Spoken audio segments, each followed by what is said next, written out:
That's wild. It's Hugo playing the drums.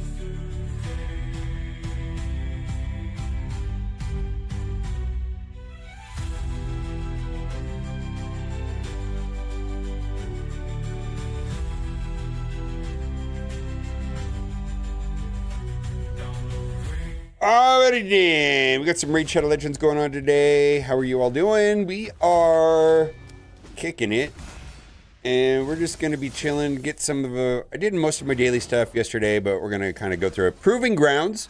We'll do roster reviews too if anybody's looking for them. Let's see, here we are. So right now we're just in Classic Arena. How's it going? How's it going, Nips? Dude, we got double keys on the hardest difficulty of Chimera, so that was fantastic last week, right? Okay. I don't know if you saw that. I thought that was pretty cool. Let's go like this. Yeah. Okay. I'll take a look at it for sure. I think you have probably a good idea what's going on.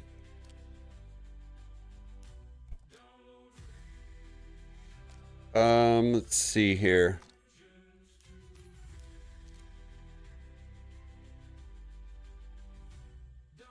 Silver key, let's just proc that because it's one of the few towers that matters right now, right? This tower matters. Curse City. Oh, it's finish up Grim Forest. No, we'll do it here. We'll do yours. Let's just bang out some of this stuff.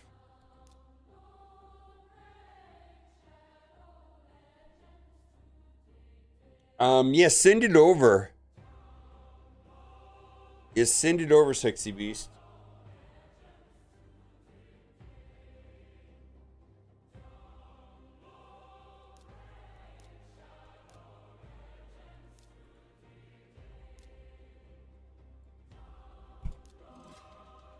All right. I kind of, right now in Grim Forest, I just do like full offense, like every attacker everywhere. And then I consider... Oh, holy moly. Do you know that Faction Wars artifact, the mythical one, that gives extra turns?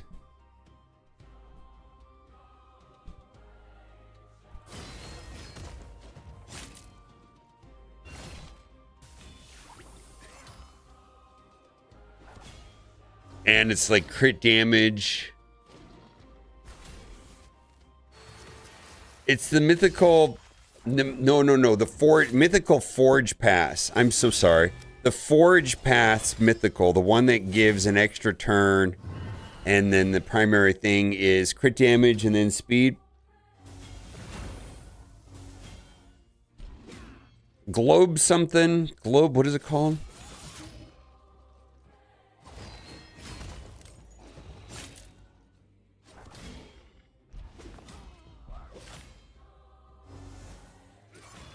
I pulled it out of a rare. Out of a rare. Not kidding. Out of a rare. I know, right? Out of a rare. I couldn't believe it. I was like, you kidding me, right?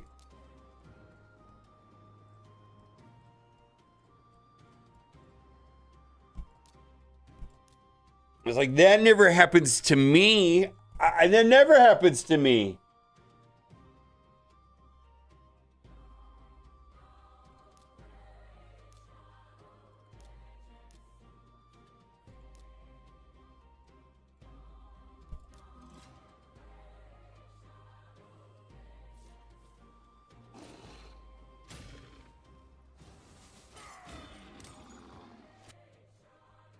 Okay.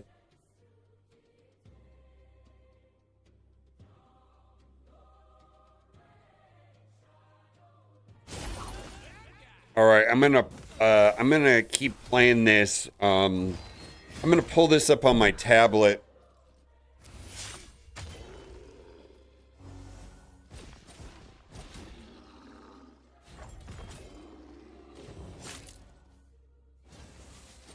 Oh, I hope it didn't kick me out. It kicked me out. All right, fine.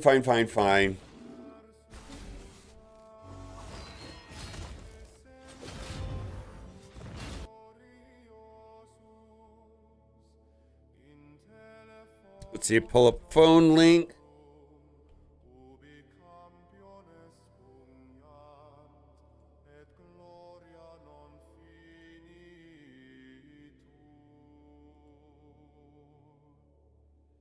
Yeah, it's super lucky. I think I'm gonna put it on Maria and start using Maria.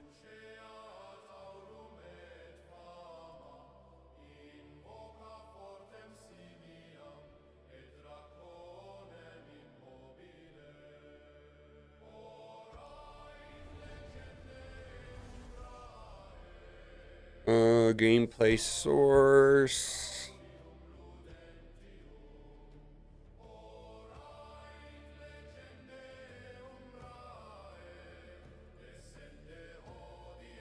Okay.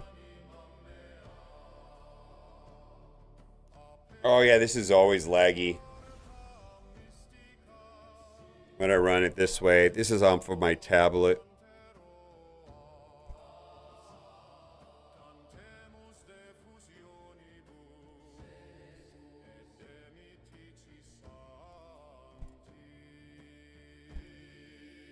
All right, let me pull up yours.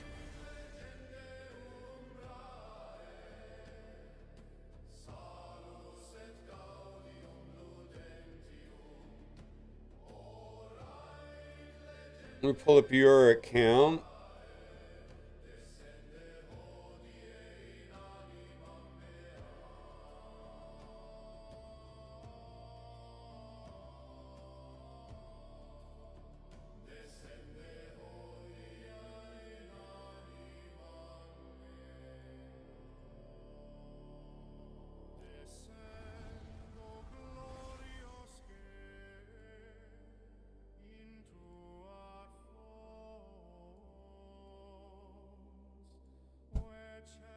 So I don't know what I'm going to find on yours. Yours is probably going to be pretty good.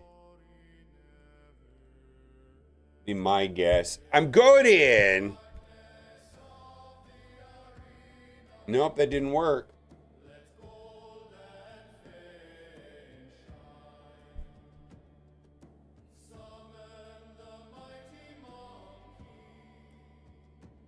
Nope, that didn't work.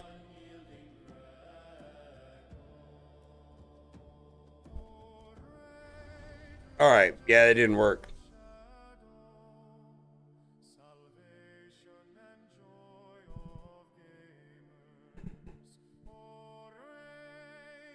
You got the Dread. Is that the one that it is that we're talking about? Dread Bomb, Maria, Marius.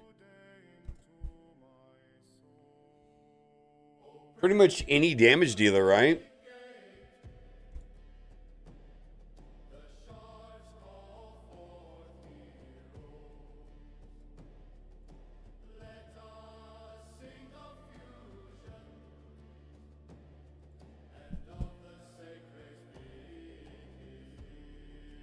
That worked. We're going in.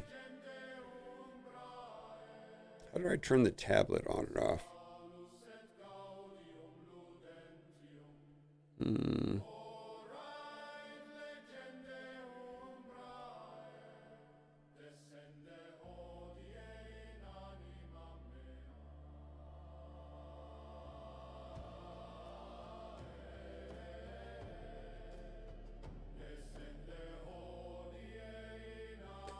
That's how we do it. Okay.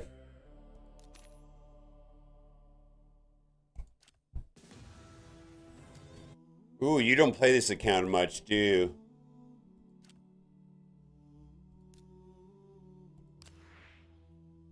Oh, sisters and brothers, lift your voices high, for we praise Lady Annabelle, whose beauty warms the coldest night. Before we begin, please open your books to These Nuts, verses 6 through 9, as we reflect upon the world today.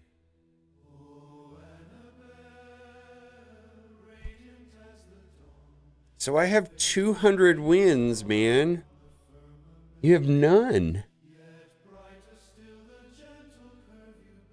There's nothing to do but focus on your arena until you get to like at least gold 1.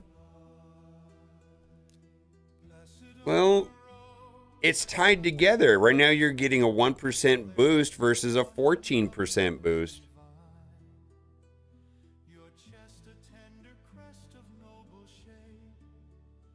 How are you going to get through? And not only does it tied to that, but this here also. It's all tied together. You're not going to get through the Arbiter missions without that.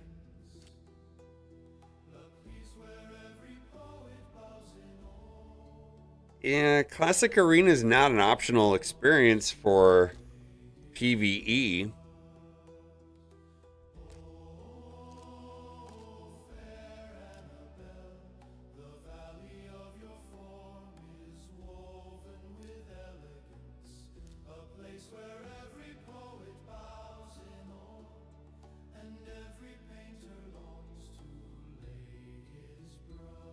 Ooh, wait a minute. You have that combo. There's a combo.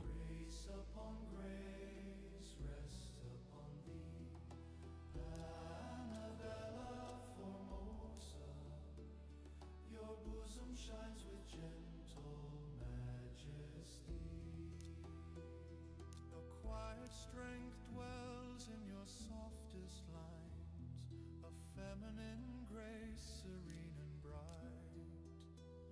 Your breast a symbol of gentleness and warmth. Why are you splitting your... Comforts the hearts of all who behold you. Nature herself bowed low in crafting you, shaping your form with tender hands. I see. Well, don't do any more on this until you finish these, right? A gentle power, I get it. timeless and sublime.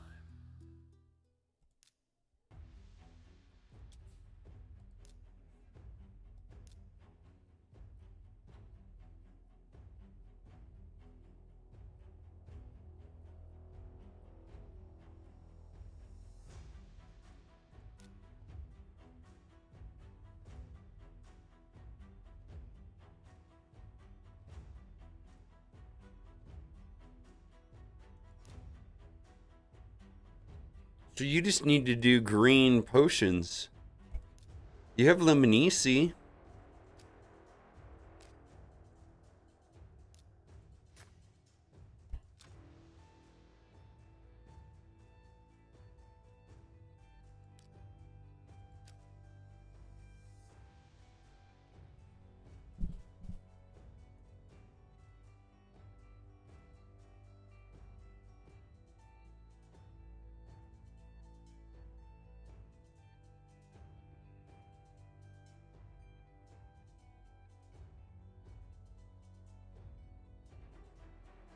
Yeah, I don't... Either you want to play this account or you don't. I would abandon this account if you're already playing a main account. You don't want to play it. I mean, I don't know what you should do here. Like, there's really nothing to do other than play the account a lot more. Holy moly. It's just, there's no substitution for playing the account. You haven't fully upgraded the characters yet. Alright?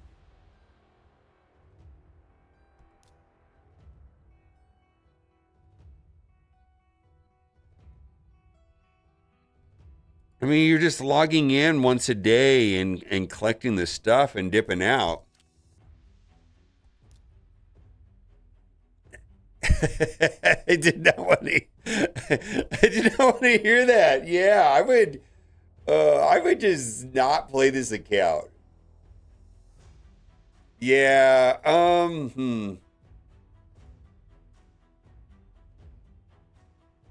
There's nothing here to do except for play it every day and love it.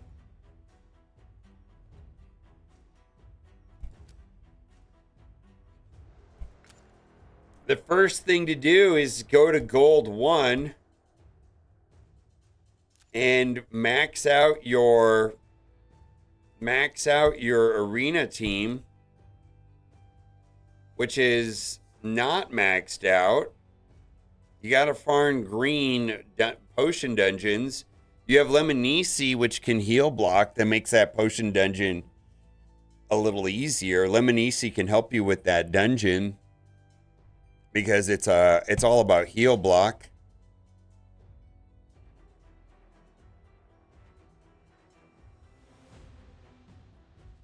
Yeah, I don't know. I feel like,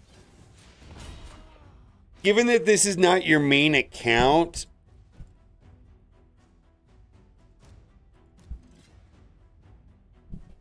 yeah,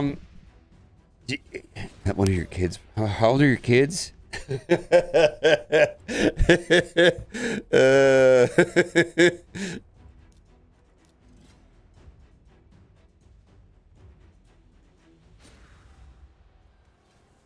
Yeah, 6 accounts is way too many, my guy. That's like having 12 cats. Do you really love any of them once you have 12 cats?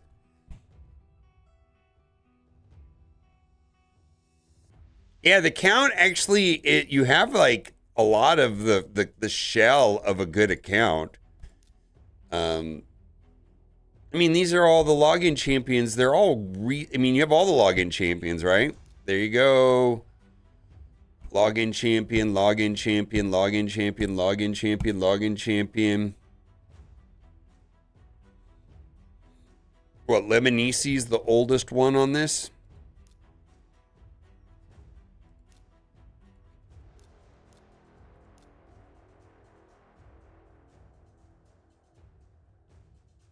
That's a free champion. Yeah.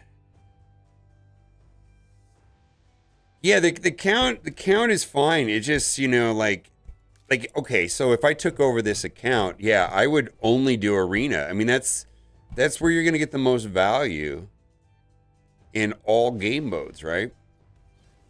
Your town hall, arbiter, stat boosts. Yeah, I thought you were doing this. I knew this was there. I could just tell that you weren't even running a defense.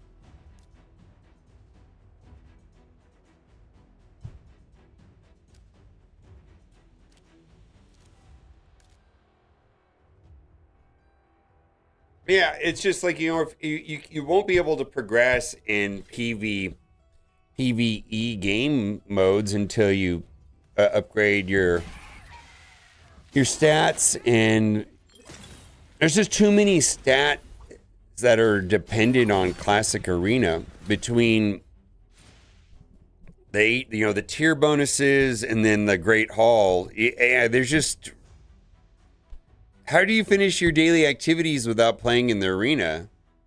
Yeah, I'm not gonna look at this anymore. You have 6 accounts.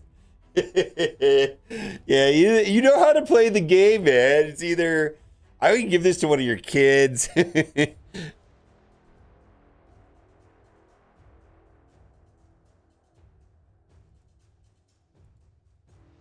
Yeah, there's nothing wrong with the account.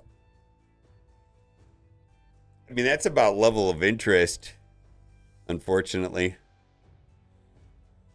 All right.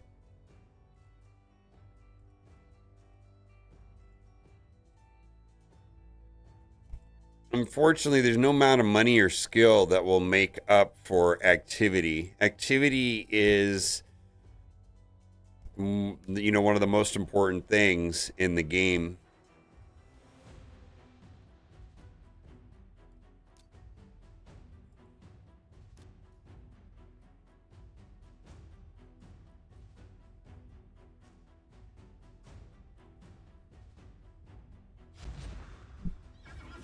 Oh, I see. I see what it is.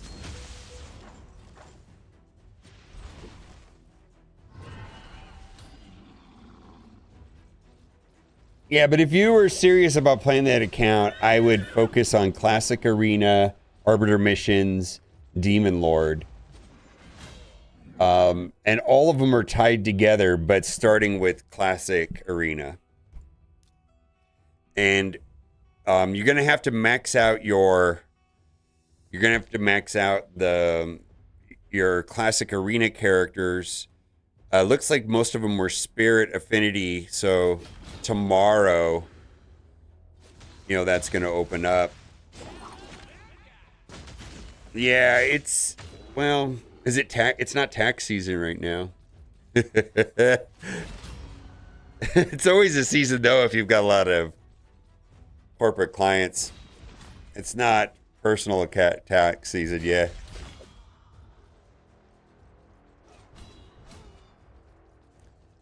Six accounts, man, is way too many. Yeah, I mean, if you were running like RSL Helper and you were running 6 accounts simultaneously on your PC, I would get it. And I actually think that a lot of people can do 3 accounts that way pretty easily.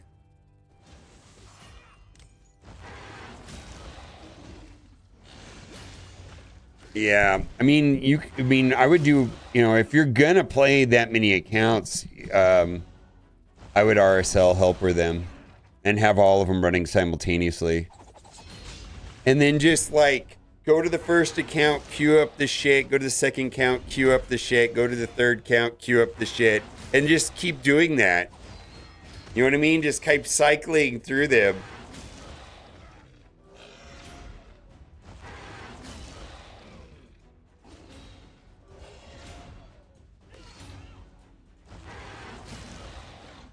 Hello! Mobile Gamer, been a minute since I popped in, since Galaxy of Heroes Day. I got to hang out with Arnold on Thursday. He's still killing it in Galaxy of Heroes.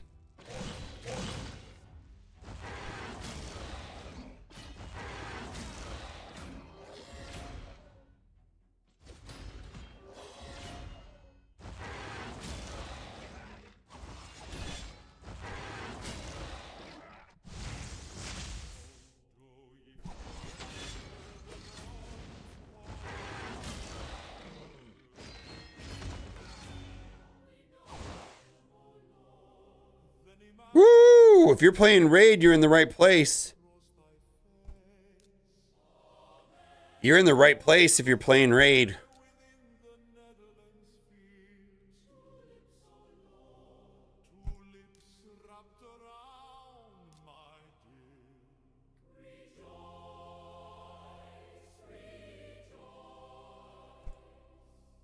Hast thou tasted the feast of Sugandhi? Oh, his energy's great. I wish I had his energy.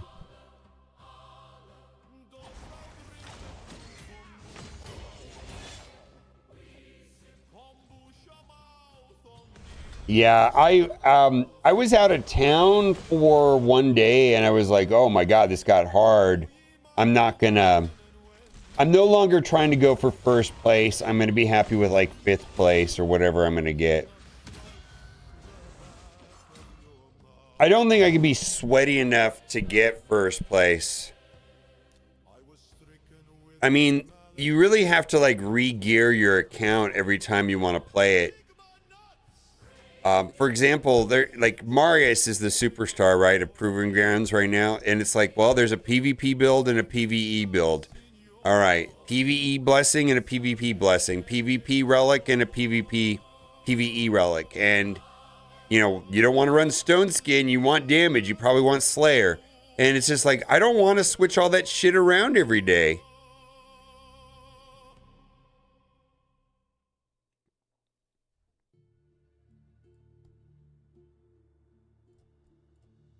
Unless I just stop using Marius for PvP until it's over. That's the only way I could do it. Re-gear those other champions, because the problem is I have to take gear off of my other PvP champions to get Marius to work correctly in Proving Grounds. It's a mess. It's absolutely a mess.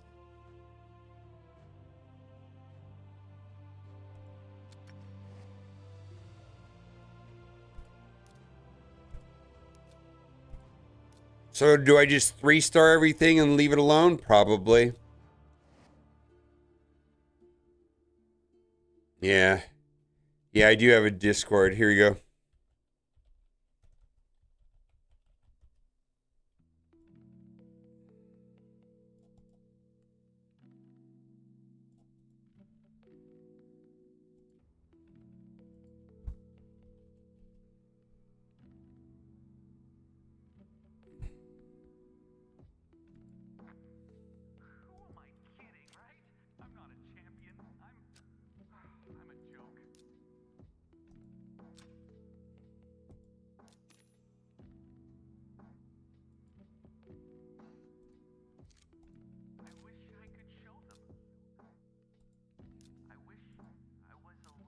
Okay. Oh, I can't do that while it's running. All right, we'll go back over here and finish up Cursed City.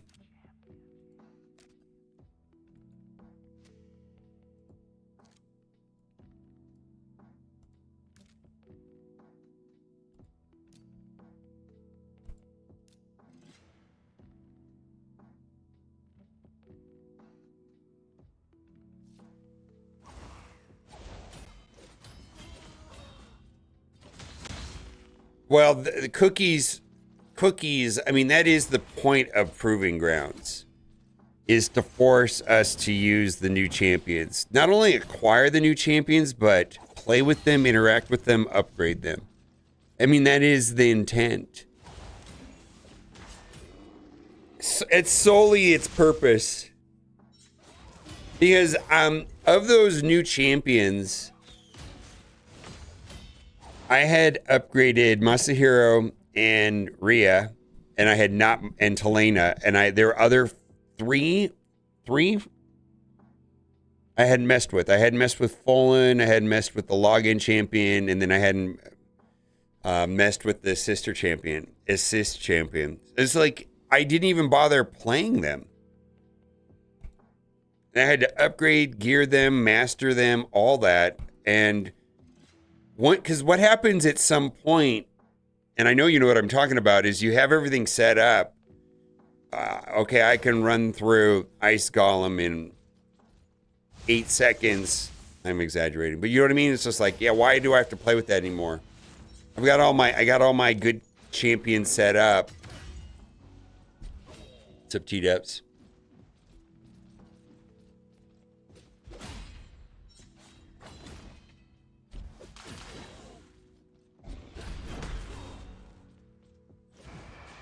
Yeah, I mean, if you can get 3 stars, what does it matter, right? I mean, I think that's where I am. I started looking at Proving Grounds as like, you know what? I'm just gonna get my 3 stars now and be done. I don't want to remod this guy for 600 resistance so that he can survive. Fuck that. I mean, that's what it's going to be like. Okay, do I really want to mess with this that much?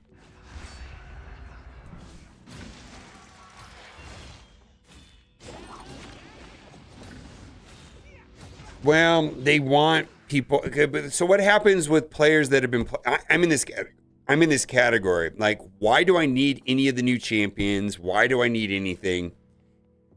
Why do I need to upgrade anything? I've already got Marius and my Theodosia or whatever, and it's like proving grounds. Ah, shit! I have to play these characters. In theory, the max points on them is if you can use all the new champions, right? So I understand why they're doing it, because the game, like at some point, you have no reason to interact with characters outside of PvP.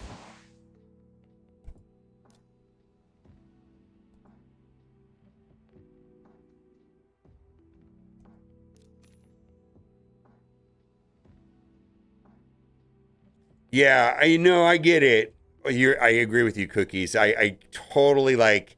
Yeah, my thoughts on it have changed a bit. I don't hate the game mode. It's just that it's so much tweaking of gear and stuff like that, which I don't necessarily enjoy. But I think I could, as long as I continue to 3-star and push, that's fine. I'm just not gonna get rank 1. This guy's just way more efficient at it. But I typically will open up and look at his team comps.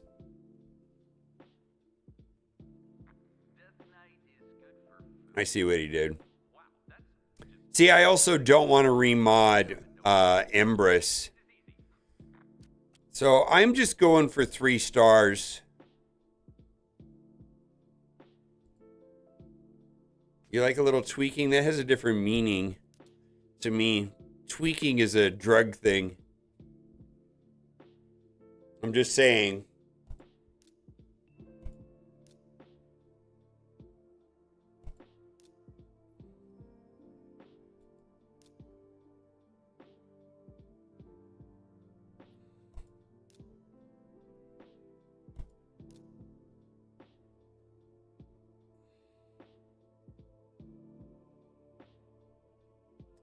I could probably do that too.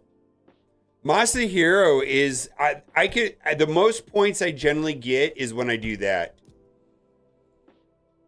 It's just super slow.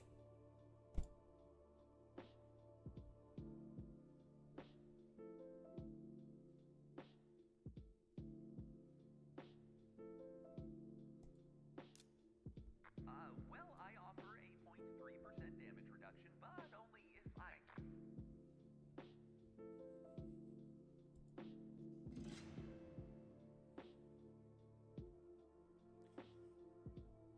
Well, it sounds yeah.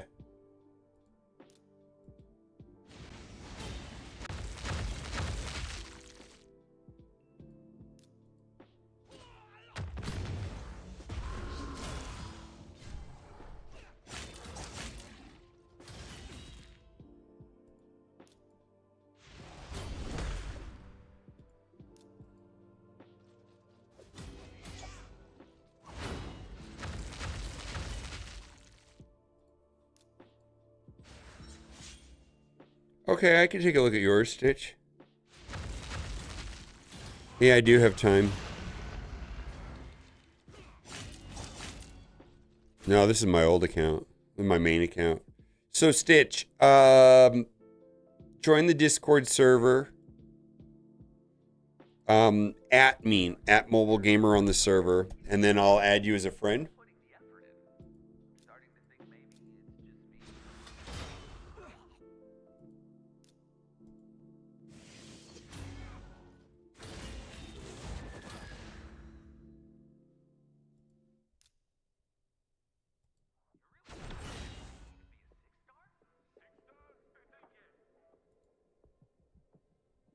All right, sir.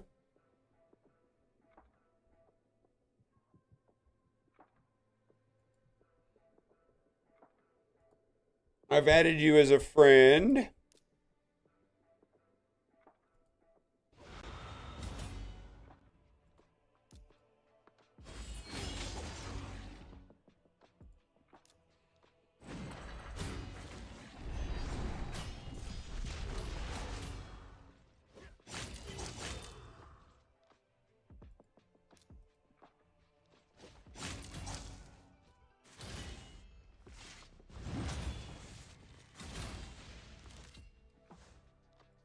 Oh, that's garbage.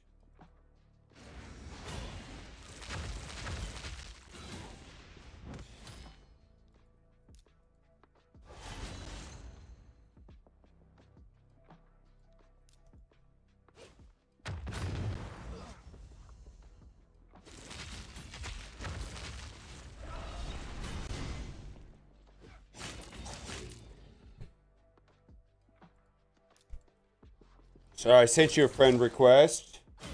All right, you accepted. Hold on, let me message you.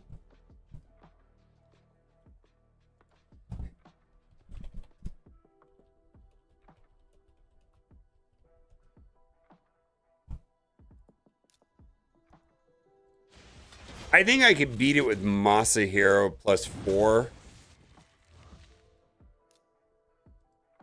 I'm gonna focus on this clown first.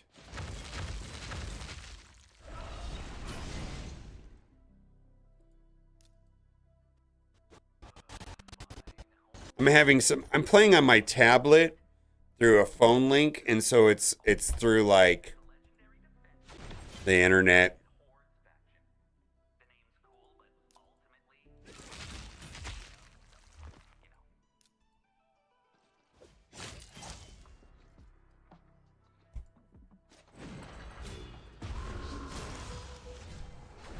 As long as he survives, we're probably okay. So I probably should be putting out all my negative effects now.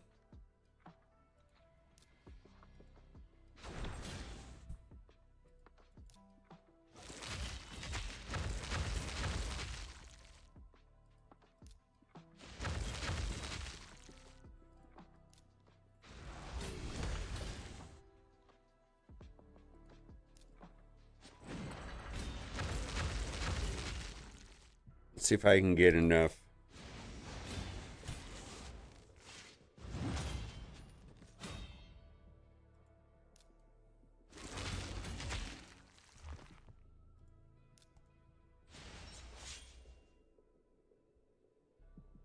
Yeah, I get the palace idea, but the idea is to use as many as the new champions as possible. Like, I'm trying to do like 29,000 points or something. And then if it doesn't work, then I will just go back to using a team that's super simple. Like, there's a bunch of teams that can beat it, I'm sure. And like no effort that aren't on the list. Palace seems like an interesting choice. I do like that though. Cause I don't think I have enough healing here. Cause it's just Masahiro, essentially. Okay, let's see. I'll look at it when I get through this stage real quick. What's up, Lazy?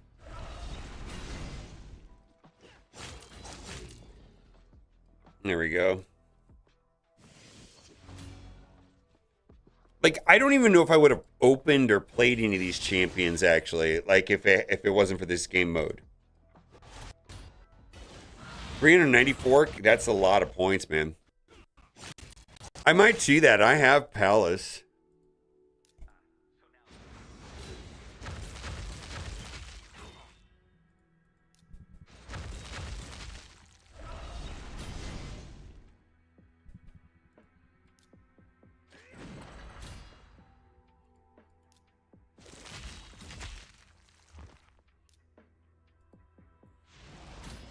Ah, resisted. No fun.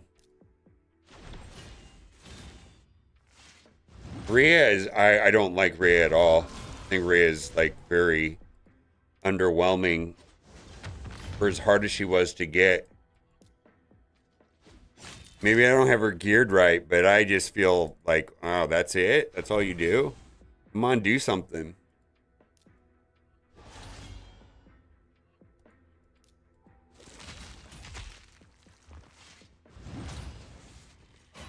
There we go. Books. Here. Masahiro is pretty good, but he's not even in the main group. He's in the secondary group.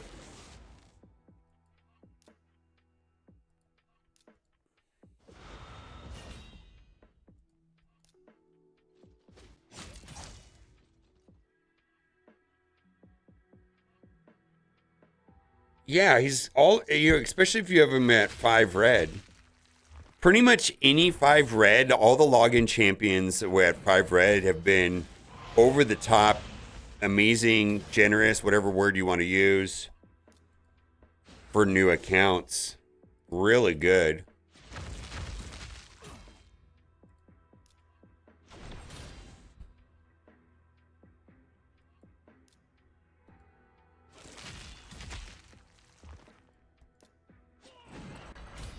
Yeah, I just don't find her that, like, I thought she would be twice as good as Talena, twice as good as Masahiro. And maybe she is in PvP, but right here, I don't know, man. Right here, I'm like, this is very mediocre. I don't know what to tell you.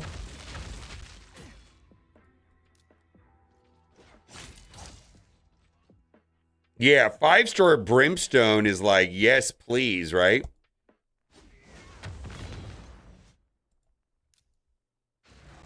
There we go. We needed that badly.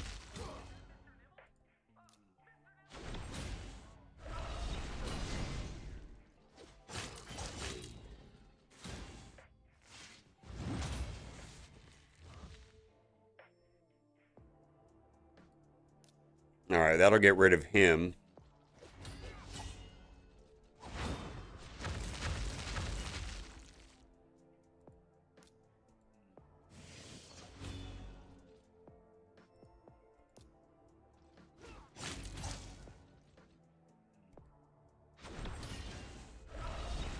All right, this is just going to take like 5 minutes here.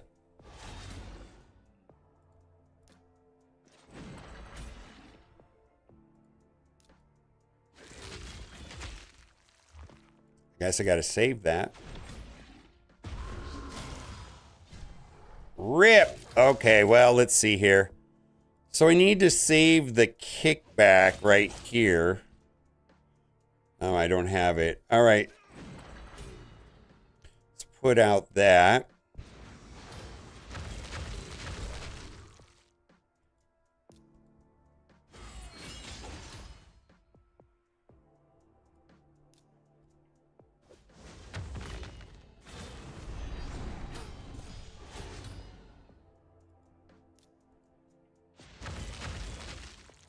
Oh, yeah, this is going to be a fight.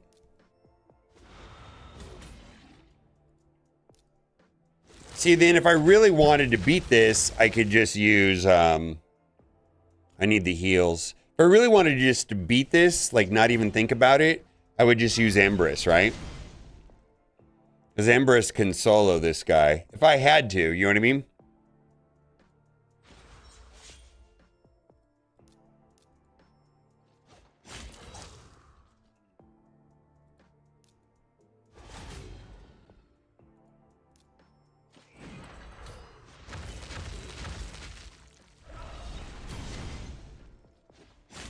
Actually, I think Masahiro can't lose here.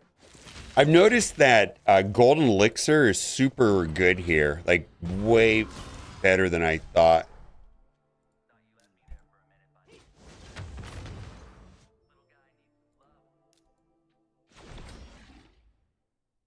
Well, that's going to be good.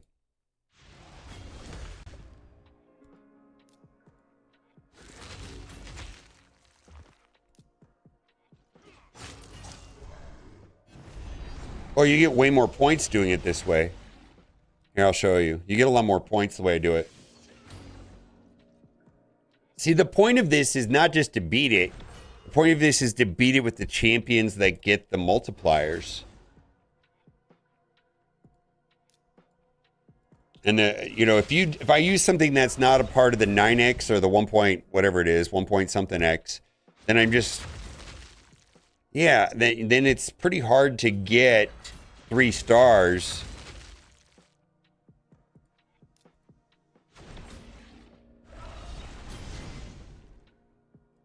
I hope I get through this before. I mean, I got max. I need to have the restore max health. I don't know if I'm going to get through this, actually.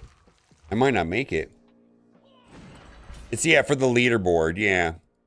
If you don't care about the leaderboards, then just, then it's pretty simple. Just you know,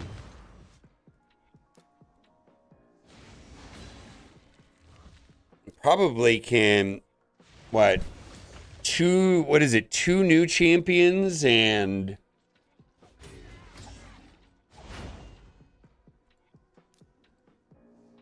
I need him to heal up. There we go.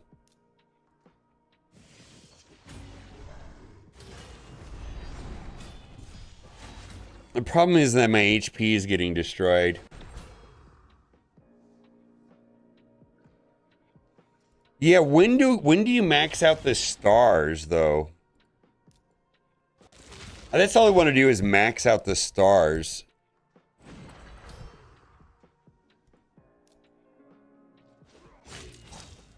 Three more days? Oh shit, then.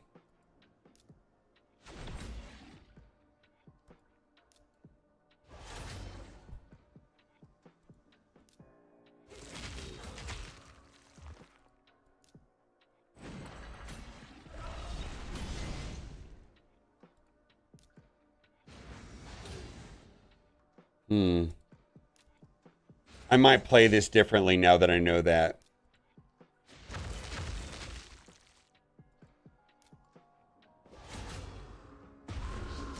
I'm not sure. Okay. What I'm going to do is I'm going to run this with in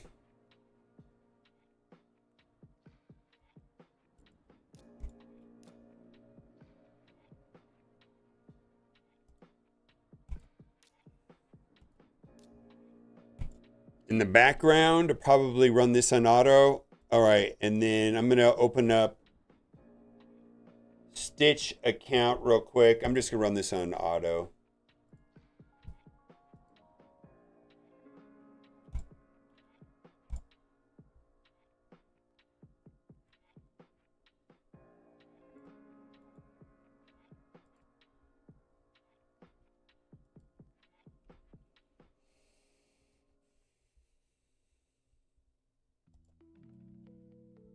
No, I didn't mean, I hope I didn't kick you out. Sexy.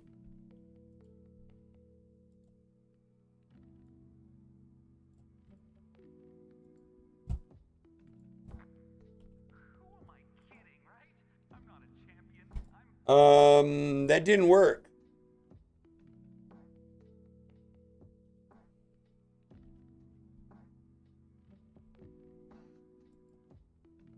Oh, there he goes. Okay, I'm going in. I wish I was a legendary champion.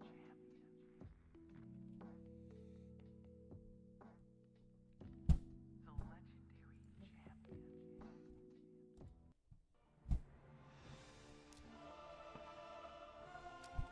champion. 3.9 million. I love this.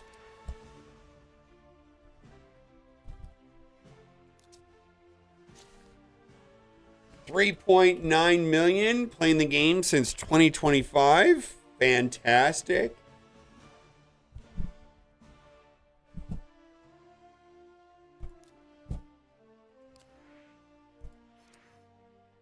Day 240. Well, probably more than that. All right, let's see. I just got to look in some real simple things. Empress! All right, this will probably be your big breakthrough. I think Empress outside of Marius is probably the most impactful free-to-play character.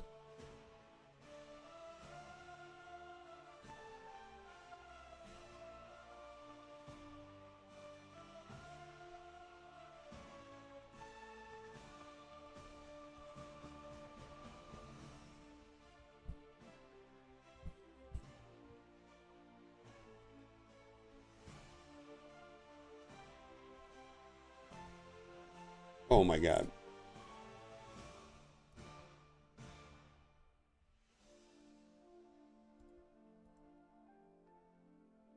My one gripe is not having Sacred Shards, but over months is getting Sacred Shards screwed for the fusion. A month? That doesn't seem right. Hold on, I'm still on this account. I forgot to switch over my Empress to his second form. So he can't die, essentially.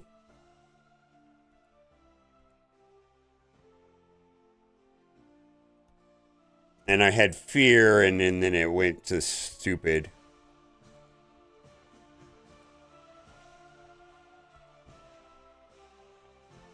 Well, Anexia right now is not, as you know.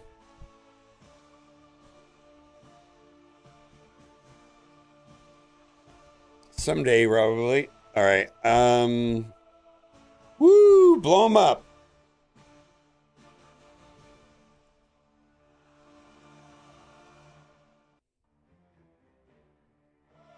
Yeah, I'm just gonna... Yeah, I just want to flip him over to his alt form, and then I will let this run on its own.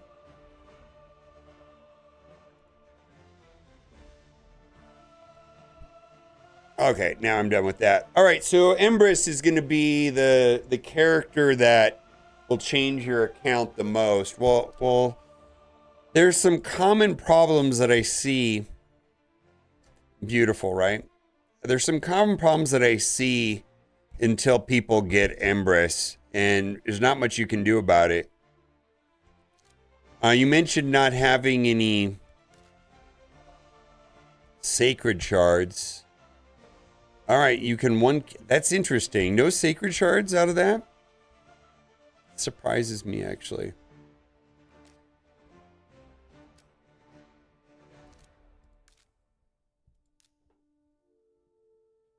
Very nice. Very nice. Queen of Hearts, how'd you get so lucky?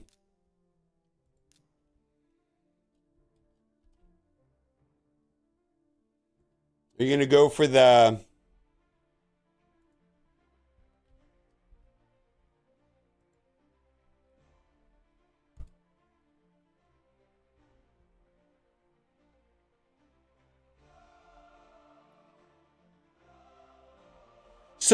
So you, hold on a second. You said that you just ran 4 new champions in Palace? Is that what you said?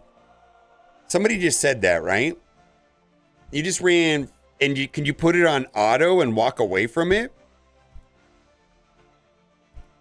Because I don't really want to play this stuff right now.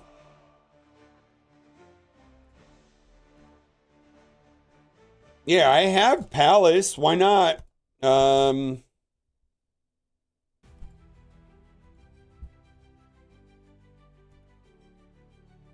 right, I'm just gonna not look at it and let it go, right?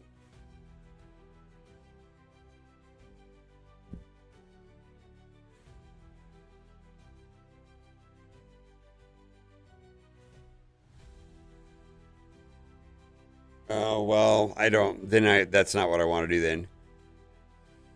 All right. No, I get it. It's a little more complicated than just Palace. Okay, fine, I get it.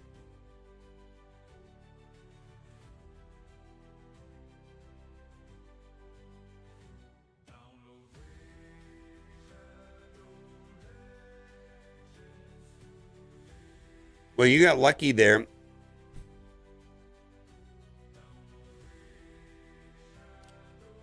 When was the last time you spent your sacred shards?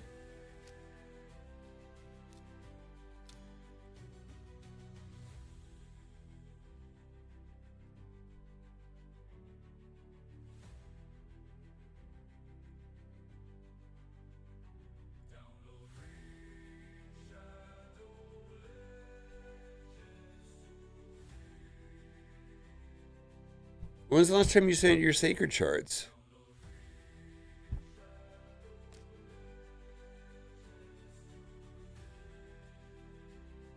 All right.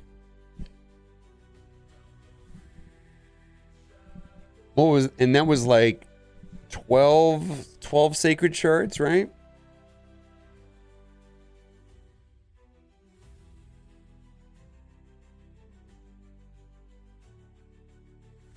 Use 7, and you're not getting any from, and you're doing the 2 hardest difficulties of Clan Boss every day and you're just not getting any?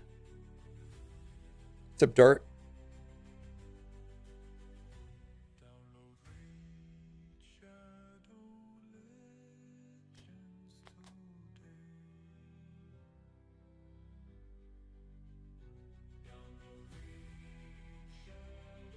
Well, you don't get any out of Brutal. You only get them out of Ultra Nightmare and Nightmare. Only the hardest 2 difficulties, right?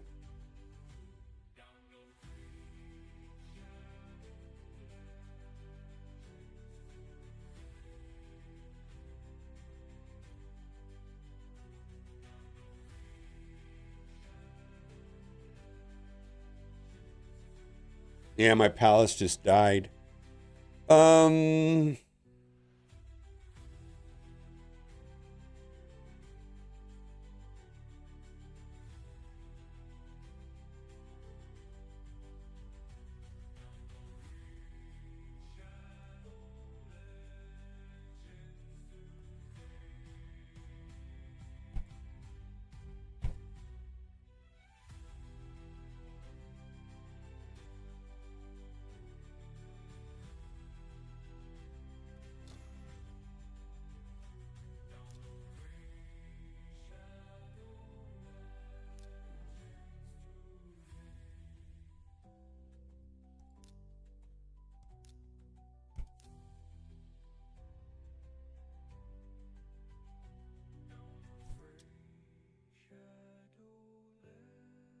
Yeah, this breaks my heart. I know exactly. I feel like this is like the 4th video this week about this. Is there just some... Oh no.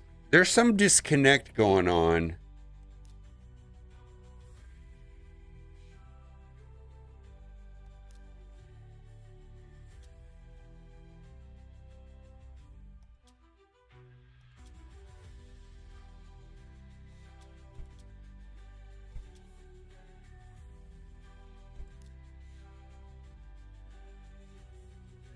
Is it Priest Guardian? I haven't seen that guy in a minute.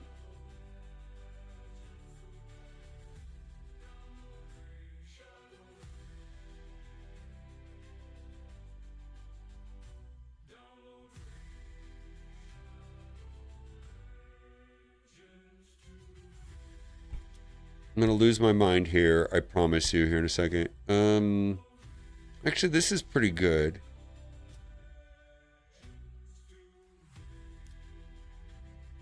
Where's the new character?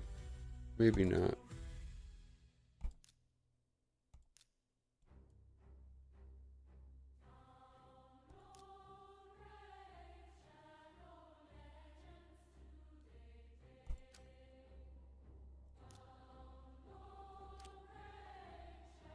Yeah, so this is all about Sand Devil then.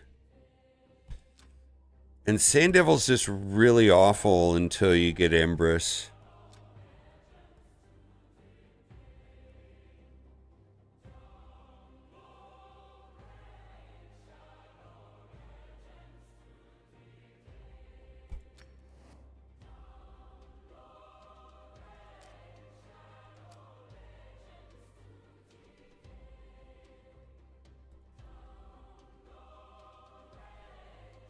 You might be out of luck on Sand Devil until you get Empress. Let's find out.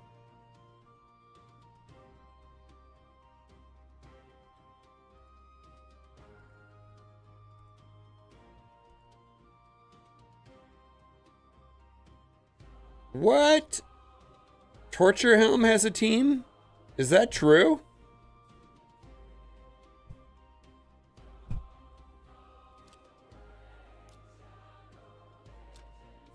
I learn something new every day.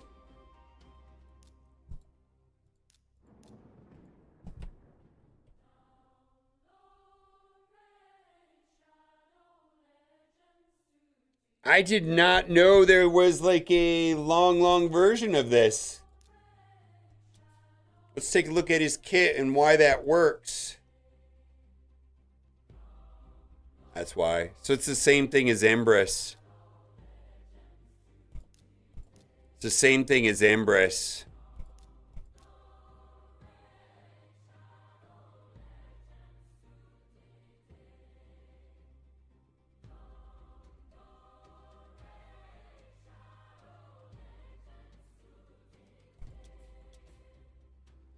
Yeah, but where is he with Empress right now? He's what? How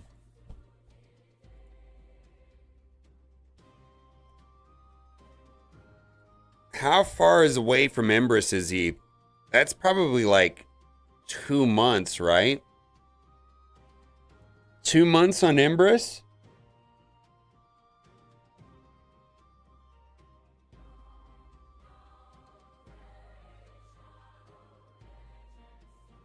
Yeah, he doesn't have Godseeker. Yeah, dude, that's brutal. So the number one thing that's holding your account back is ascending your gear, which is a function of Sand Devil, and it's largely a problem solved by Empress.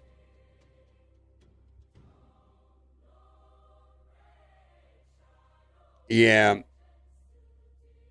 It's the number one thing holding your account back. Sending your gear fully is at 1000% a problem, really. I mean, all of these all should be, large percentage of these should be red. Other thing too, I've noticed it like on several of your pieces, you're running 8s while at the same time having 16s on the top row. There's not a lot of value because of the cost on taking the top row to 16. Eventually you will, right? But I noticed that you're sitting on like 1.1 million, like a little more than under 2 million gold or silver rather. But yet an 8, the cost to take something to 8 is not high. I got an infographic about it. Let me pull it up.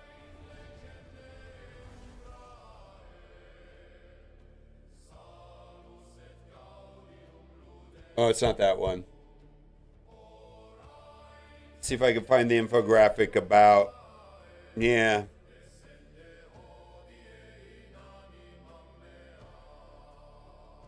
Yeah, see, like the cost of silver to go to 12 is relatively low compared to cost on 16.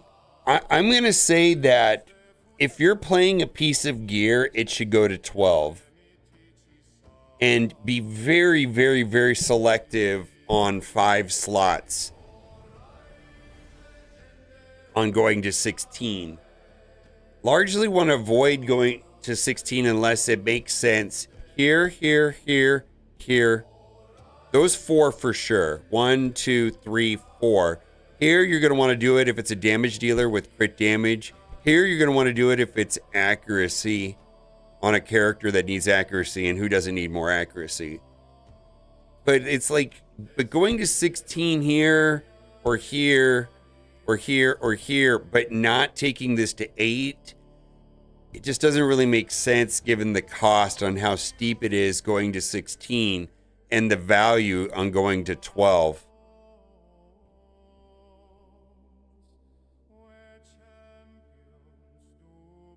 Yeah, mostly has to do with them being flat stats. Yeah. All right, so okay, so we are putting together a video. So there's 2 things that we can talk about. And then we'll talk about the hellhole of sacred shards and being diligent. It sounds like you have been. It sounds like you've been somewhat unlucky inside a clan boss. So we got 3 mini topics. Let's just dig through everything.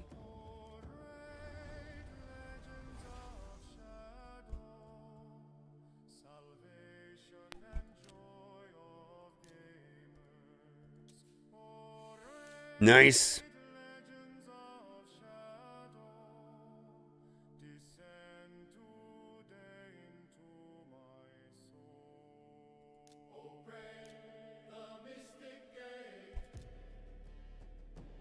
Look at that. Look at that big boy relic.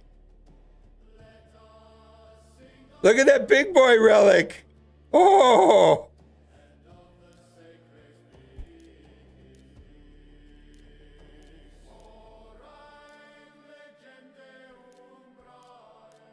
Ah, nice. Boy, that works well on him too, huh? Yeah. All right. So yeah, your fundamentals are, and then also not going to 16 on this. Oh my god. Oh my god. And yet these are. Oh no. Come on. No. All right.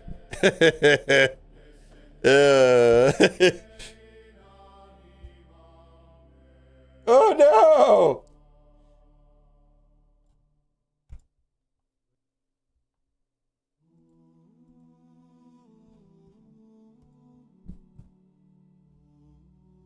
Yeah, you just got him. You're fine. But I just in. Yeah, no, I get it. But it's a best practice to understand that there's a hierarchy of gear to take to 16. And I want to say that I would say initially take all of them to 12, right? Don't leave any of them at 8. Take them all to 12. But then once they're all at 12, this middle row is the first candidate to go to 16. Probably boots first. Then if you're running a damage dealer and you got crit damage, right? Well, it's flat HP. Okay, that doesn't need to go to 16. Accuracy, that might go to accuracy. So on this character right here, 16, 16, 16, 16.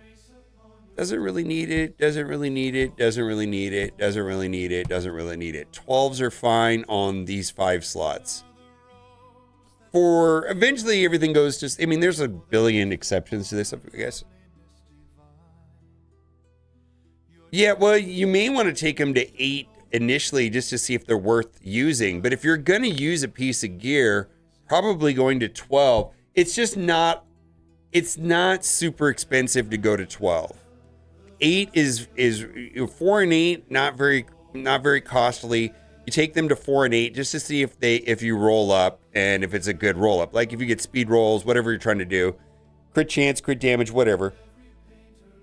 If it rolls up good on a 4 and then an 8, then you equip it on a character. If you're playing it, it should be at 12. Yeah. Oh, I'll send you the infographic. I meant to put it in your chat.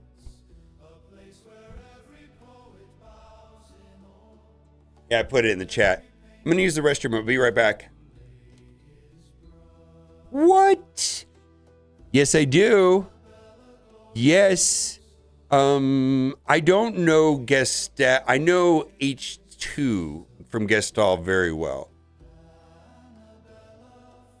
I know H2. Is H2 on the podcast or just the main guy? I don't know the main guy, but I know H2.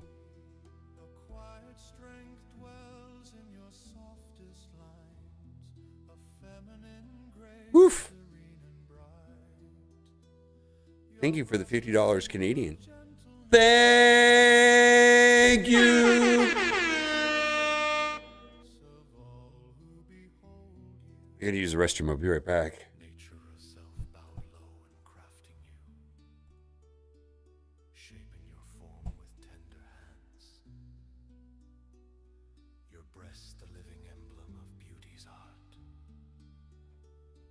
a gentle power, timeless and sublime.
I tried getting hold of Blazin once and I wasn't able to. Unless we're on Discord and you can directly introduce me to directly on well, why don't we connect on Discord? Because that's the only, I had no way of getting a hold of him. In fact, I left a message on his channel one time, and I left a message on his channel one time, and it got deleted. I think YouTube auto deletes those types of messages because it thinks they're spam.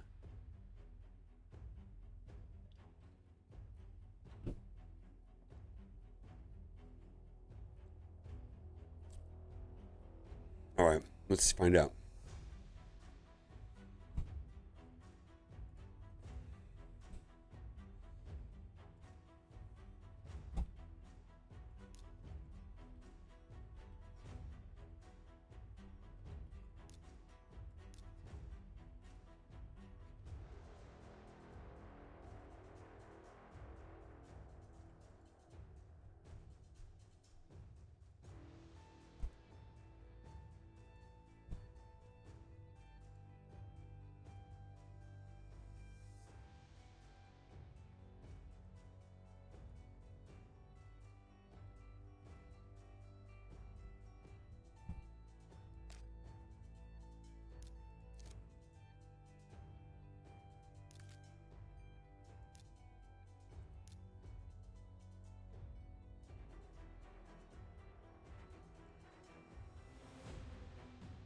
Lucky you.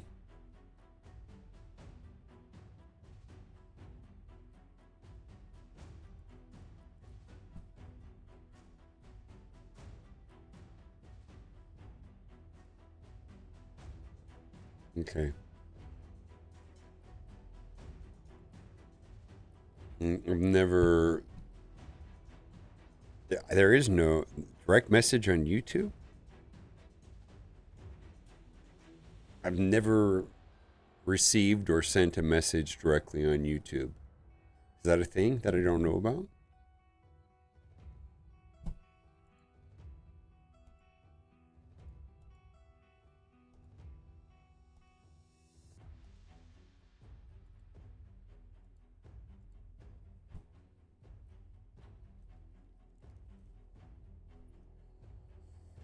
All right, let's see here. We're going to talk about that.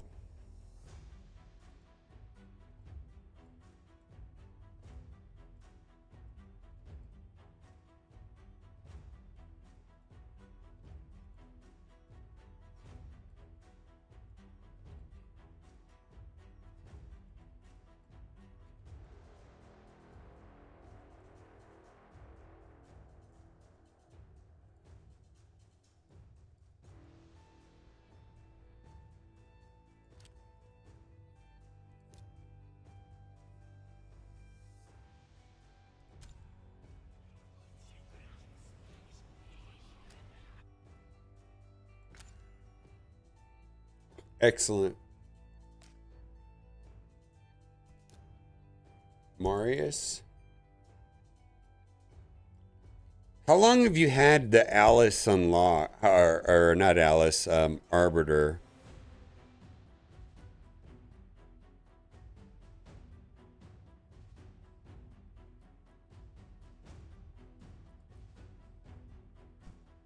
I don't use Queen of Hearts.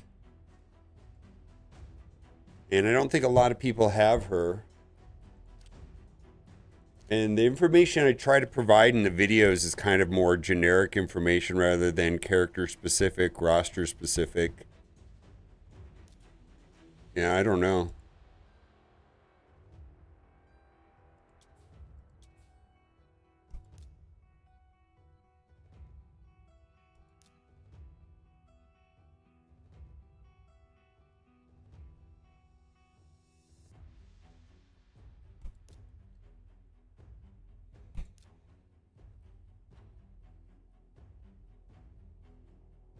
She's so good. Yeah. I mean, in general, polymorph's not a thing anymore because of Mercurial. I would, and you're not running, I mean, here's the thing. Do you care about live arena?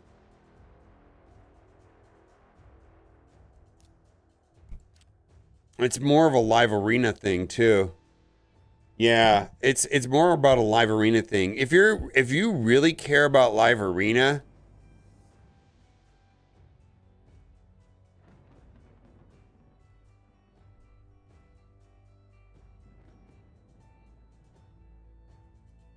okay.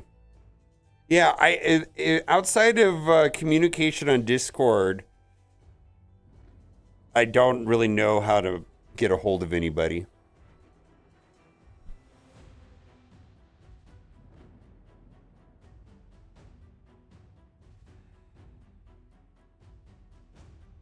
Yeah. So if you're not going to use, if you're not, yeah, polymorph is kind of fallen out of favor, and I think I would look into. I mean, you're not really running Stone Skin. If you're on Stone Skin, you always run Lightning Cage, right? I think that you could look into Temporal Chains. Temporal Chains might be the way to go. Restream bot, a bot? It's a bot.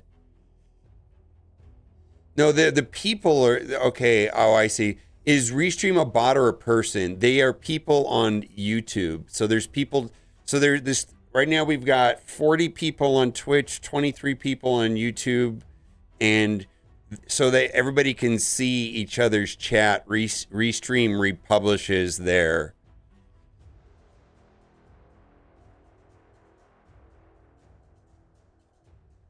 Oh yeah, I think Live Arena is probably fundamentally different than the reason why people play Raid Shadow Legends. So I'll explain. So like,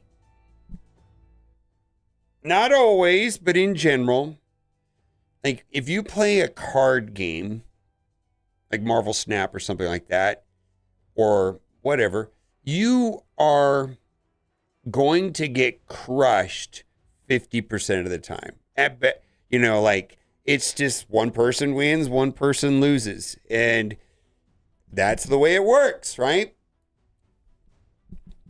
Some people don't like that. Raid Shadow Legends is largely a synchronous combat. And when you're doing a synchronous combat, you're getting a different loop. You're getting a very different loop. I win. I beat this node. And the feedback loop in Raid Shadow Legends is, building your army of characters in the world of Teleria and tweaking the gear and beating this boss and collecting these rewards and blah, blah, blah. It's a very different loop, if you will. It's a very different kind of player. Well, Live Arena goes outside that loop here in the game because it's that now a chess match, right? One person wins, one person loses, and that may not be desirable to the type of player that generally gravitates towards Raid Shadow Legends. It's just that simple. No, some people, I'm not saying all Raid Shadow Legends players. I'm not saying all Marvel Snap players. I'm just saying in general, the loop that attracts people to Raid Shadow Legends is very different than the Live Arena loop. And when by loop, I mean like just the fundamentals, the way that the game feels, right? Yeah, there you go. Yeah, I mean, I just won 3 in a row, right? And then I went 4 in a row. There's none of this 50%, get crushed, wait around for 10 minutes. I mean, the other extreme would be like poker, right? If you, I mean, it's just like, man, you know, if you're playing Texas Hold'em in person with 8 other people, man, you're sitting around doing nothing for long periods of time. Yeah, it's just a very different loop.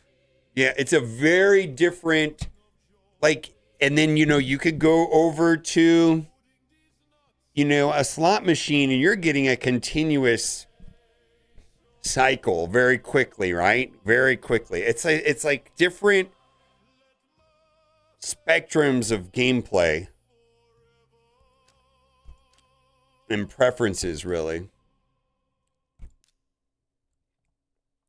Now, that being said, Live Arena is super important. Ooh, you don't play Live Arena. And I don't really want to convince somebody to play Live Arena, but it's important.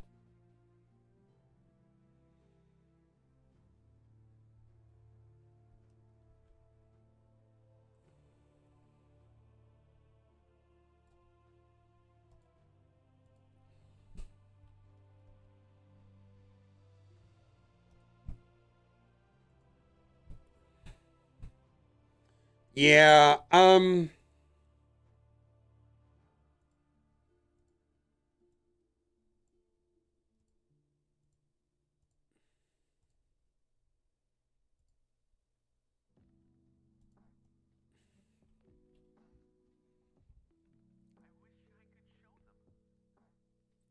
well, they changed the way that Live Arena works. It used to be you could do the 5 and 5 cheese, and now they've switched it so where you actually have to kind of play it. Now, the irony of that is since they forced it that you have to play it rather than doing the 5 and 5 cheese, which was I was doing for a long time. It forced me to like remod my characters, position, you know, think about them correctly, gear them a certain way, and I have like a 65% win rate now because of that. You have Telena.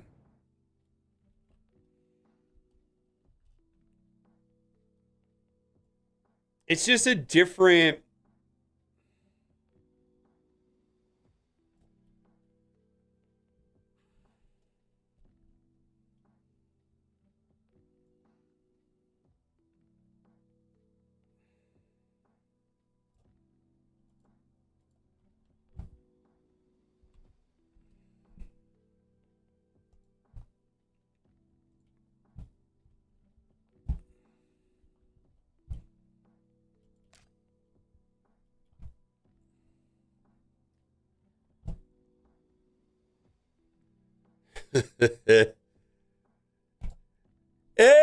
It's roster review time. We're going to do one of my favorite things to do here in Raid Shadow Legends is take a look at an account. This is Stitch account. He's been playing since 2025, and I think he's pushing on 240 days, and his account is on the right track. What we're going to be talking about today is silver management. Look, the first thing I noticed is he was sitting at 1.68 million silver, and I believe there's going to be a couple simple tricks where he could manage and spend his silver more efficiently and get better results. Now, if you have not done so already, click the link in the description. King Galkabar is bonkers good. And then we've also got Pelops promo code Supreme Victory in the first 24 hours. And we are going into the Wizard of Oz event. So you're going to be able to get your Dorothy, 3 legendaries, 3 epics. Let's get into the silver discussion, the Sacred Sarge discussion, and the Gear Ascension discussion. There's a couple things we're going to talk about in this video. Now, the first thing we're going to talk about is silver. And the thing is that silver is mostly about upgrading artifacts. And thank goodness they moved away from the system where removing gear costs silver. And that was quite punishing. But there's a couple parts of gear that I want to talk about. And it was one of the things that I noticed right away. Now, the first thing, I want to talk about the most important row in all the gear. And let's just think of this as 3 rows. Now, without a doubt, the most important row is going to be this middle row. The reason for that is that we're going to get percent stats here. This is quite a good, the gloves will have crit damage, crit chance, percent HP, percent defense. It's a very good slot. This middle one right here has a lot of the same ones, but it also has flat accuracy. Flat accuracy or flat resistance is amazing. And then lastly, the boots have the almighty stat of speed. Raid Shadow Legends is a turn-based game. The more often you can go and who often goes earliest or first generally determines the outcome of the match. So I want to say that there is a hierarchy to these gears because this top row, this right here always has attack. This always has flat HP. This always has flat defense. And in Raid Shadow Legends, percent HP is just so much stronger than flat HP, making this row way more valuable on resources. Now, the bottom row is a little different. This one here is pretty much as similar to the top row altogether. This one here is similar to the top row, except for in damage dealers, sometimes it has crit damage. And then here, quite often there will be accuracy and resistance, making it nearly just as important as the chest piece. So the problem I have with this right here is there's not a lot of cost to go from 8 to 12, but there's an extreme cost to go from 12 to 16. And so the issue that I have with this setup right here is that this right here is at 16, this is right here at 16, and this is at 8. So let's take a look at this because there's very little to no cost from going to 0 to 4 and 0 to 8. And generally, that's a way of identifying if it's a piece of gear that you want to use. You can see if you got the speed stats, whatever stat you're looking for, whether that's accuracy or speed or whatever, crit chance, crit damage, you're going to see if it rolls up or if those stats start showing up. If a gear is deemed to be playable, it should go to 12. It's just that simple. It should go to 12. If you look at the cost, 15,000, 75 to 100,000, relatively inexpensive. Going to 12 is 300 to 500,000. Now, rolling up to 16 is where it gets horrifically expensive compared to getting to 12. And I'm going to say be very, very selective in taking this top row up to 16. There's just not nearly as much value as the middle row. And I would say only consider taking that top row to 16 after everything in there is at least 12, right? So I'm going to just say that there's this hierarchy of where to spend silver. I want to say first, take everything to 12. Then you're going to look at your speed boots. Then you're going to consider this if it's a key stat like accuracy, resistance, or some sort of percent-based stat.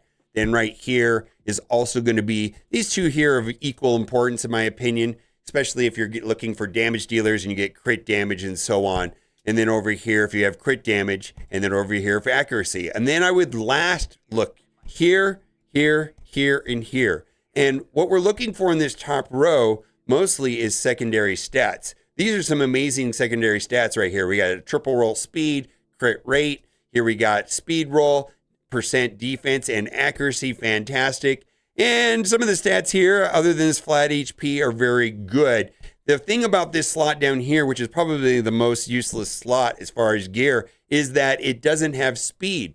In fact, on the bottom row, the only one that could have speed is going to be the banner. So the banner is going to be of the highest importance on the bottom row.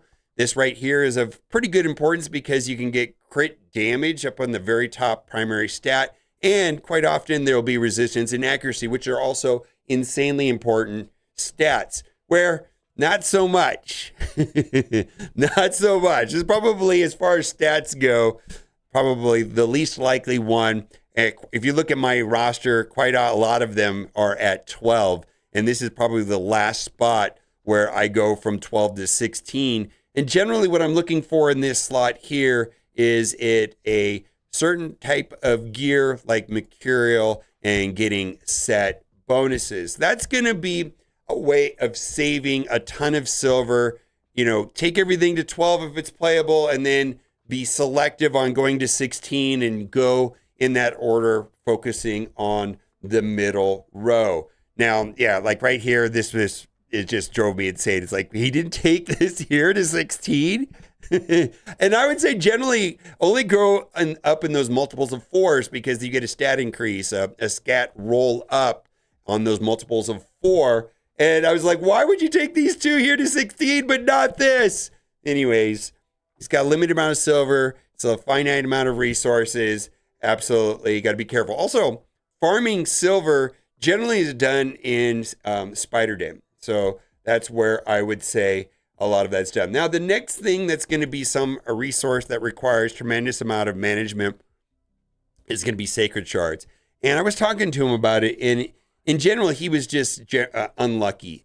In the last fusion, there was 3 shard events, and he said that he pulled 7 sacred shards in the first part, and he hasn't been able to get any back. And the main way of getting sacred shards, and this is going to be completely random. I've had several people today tell me, it's like, well, I've had 8 in 2 months.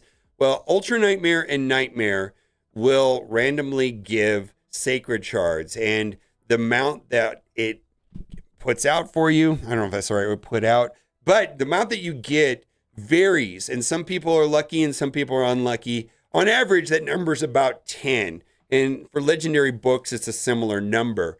And it sounds like, you know, that the first summon event, which was several weeks ago, a couple weeks ago, he spent 7 of his sacred shards. Now, this is the point I'm getting at is I have to think about these as a currency, and I'm pretty much exclusively using these shards inside of fusion events, because fusion events is where one is going to get a bulk of very important characters and relatively good access to the stars. Like a 5 red is going to be a big deal. If I look back at my massive jumps in my account progression in my journey in Raid Shadow Legends, largely that's come from fusions. Fusion characters have been very important. We're also going into a very important fusion season. Right now we're having the Cowardly Lion that looks absolutely amazing in my opinion, and only using these shards for fusions. Now, when does one start doing fusions? I think I did my first fusion in the 90-day mark. I've seen people do it earlier than that. I think that largely depends on whether or not you're able to 2-key Ultra Nightmare Clan Boss, Demon Lord Clan Boss, and then having a reasonable access to Sacred Shards. You know, on the high side, I would say that going into a fusion with 12 Sacred Shards will make me feel comfortable. I'm going to say with 0 Sacred Shards, you're probably going to have to save it. But you got to save this. As far as managing resources, we first talked about silver, and then next we talked about Sacred Shards. The next area of the game that is going to largely progress his account is going to be Gear Ascension. And Gear Ascension, like this right here, is an ascended piece of gear, but a lot of his boots are not gear ascended. And I think there's a similar hierarchy inside of ascending. And we're talking ascending, we're talking about getting the purple stars. And in general, you want to start with the boots, and hopefully you get a speed roll. The max boot will be a 45, which will be a 6-star boot with an additional 12. That's a defense right there. I'd have to look through his account. But like if this character right here, which he just needs speed, you know, when this goes up to 16, that will be a 45 speed boot. And then with one starts ascending them, you know, if you get that 1 in 7 chance of getting the speed, it can, the top end is going to be 45 plus 12. So the problem and the major bottleneck for doing this is going to be Sand Devil. And there's a couple characters that thrive in Sand Devil. The game will give you the easiest, probably simplest way of doing that. And that is going to be Empress, which is acquired through participation in Chimera. Again, it's random. And typically I see people getting Empress unlocked as early as the 9-month mark. Now, there's a couple other characters that are worth considering as far as getting through Sand Devil 25 because it's going to be the biggest jump in his account for stats, having the ability to ascend gear, re-roll that secondary stat, and so on. Embrys, he's sitting at 75 of 100, so he's a couple months away. There's another character on his account as Torture Helm, and he has a similar mechanic. And the reason why Embrys works is that he has a self-revive mechanic, and he can do a significant amount of damage. Now, this is, frankly, a very slow, somewhat tedious way of doing it, but it has to do with his passive right here. Revive the champion with 50% HP when killed, and so he can solo Sand Devil as long as he has the correct mastery, and the mastery is going to be War Master, which I'm hiding over here. Let me switch to the other side of the screen, but it's here in the bottom corner. This is where the damage is going to come. We're talking about 15-minute plus long matches.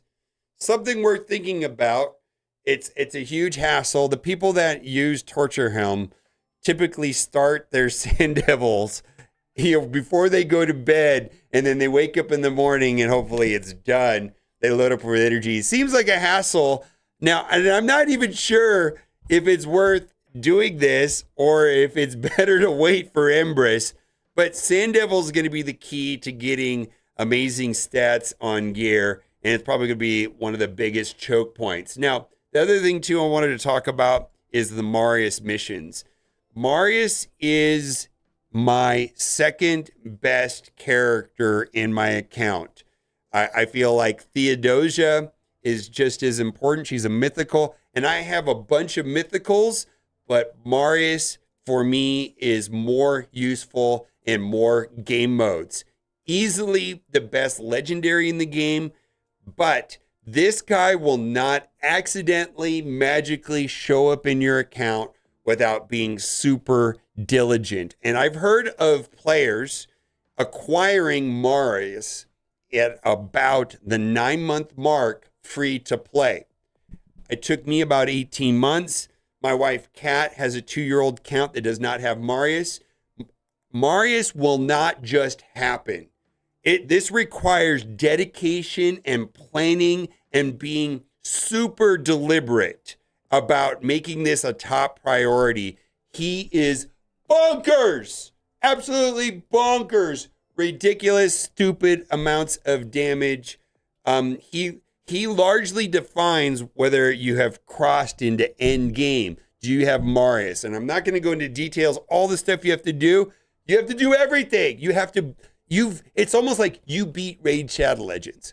Welcome to the end game is Marius, and I'm going to suggest he is that important. Easily will be the best character on this account. The next thing I wanted to talk about is Live Arena. Now, before I get into Live Arena, I got to talk about why I think Live Arena is a weird game mode in general for Raid Shadow Legends. So there's different types of games. You think about like chess or some sort of card game where you play up against another player. In theory, you're going to win 50% of the time. And that's an experience. And some people want that 50% experience. I win 50% of the time, that head-to-head matchup. Well, when I think about what draws me to Raid Shadow Legends, and a lot of people, it's mostly about I'm collecting things and I'm acquiring and building my Raid Shadow Legends army, and I've got a roster of characters and I'm upgrading them and tweaking them. I'm destroying bosses, and my win rate is much, much, much, much higher than 50%. It just is. It's just a different type of feeling and a different type of game mode. I could probably run through this right now and win 4 out of 5, much higher than 50%. And because it's a synchronous combat, it's very quick. And I feel like that's the core loop to Raid Shadow Legends. And a lot of people are attracted to that. And Live Arena is a different type of game altogether. It's slow, it's tedious, and you're going to win 50% of the time, which may not feel good. I feel like it is, you're just getting your head smashed by people that have gone crazy and min-maxed this experience. But that being said, they've heavily incentivized people to play in here. Area bonuses, faction wars, where you get glyphs, super important to max these out, right? The other thing too is that there are a ton of rewards in the general area, that are worth getting. And there are seasonal rewards, which are hard to get to, but this is a very, very valuable opportunity, 20% chance at a mythical pull. In addition, on a daily basis, you're going to get access to this Chaos Dust, which comes from the Sand Devil, probably one of the other places of getting some access to Chaos Dust by getting 5 wins a day. This legendary book, in theory, you can get one a month. I haven't felt like I've always got one a month. And then lastly, the super important Impulse, not quite as important, but good Zeal gear is found here, as well as up to 4 primal shards a month. 4 primal shards is going to be where you're going to have a 0.5%, and then doubly boosted events will give a 1% chance at a mythical. So these are going to be important places to get meaningful rewards if you can tolerate the idea that it is a very fundamentally different type of game than what one normally experiences in Raid Shadow Legends. And the reason why I bring this up is, I was looking at his Queen of Hearts, and, Polymorph largely is a blessing that is not being used nearly as much. Polymorph is a blessing that's not being used nearly as much because of the Wand of Submission. People have moved over to Temporal Chains, which I think is good up until 5 stars. Not good at 6 stars because of Marius. Whenever you reduce the turn meter on Marius, he smashes back Reigns. And then also, we've got important characters like Talena, which is a lockout champion, which is going to be one of the main things that still works in a Mercurial meta. I think lockout champions are pretty important. And what I mean by lockout champions, I mean Talena, Fabian, and then somebody like Alice. I would consider using them, making them as fast as possible, because their lockout ability can go through Mercurial. It's probably one of the better ways of getting through Mercurial. And I think that going forward, the game is going to introduce countermeasures to Mercurial, and they're also going to start introducing countermeasures to lockout, which we're seeing slowly with the newest fusion champion coming up, Cowardly Lion. Looks like he is a direct response to Fabian's dominance in PvP game modes like Live Arena and Classic Arena. I think Cowardly Lion is going to be important going forward. So those are some of the things that I would take a look at on this account. If you haven't done so already, click the link in the description. You get your journey started off essentially with 3 legendaries and 3 epic champions. King Galkobar is bonkers, with paired up with Tagore and Pelops. And then Dorothy looks pretty smart too, because she's a speed lead, and that's actually what is missing out of those 5 champions that showed there up on the screen. Okay, bye for now. Woof.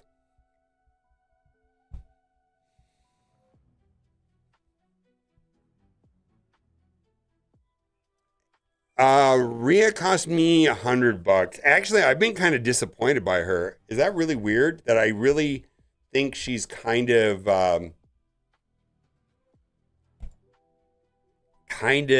mediocre. I don't know.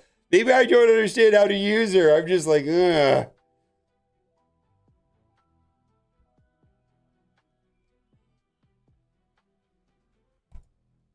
Yeah, well, it's going to get edited. All right, I'm going to get out of your account. I'm going to play Live Arena on my account for a little bit. I need to play Live Arena. Let me shoot that. Let me pull this up here. See, I'll run this boss for a second. Oh, yeah. Live Arena is a Spenders Oh, just look at like vampire. Oh my god. It's a spending situation. There is a guy. There's a guy that is free to play that placed in the 51. I'm gonna say it's not only a spender, but it's a veteran spender. I don't think you could be. I don't know if you can be competitive in the tippity top live arena by just being a spender. You kind of have to be a veteran player as well. See if we can get through this here. Nope. Okay. Actually, let's just close that out, and we're gonna load up this. I need to play. Speaking of live arena, I gotta play live arena. Let's go do it. I hope so.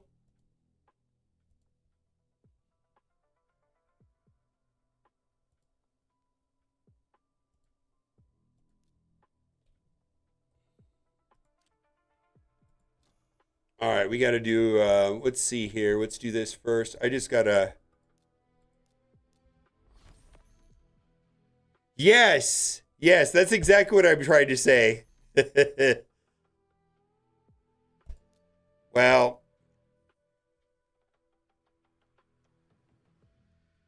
yeah, I feel like it's a spender plus veteran player situation primarily. From I feel like the one guy that got 51 free to play is an anomaly, and he's extreme end game, extreme veteran. Also, I think he got lucky with like Solinar. I think he's got a 6 red Maria. I feel like he's kind of in a, and then he has like 5 or 6 myth. Oh, you want to hear something that's gonna piss everybody in chat off? You ready to get pissed off? So one of the more elusive pay to win relics in Raid Shadow Legends is going to be. Oh, come on, not mine. The Relic Index. What is it? The events? The Relic event group, right? This one right here. Red Bomb. I ready to scream at you ready to scream and say, fuck you, mobile gamer. I pulled a Dread Bomb on a rare pull.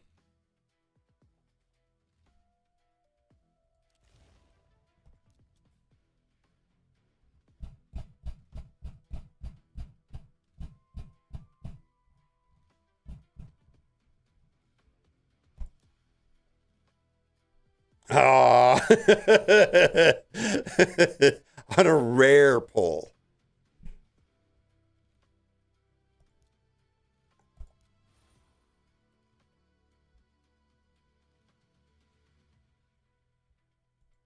Yeah, and it was like in the middle of the night. I was just like, okay, I'm gonna open these rare. And I was like, dude, that was a rare pull. Holy moly. Oh, I don't even know where to. I mean, I'm sure there's a ton of places. I'm thinking about Carnage for now and Maria later. That's what I'm thinking. Carnage for now and Maria later.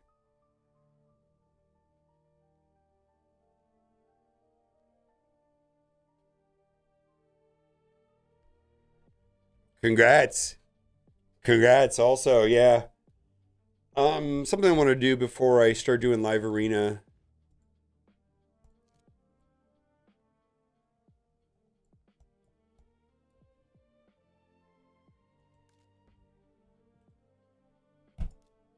Maybe a rare, man. Such a wild thing.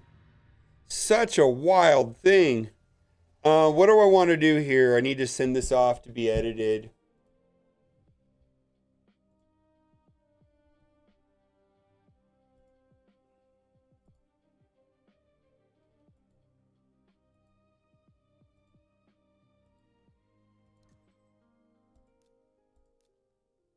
Also, I feel like I don't understand live. After talking to Vampire a little bit, I feel like I don't have a clue what I'm doing in live arena at all.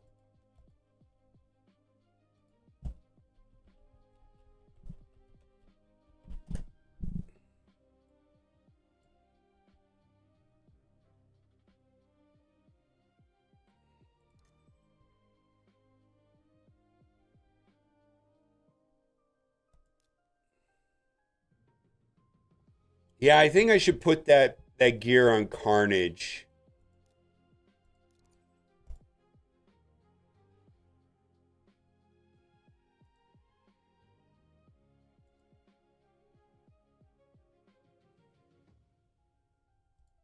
In fact, right when we're done with this, I will.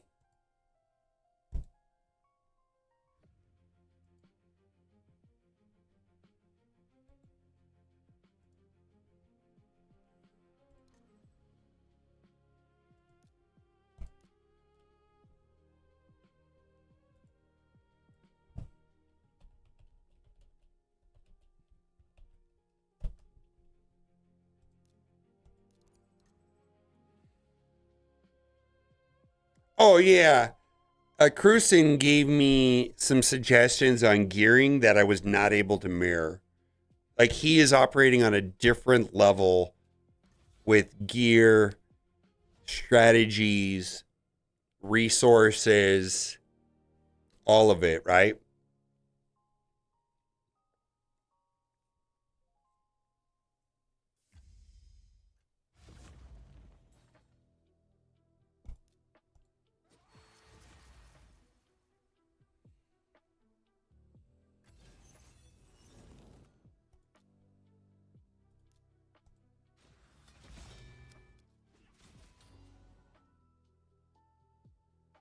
Yeah, that's from Proving Grounds. That's the whole point of Proving Grounds.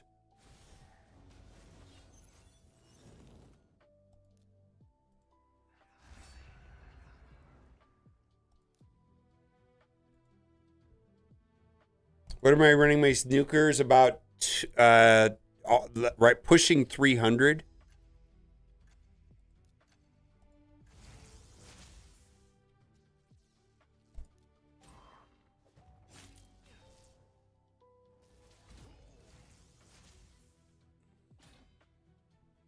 Yeah, I'm pushing 300 on most of my nukers, frankly. Hmm.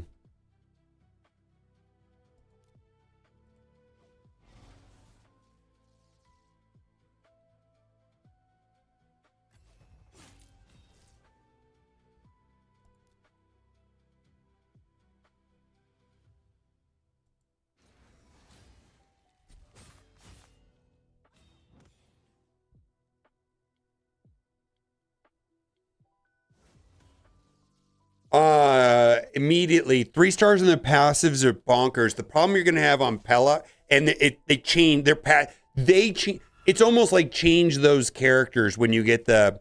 It's such a big deal. The problem with Pelops and getting a 3 star on the passive on Pelops is that it's that super annoying revived heal dungeon where she heals back up, and then you get into these 7 minute.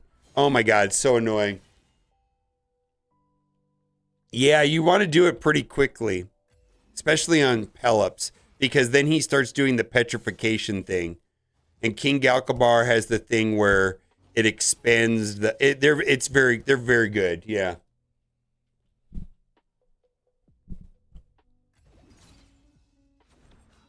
250 is fine. Yeah, 250 is fine. I don't think there's anything wrong with 250.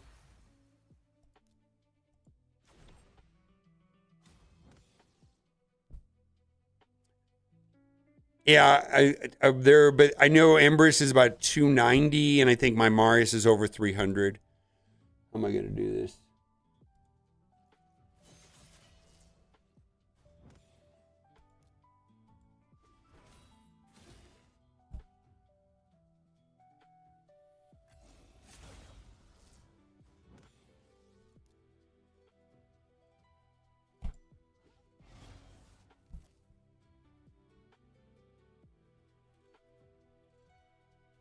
She's gonna die, and it's gonna be over. The match is over, actually. Feel like the match is over right here. He's going to AoE. Oof. Yeah, the match is over.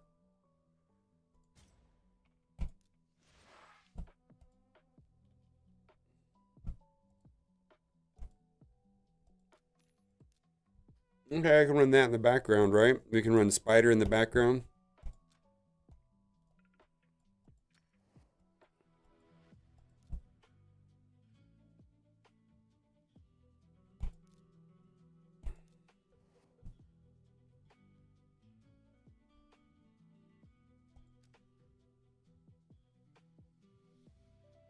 Oh, wait a minute. I want to run. Hello, what's up, Dragon? Dragon? Yeah, I'm gonna put that gear on Carnage for funsies.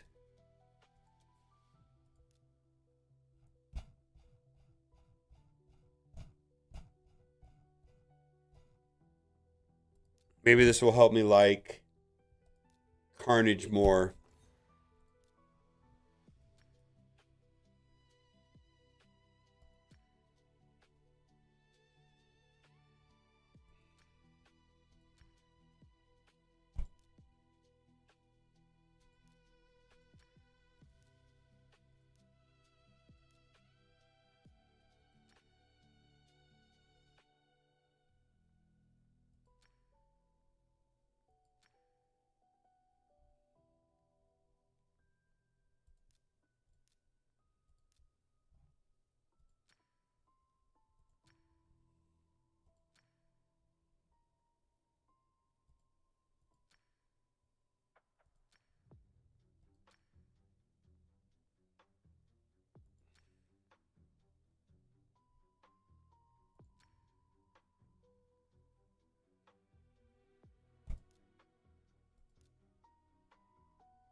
With Arnie? Yeah, I'm not familiar. I gladly would answer the question if I knew it quickly. That's like, I just don't know the question off the top of my head without.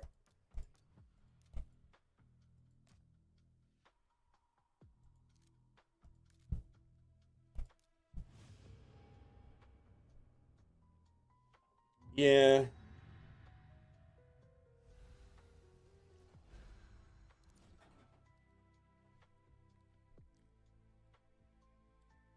What do we got? Fabian!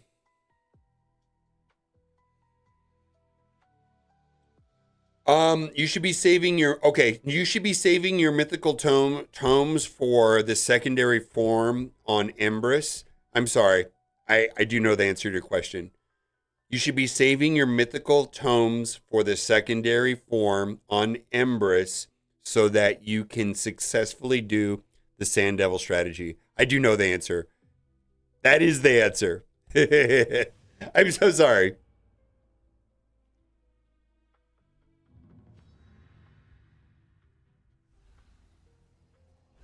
Secondary form and Embrys is the key to doing that Sand Devil thing.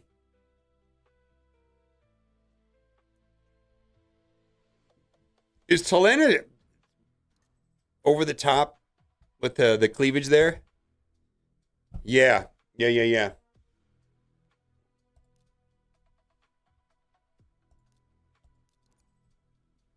Oh.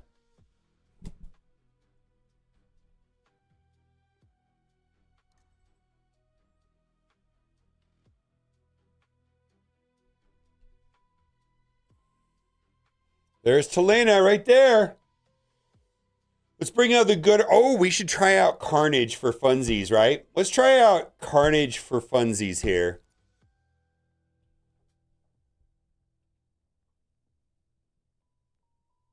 With that new gear. I don't know if it's going to matter much. I actually need to look into taking it to 5. Let's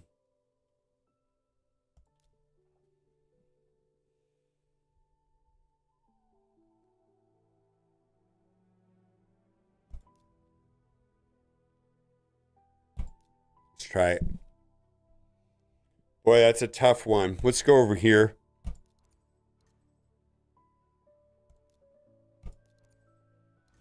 All right, I should have a lightning fast. Lightning fast. Fabian.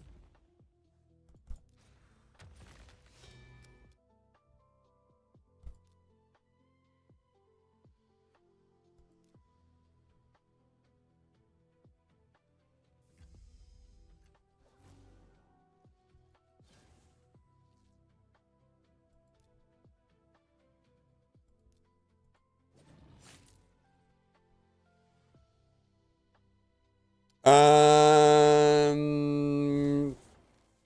380 and maybe 600.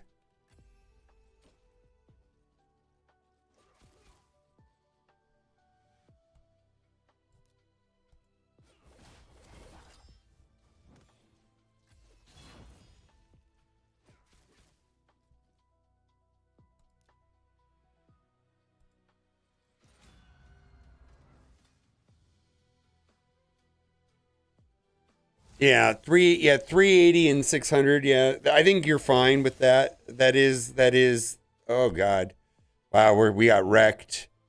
Oh, is Empress going to be able to save me?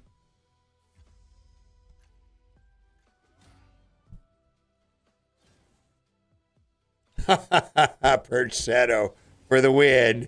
Oh, Perch Shadow for the win. Get wrecked, boys.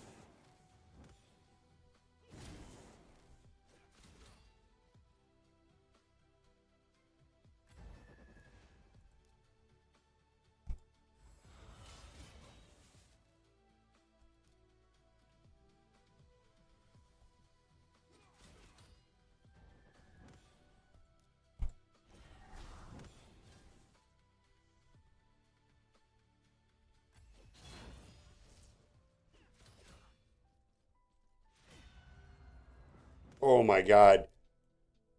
Go away, nerds! Yeah. Oh, is he going to revive him? No, he's not. Oh, get off my lawn. Hey, Carnage straight up won that, huh? Carnage won that straight up.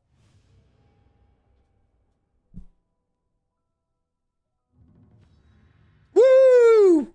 It's almost lunchtime.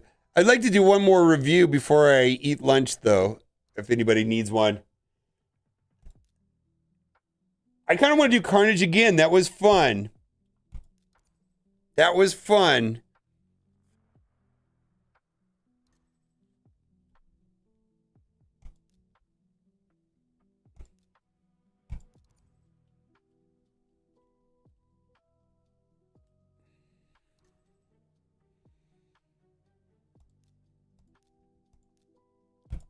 Get off my lawn, Crixia. Yeah, if you can get... Oh, the other thing, too, is I have it in 5-piece supersonic, which is super helpful. Again, this should be a super fast... Because this is 33 plus a 6 intimidating presence on top of... on top of... temporal chains, yeah. Have fun with that.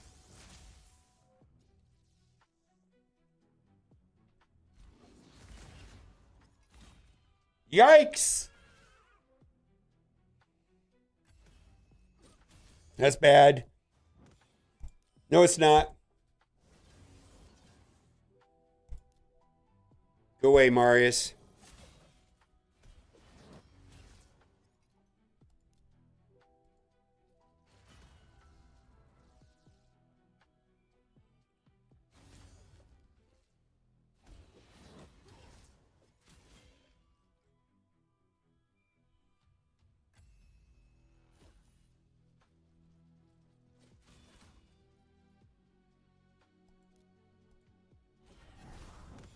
Ha ha!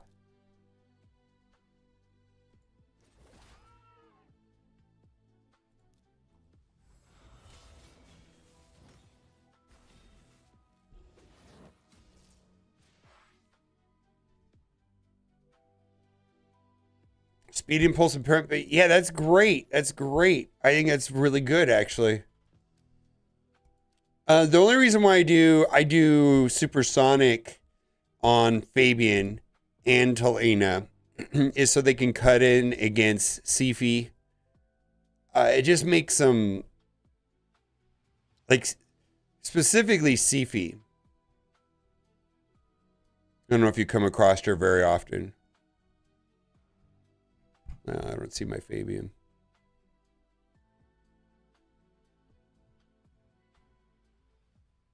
Do I clear all the stages in Curse City hard? I do not. I do get onto the back island and I get through most of the bosses.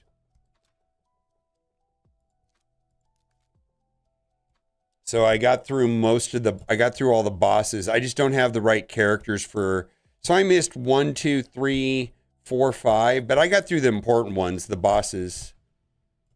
I just don't have enough patience to upgrade this garbage.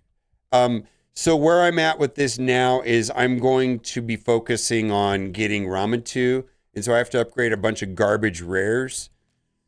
I'd rather do that, and then I'll look into Curse City garbage epics or whatever they are. They're just awful characters.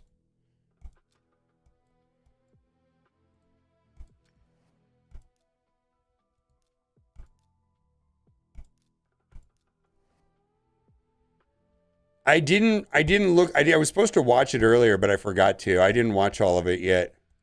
I did see that they were coming in.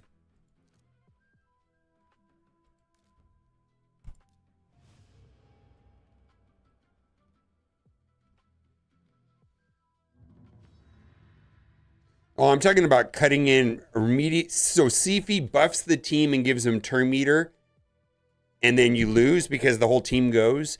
Not when you have supersonic. If that makes any sense.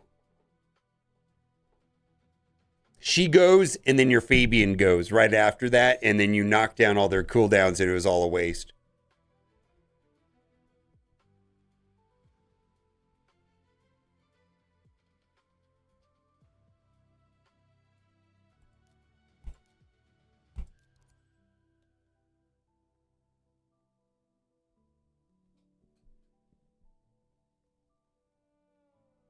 Is it 10 turns or 10 buffs? Wait a minute. It is 10 buffs. It's 10 buffs on Queen of Hearts, right? Oh, so you already have it then. Yeah, that's actually pretty cool. Yeah, right here, Sifi. Yeah, we're going to put Talena in. $10, yeah.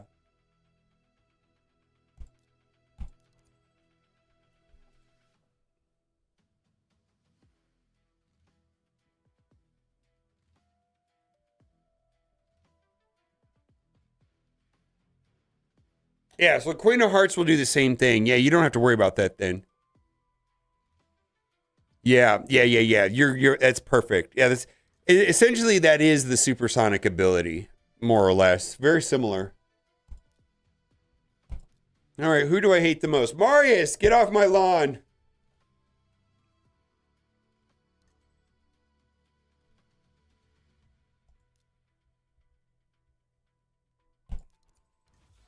Oh, we're gonna have an ugly combo here.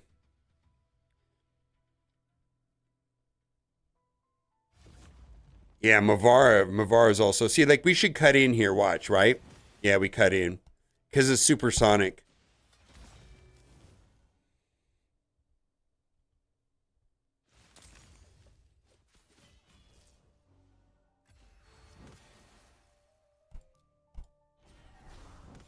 All right, now we should be doing dumb things. Let's see if we can wipe.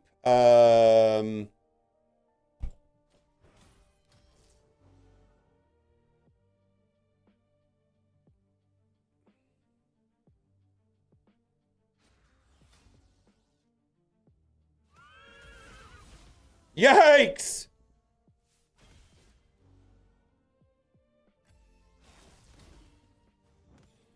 Ha ha!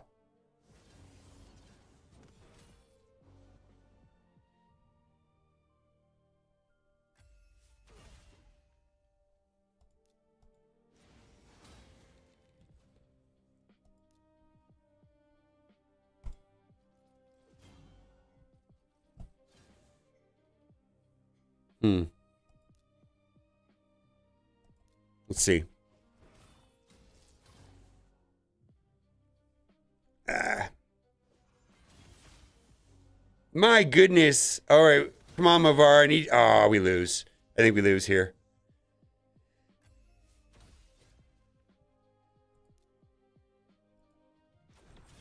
Oh, I didn't mean to do that.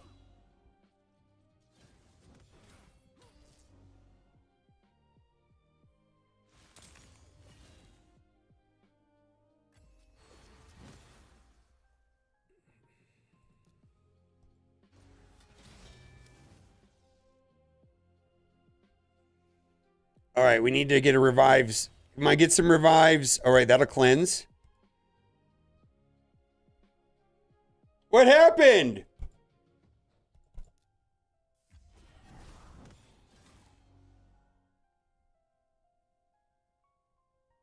Please survive.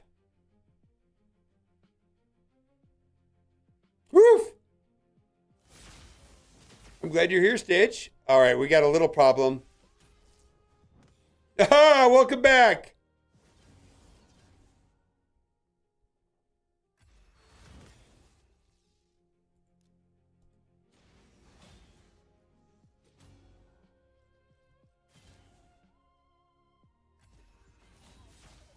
Yeah, we're just uphill battle here.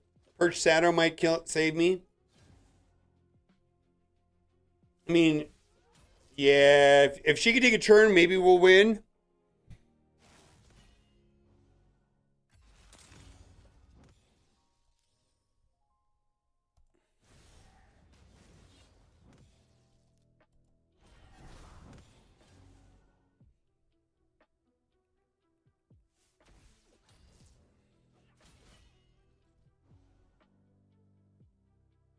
Oh my God, I have not been able to really go. He's died so many times. At least we get full health back, or most of it back.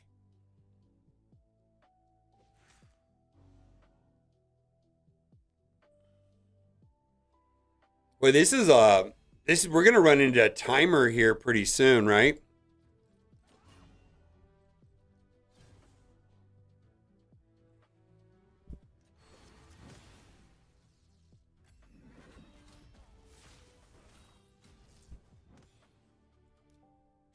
Oh, I don't have Perch Shadow. We're out of luck here. This is it? Yeah, this is it. Oh, wait a minute.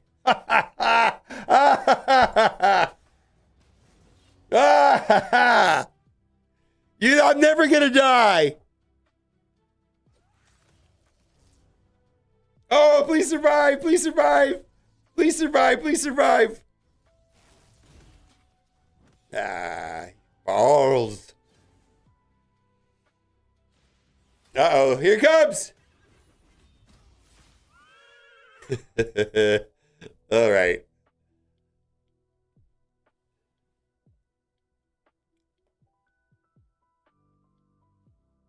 Ah, the struggle. Oh, 59%. I dropped below 60.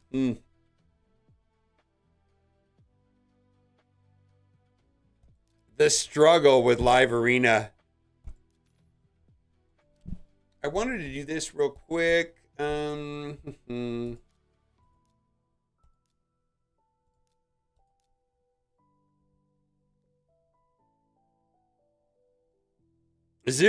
interest. I know, right? I don't know about Live Arena. I just want to get that mythical pull. You know? Also, Gold 3 in Live Arena is not a joke. Kind of bonkers.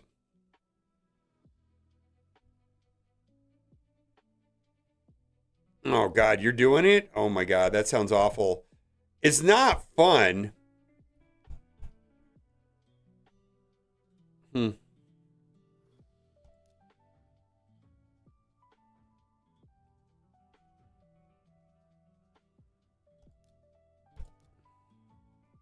Hello there, Tech. Welcome in.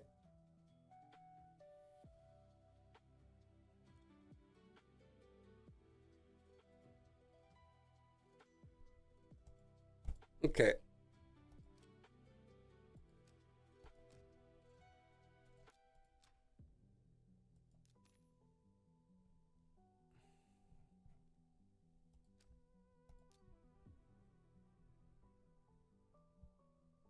Spider. Oh, we finished that. All right, we can go to something else, I suppose.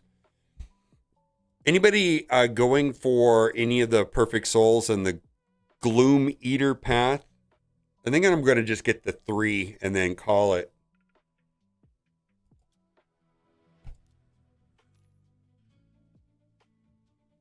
Hello. Yeah, I got to do that. I got to eat here pretty soon.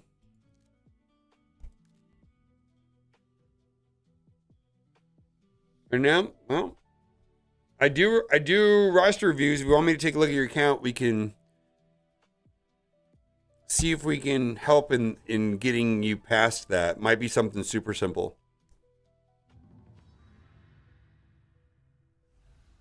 Oh, nobody likes Live Arena. It's actually, it's so opposite of the normal gameplay of Raid Shadow Legends.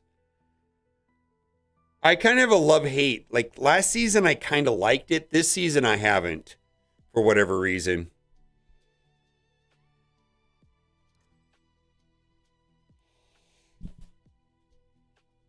Well, hello there, Mr. Five Red.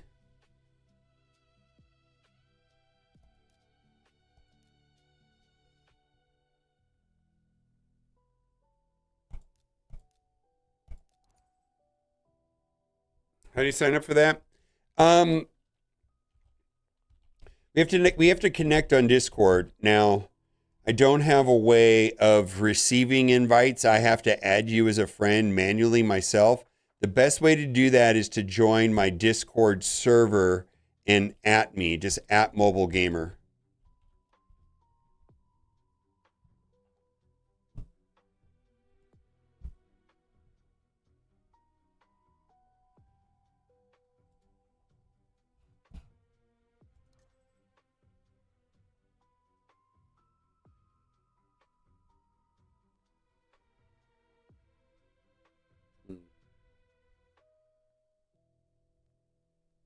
Let's try this. Well, I kind of had fun with that last one. Let's try it again. Let's try Carnage one more time. Oh, no, I really can't, the way I have this set up. Empress, Mavara, and then we'll go to Lena. Yeah, I just posted right there.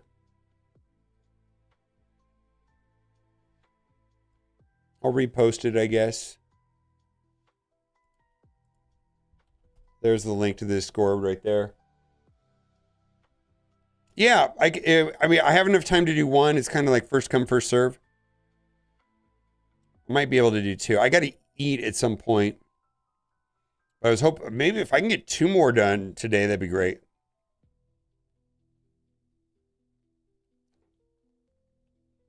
Yeah, join the Discord server, at me, ping me, and then I will click on your name and add you as a friend, and we'll take it from there. I do want to get through my live arena here first.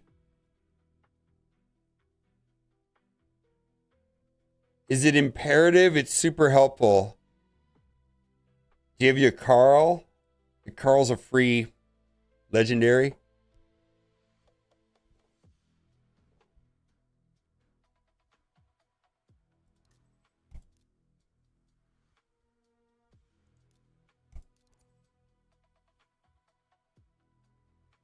Yeah, your Carl's a freeze champion.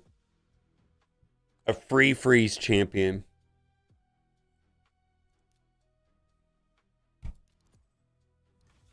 Yeah, at me, just at Mobile Gamer right in that landing page. Say hello.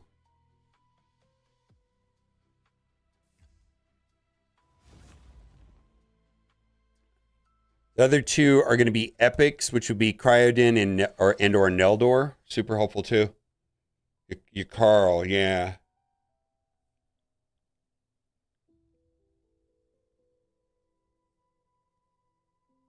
Oh yeah, Fire Knight. Yeah, Fire Knight. I mean, the other way of beating Fire Knight is going to be with a assist all attack like Mikage.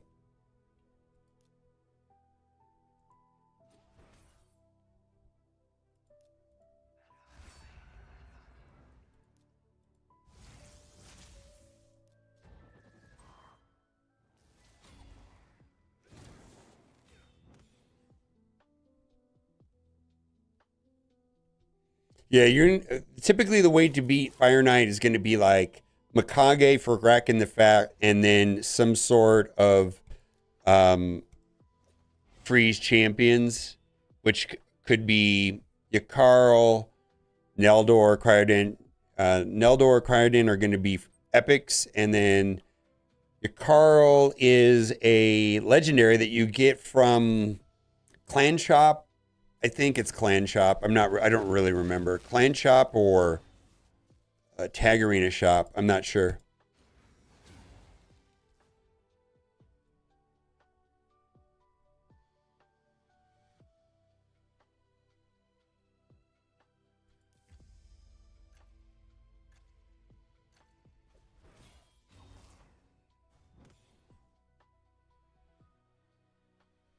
Yeah.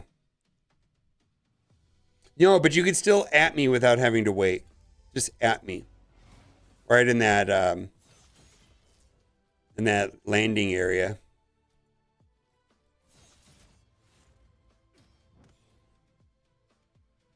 All right, somebody just added me.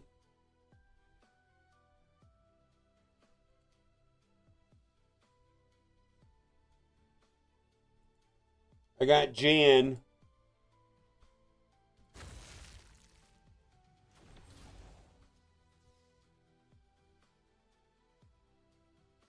Ooh, this could wreck them right here. Let's do this.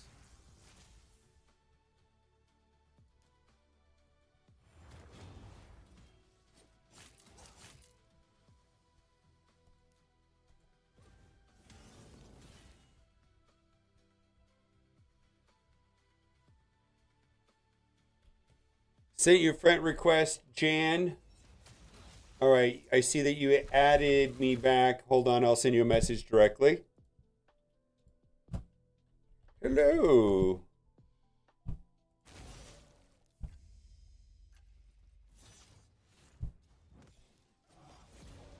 Let's see here.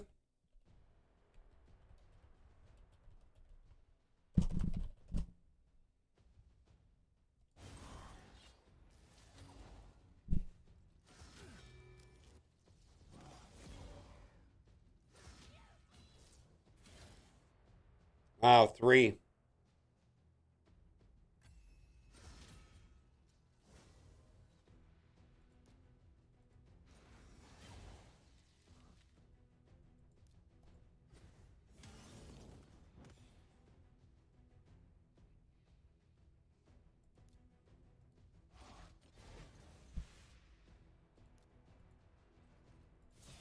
I'm just gonna put it on auto because this is gonna be on.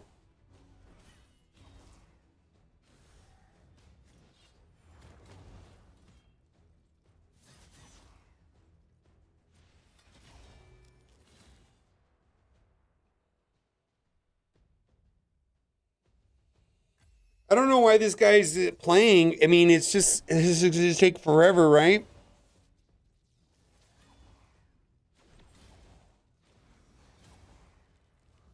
Which is fine. It's just this is gonna take forever.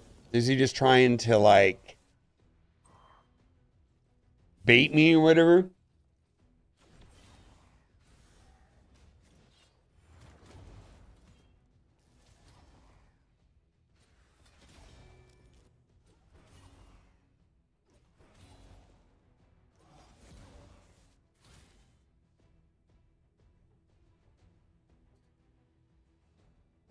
Yeah, this is a waste of time. Oh my God, he left the game.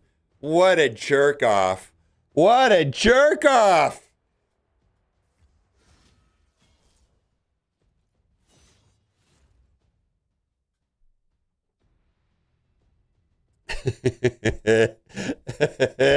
All right, one more. Nah, he's not. He doesn't know. No, it's not a stream cypher. It's funny though. All right, Jan, I got it.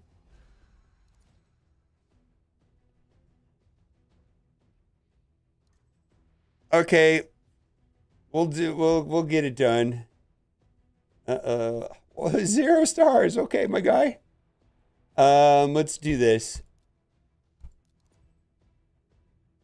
How long have I played Raid for? A couple years now.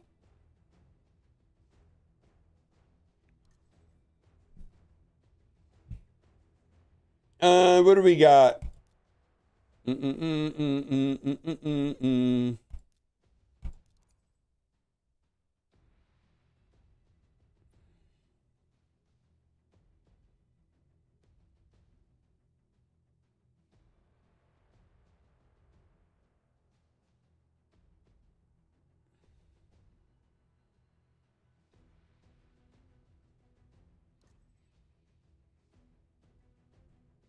6 years ago? Oh my God, yeah.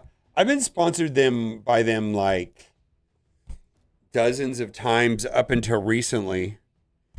It's been, oh, this actually looks interesting. That's interesting right here. I want to see how that plays out. I have not seen him in arena. He is crazy good in PvP though. PvE like in Grim Forest and stuff. Yeah, I've been playing Raid Shadow Legends on and off since before it was launched. I guess that was 2019.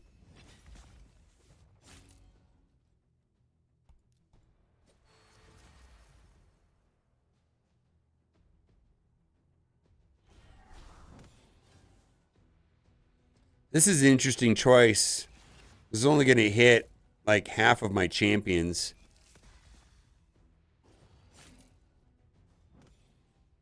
That's going to cleanse it.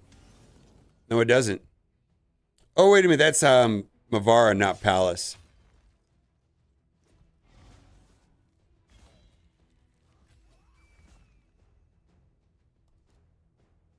Hmm.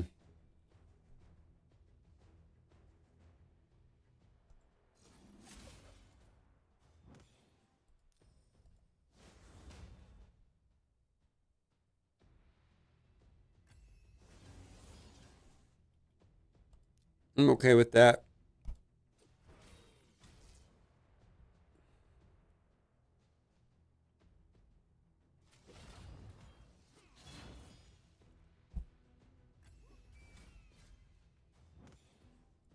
Let's see if I can turn this upside down. I'm gonna go risky here. Yeah, that was worth it. Who's the reviver? You are. Goodbye.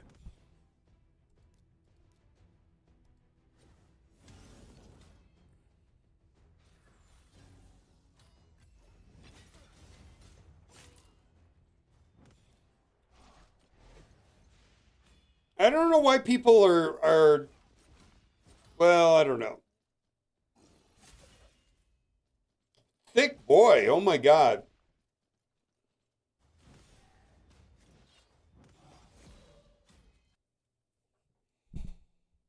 Okay, let's load up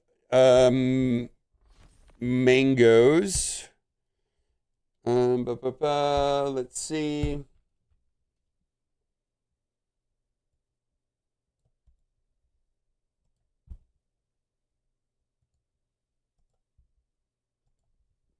I'm gonna have to get something to eat real quick at some point.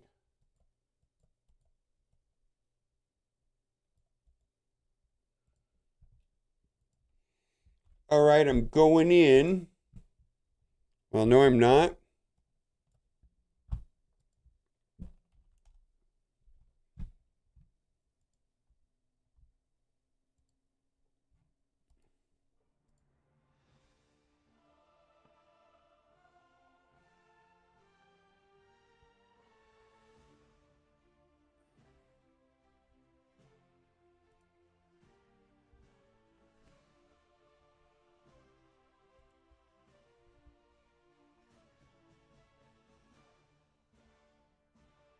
I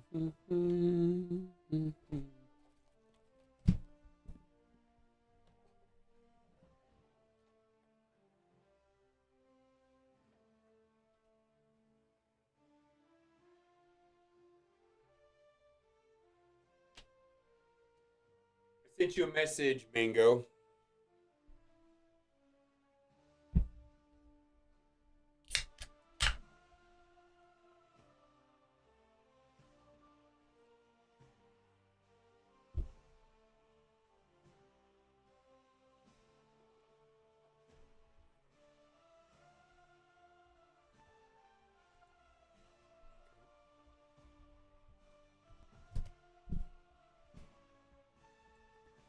Going in.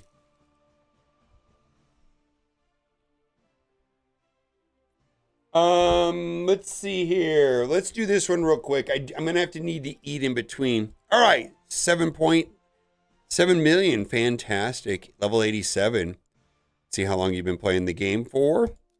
Been playing the game since. Where's your badges?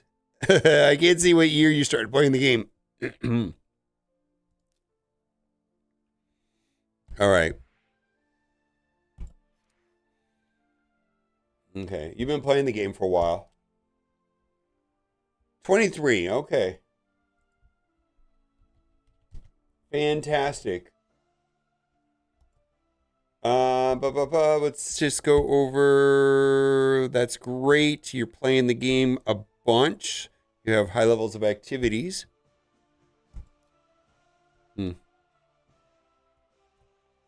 What's going on here?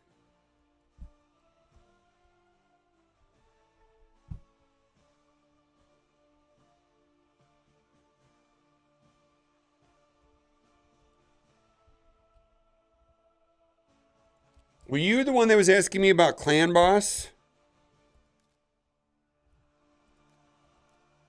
No.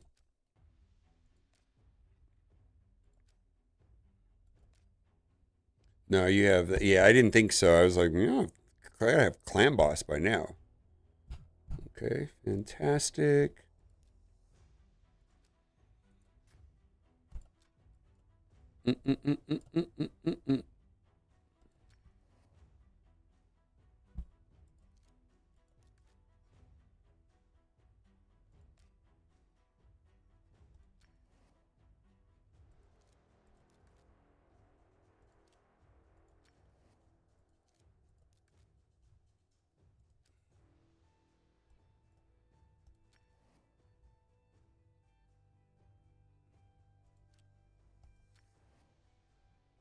All right, well, Sand Devil 25. Okay. That's actually probably the most important one, frankly. Let's see here.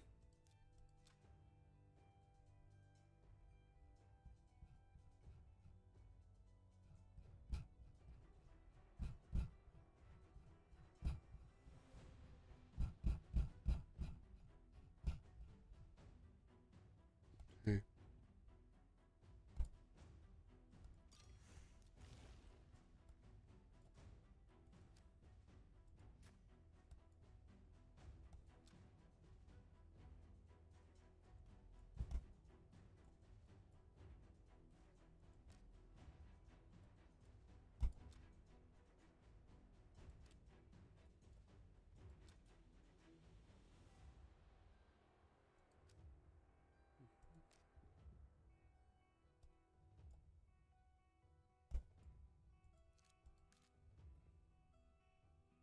Oh, you're very active.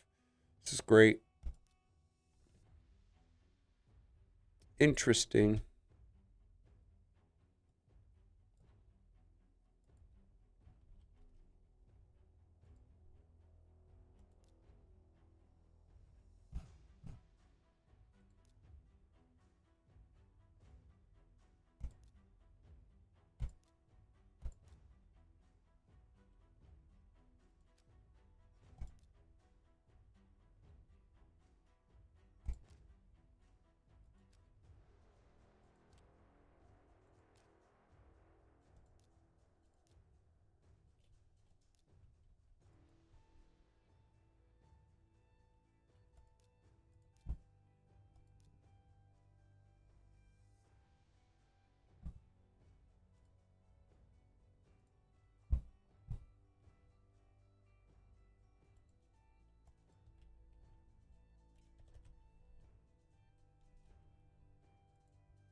So you can go faster if you want, but it's going to be at the expense of some other pieces of gear. Um, I'll send this to you to consider. But you can get your Arbiter up to 397. You have good gear. If you want to.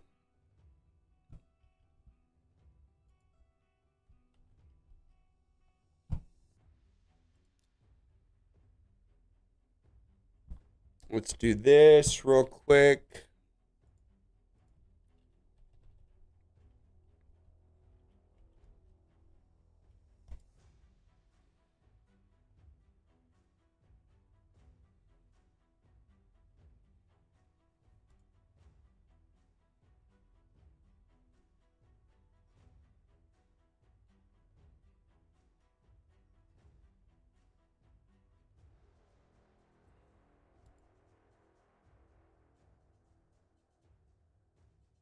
We got some good champions.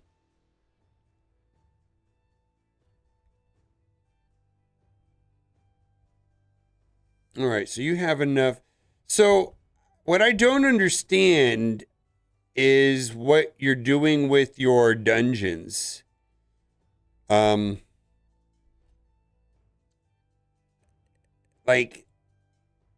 for you to get Marius, you're going to have to do hard 10 on all the dungeons. Is that just like not a lot of interest or time or not wanting to gear people?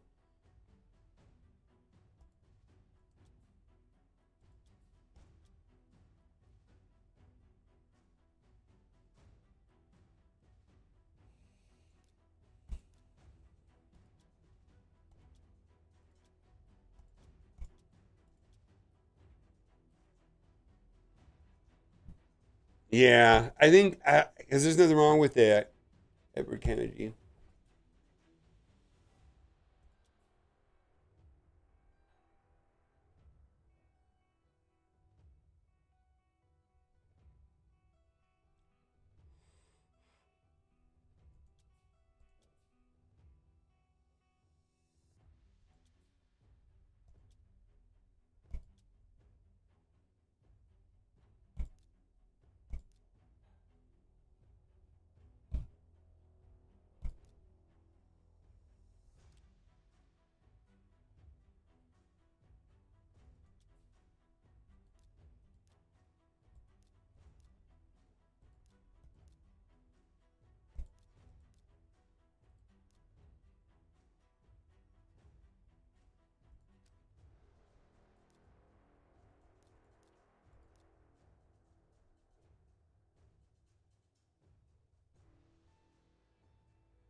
Nice. Yeah. So it's surprising, right? That you haven't tackled the dungeons. Um, I don't feel like it's your. Okay, let's just talk about what I looked at. I looked at a lot of things real quickly, and I didn't say anything. Um, you're saving up campaign energy and all of that. That's great. You're headed into the next fusion. You have a pretty extreme deficiency of shards. You already know all this. You already know all this. Um, you're making little to no progress on Marius. Marius is not going to happen accidentally. The beautiful thing about Marius is that when you get Marius, he will be your best champion in your account. It is not going to happen accidentally. People can get Marius if they're deliberate at about 9 months. Now, there's a lot of hoops and hurdles you got to do to get through Marius, but one of the ones, and you have all the characters necessary to do it, is you're going to have to do the peak difficulty, Ice Golem hard 10, so on and so on. Fire Knight's going to be the hardest one. Something that you don't have, which also surprised me a little bit, is Mikage. Mikage is going to be useful for that. You do have your Carl. This one's going to be the hardest by far.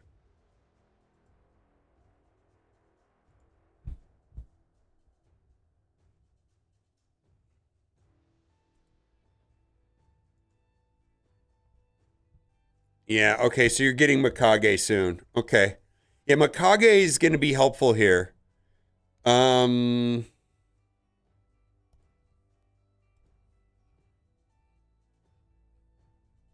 and then I got a couple more things I want to look at before I.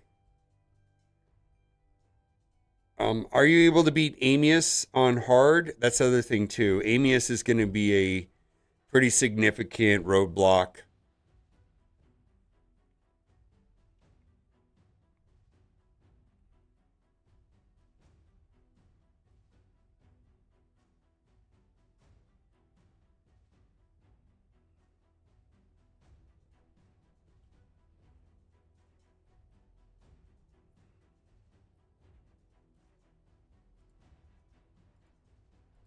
This one's going to be the hardest though.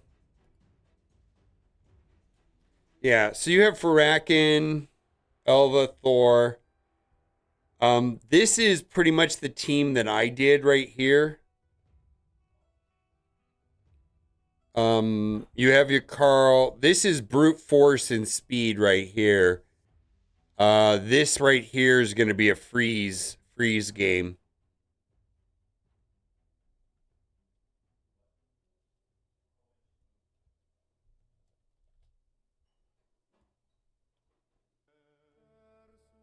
Padraig is designed for Fire Knight. Neldor, Farakin. Yeah, your Carl's the free champion. So really the difference is which ones of these do you want to upgrade? This is going to be a pain in the ass, but you probably don't have two Neldors or even thought about Neldor. That's going to be the hardest part.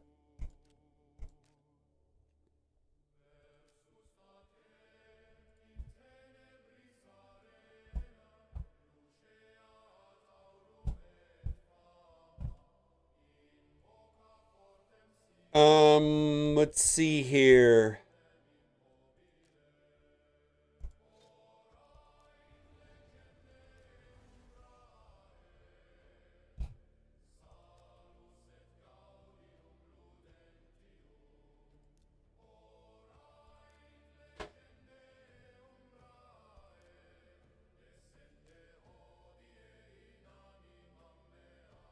Yeah, this is peculiar.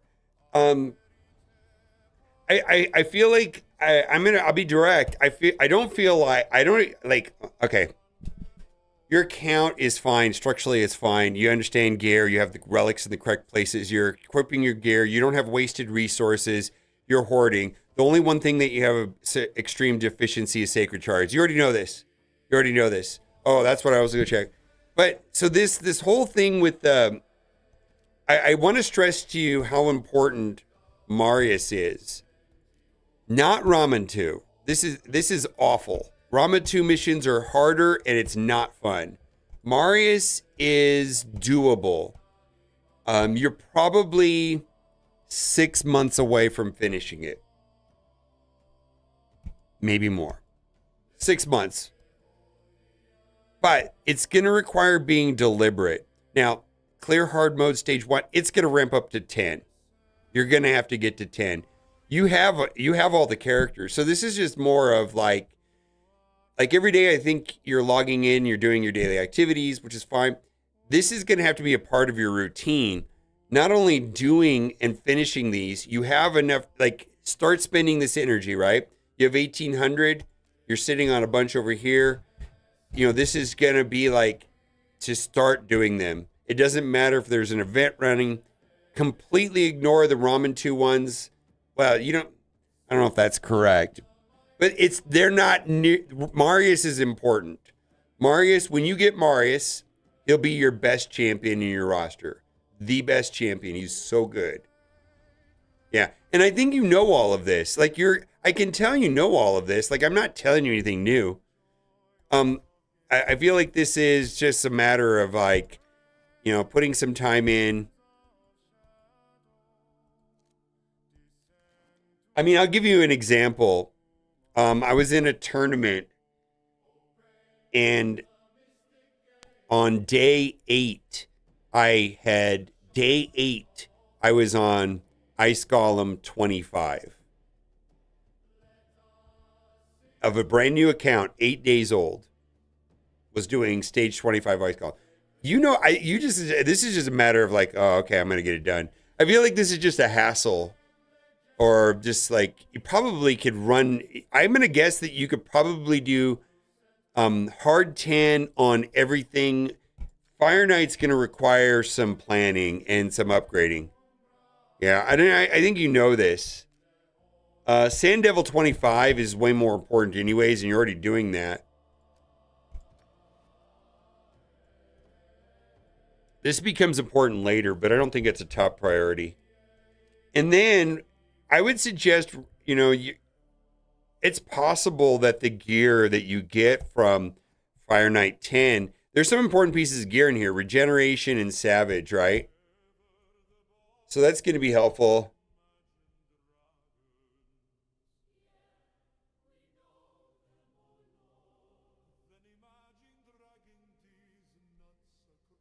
Yeah, I think you know all of this. I don't see any like I don't feel like you're overlooking these things. I think that's just a matter of interest.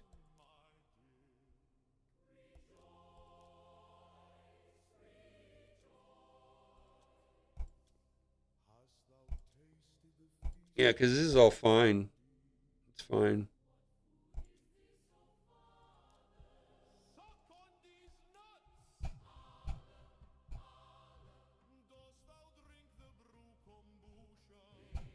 Oh, wait a minute. Where are you on?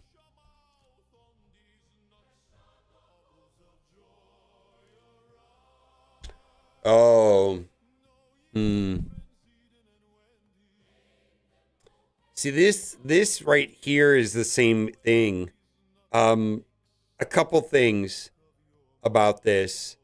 Um, well,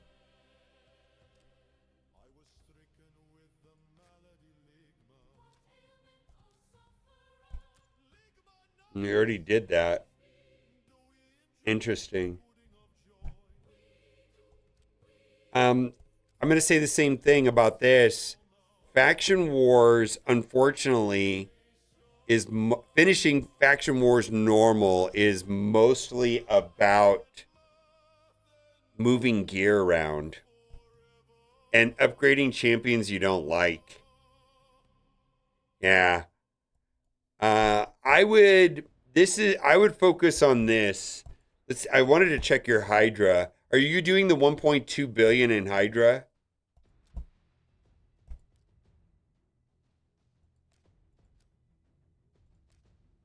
Chan.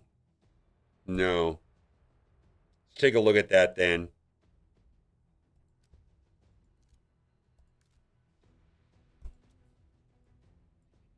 Yeah. So here's the thing about this. When you get to the 1.2 billion a week, it doubles the amount of accessories, and those accessories are super important: protection and stone skin, right? Very good accessories. So this getting 1.1 billion essentially is getting half as much. You double your output when you get to 1.2 billion. Take a look at your teams that you're using.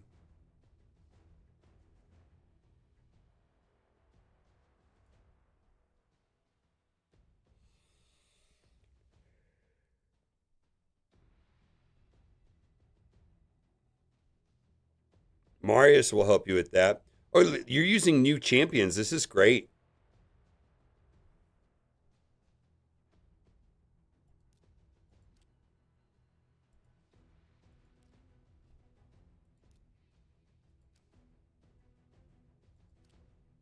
Let's see if you're missing anything.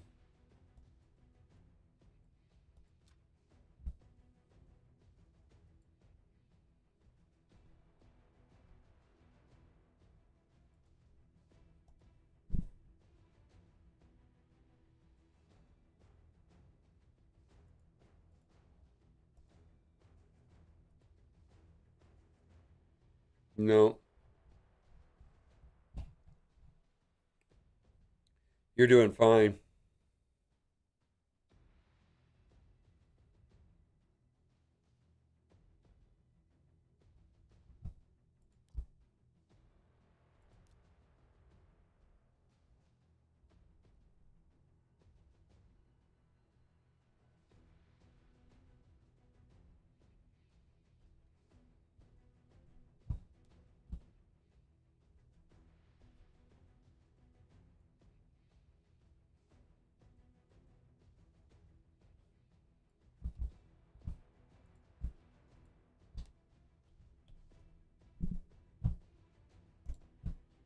All right, so each one of these champions does different things. You got your support, you got your hex, you got your block buffs, you got your HP damage, massive amounts of damage. This guy right here is shutting down the blue one that puts up the fear. Do you use this guy? Wizard Shenmue.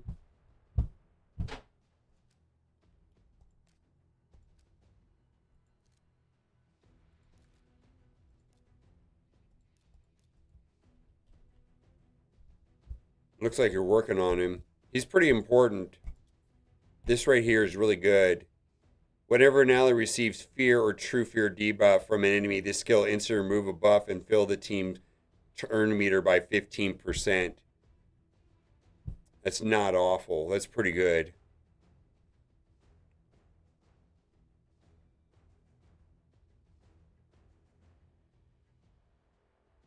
Yeah, I would look into this guy for Hydra because the blue dragon, I don't remember its name, it's the blue one, really messes with everything, and he essentially ends that problem.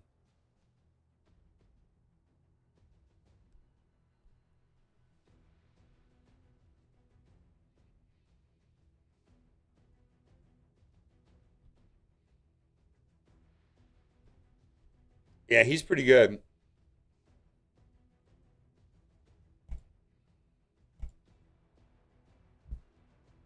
Yeah, he's super helpful in Hydra. Nice account, by the way. I don't think that. See, when I look at these, when I look at people's accounts, it's like it's sometimes it's awful things like sitting on thousands, like 10,000 relics unopened. Sometimes it's like not doing faction guardians. Sometimes it's not ascending any gear. Sometimes it's not enchanting any gear. You know, like, and you're like, oh man, you could be done with like all this stuff if you just did that. Same thing with Arena. Sometimes people just won't play Arena and they get stuck in like bronze or something, right? I don't really think your account is like that. You have enough characters. Your the fundamentals are good.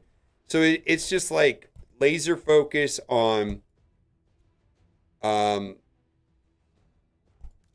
faction wars. You know, maybe taking up Ishmael just for Hydra. Tinking around in little dungeons. You know, I think you should be able to finish Ice Golem, Spider, and Dragon. Really, I think you already do. Everybody can do Dragon. Spider and Dragon are pretty easy. Ice Golem and Fire Knight are actually pretty challenging. This is going to require very narrow, very narrow kit champions, and they're multi hits on basics, freeze, or assist all. So that's a very specific type of champions. You already have like your Carl. Your Carl's really good for that. He's free. And you also have Padraig. Your Carl has freeze. Right here. Not a champion that I like. Also really was resistant to booking him because I don't like him. You're going to get Mikage soon. Mikage's super helpful there. This guy is built for Fire Knight. I mean, his kit just reads Fire Knight. Destroys match HP, assist all, everybody attacks at once, cleanse, skill cooldowns. Yeah. I did not want to waste my books on your Carl. I don't like this champion.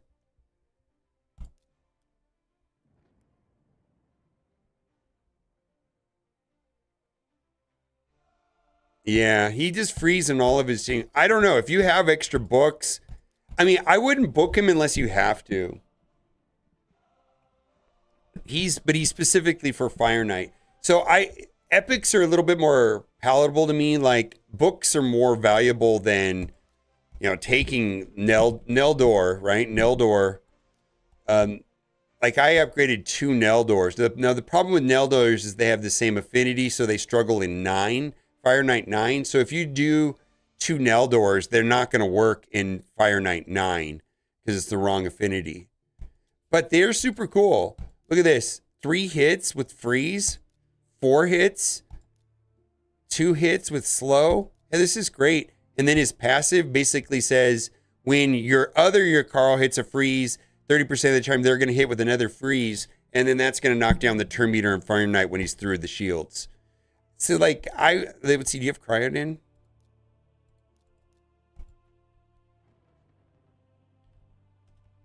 Am I spelling it right? No, you don't have him.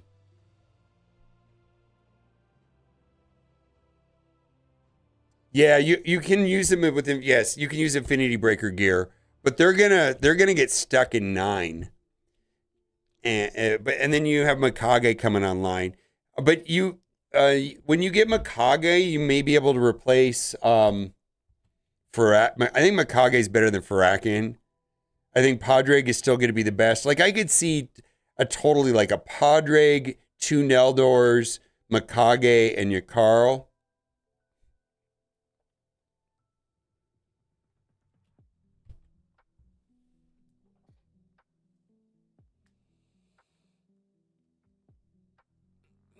Nice account. All right. I'm going to do a couple more. Nice account.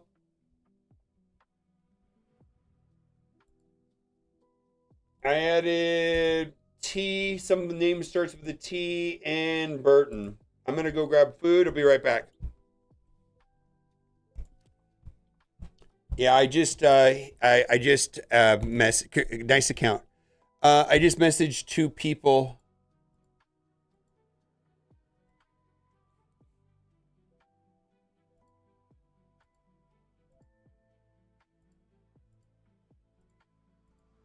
Go grab my lunch real quick.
Actually, I was just thinking about it in the kitchen. It was like, oh, I could almost make a video about like underrated or like epics. I was just thinking maybe I could have made a video about epics there. I'm gonna eat my lunch real quick while I'm playing probably a live arena in the background. I'm gonna turn off my camera.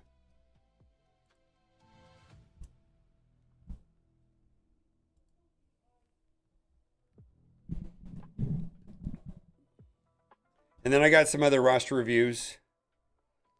But yeah, the epics, well, like Neldor is an amazing epic. The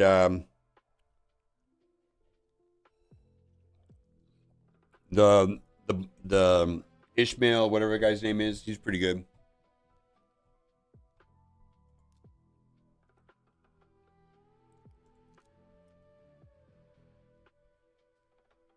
Oh, let's do this.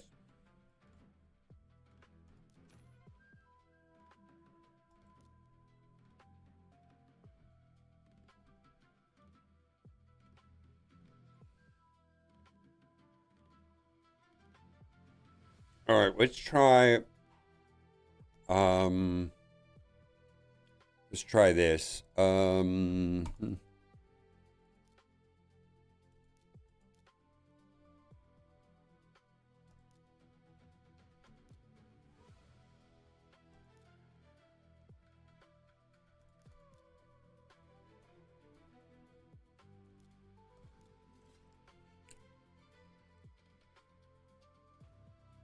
From Jay's video, how to achieve 1.2 billion. It's going to depend on your roster.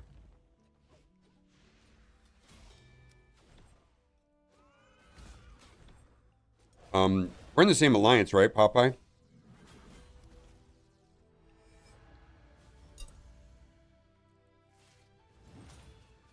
Yeah, I do it for you. I don't normally offer that to people because it's a hassle.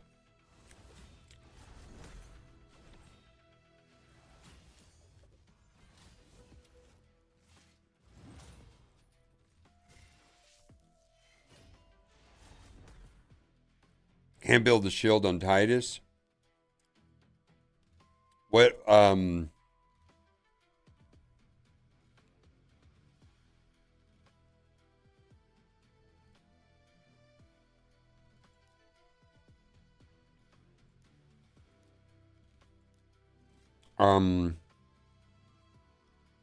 do you have? You have Wixwell. Who are your buff extenders?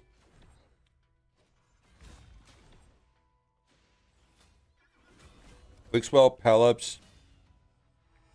Pelops, Lydia, Donnie, Titus. You need somebody else.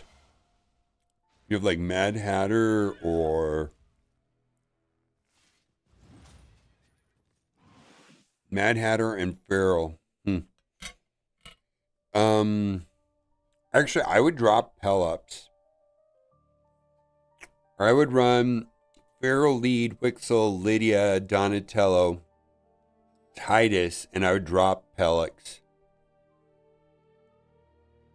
And run Mad Hatter or Demitha and try that.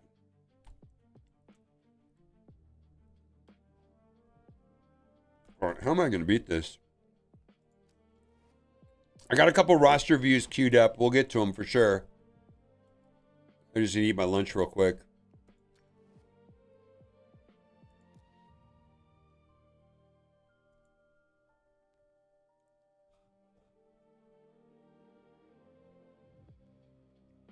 Star Sage? Huh.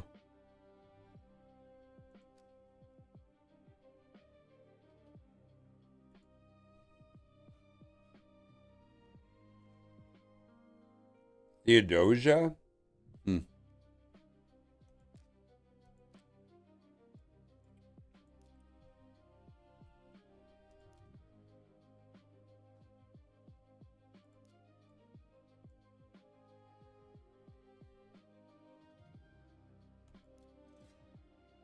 Demitha? Yeah. I'd try it. It's a tough one.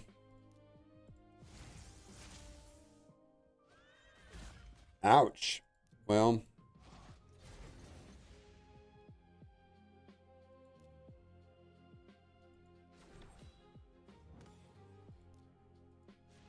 Goodbye.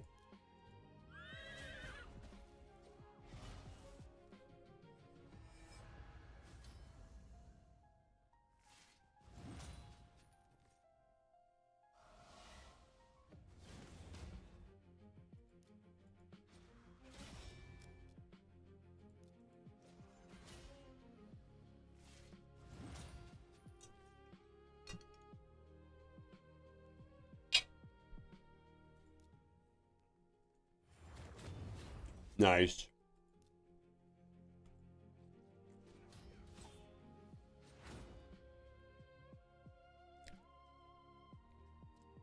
It is getting more challenging.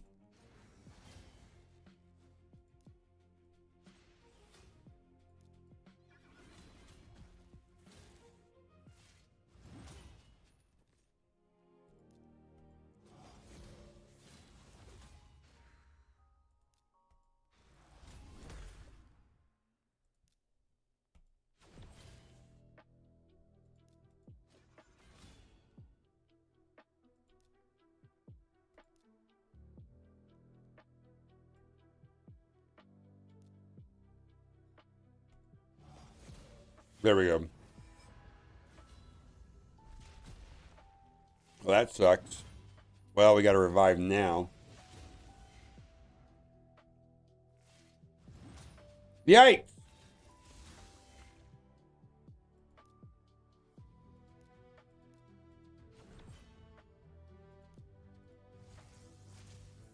All right, let's see here. Try to eat, but I'm so busy with this.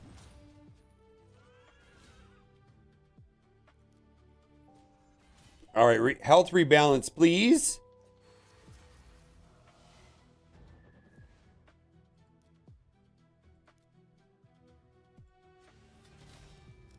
We got to get through her.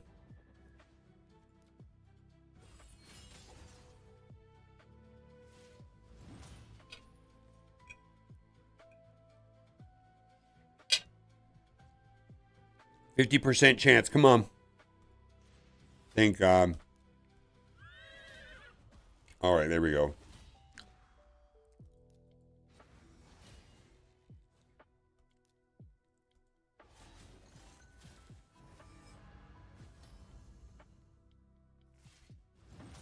Whoa, we're dead. Holy moly.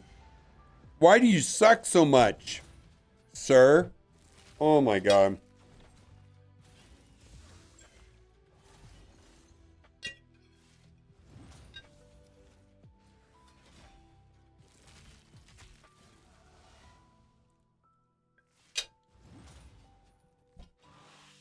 All right. I gotta finish this though real quick. All right, I'll do review after I get through this real quick.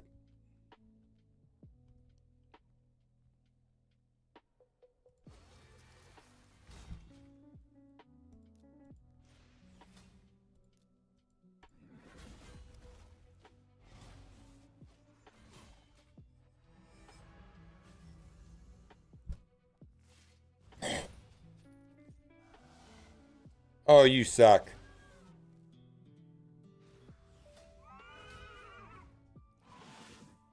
Wow. All right.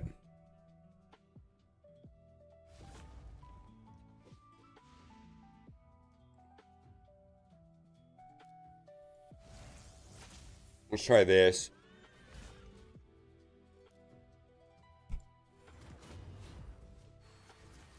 What? How does that work?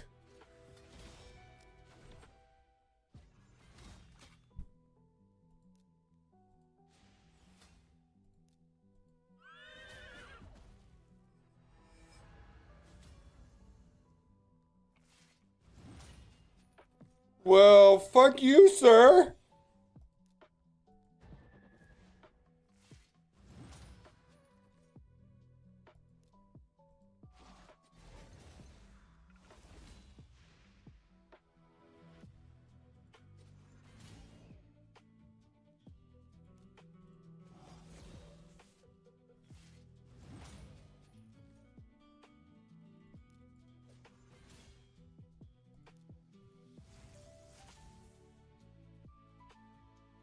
Yeah, she's still very strong. Theodosia's very good.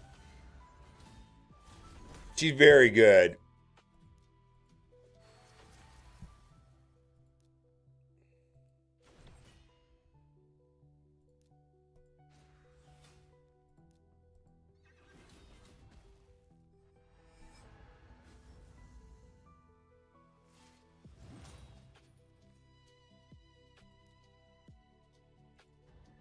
Ah.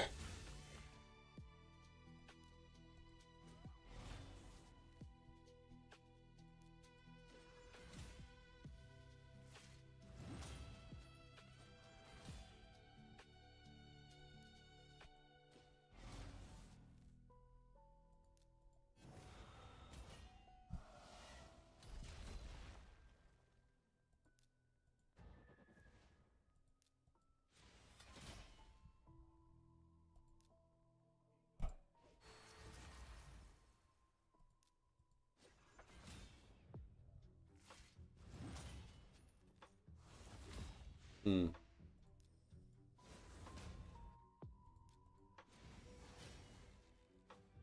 Oh yeah, he's great in Proving Grounds. Yeah, he's very good. He's almost vital for what, Ogren?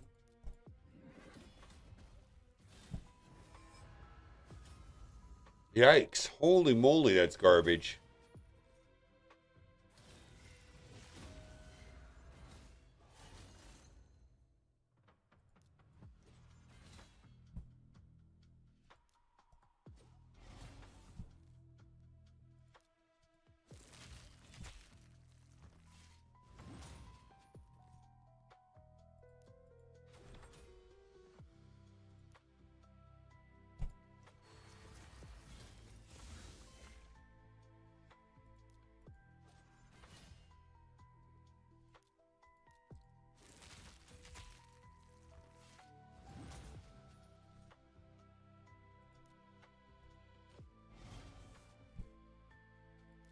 I'm gonna save that. There we go.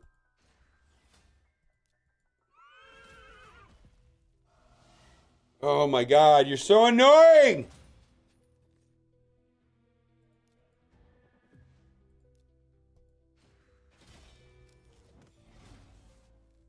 Oh, we might lose right here. This is so bad. Oh my god, this is so bad. This is so bad. Yeah, I was afraid of that.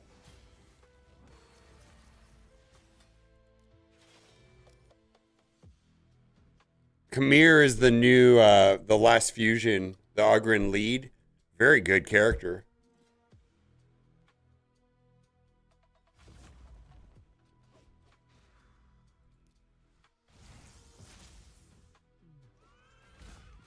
Let's try this.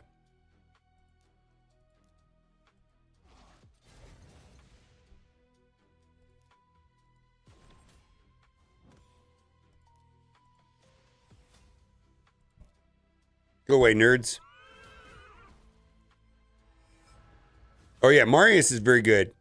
Have I ever said that before? Have we ever talked about how good Marius is? I can't remember.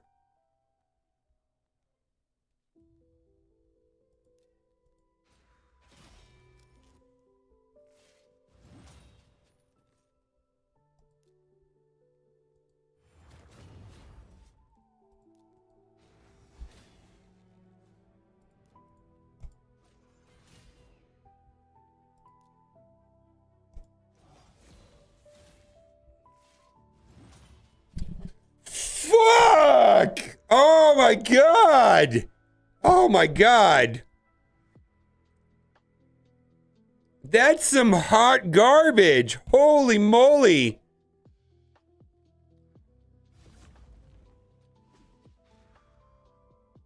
So what you saying? Yeah, Marius is pretty good. Well, let's do this then. No, we got to do it this way.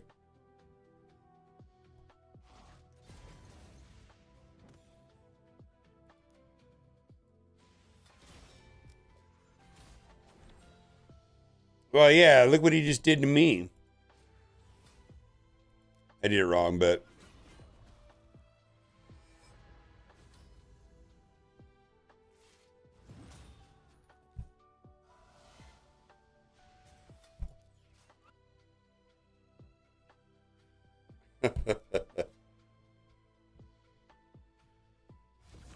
Yeah, this is kind of annoying. Try this again.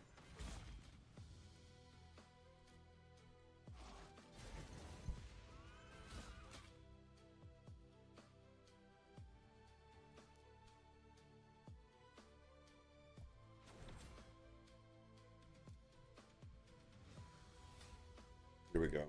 Please wreck.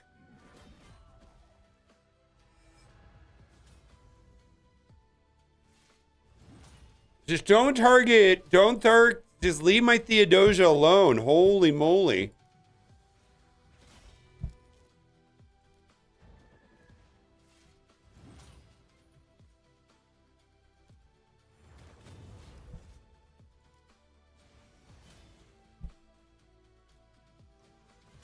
Theodosia needs to pop around and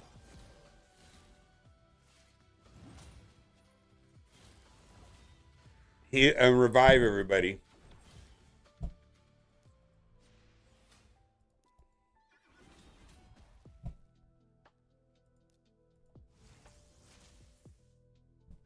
Okay. Awful. Well, you do go first. Yeah, you win the tiebreakers on this.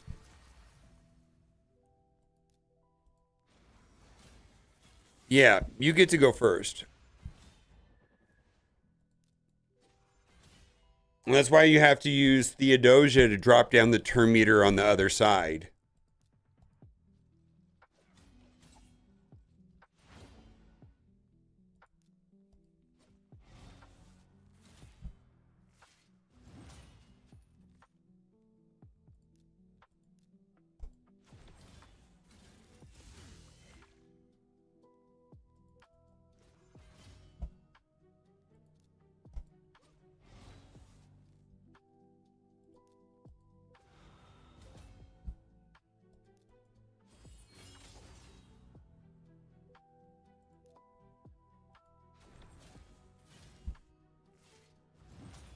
Hmm.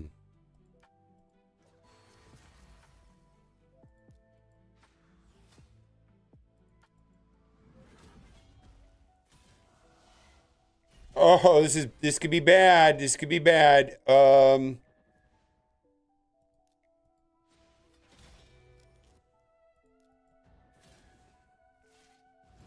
getting wrecked by. I'm getting absolutely destroyed by fears. Oh my god! There's no chance we win now. None. None. Unless Marius can, like, pop off right here and wipe the board, we have no chance of winning. Marius is... No!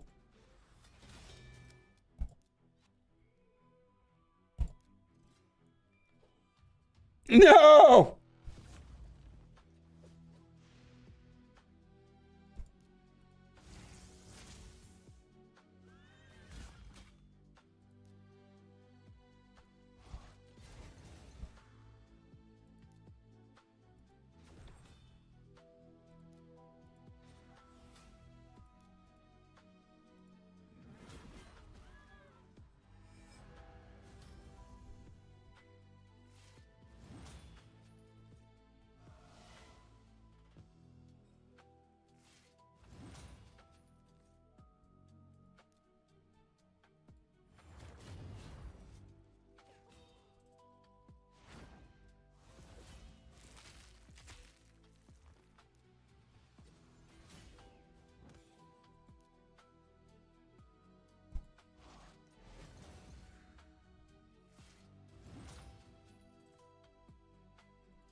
This is sketch.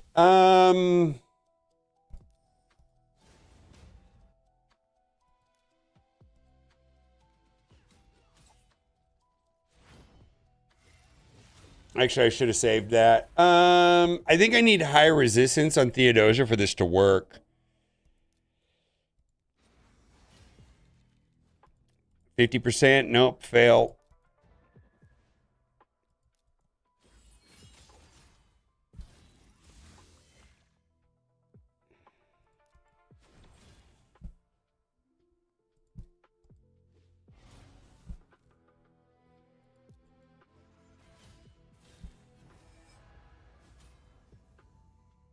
Yeah, the stuns are killing me. What would I need? Like 500 resistance for this to work? Probably. Hmm.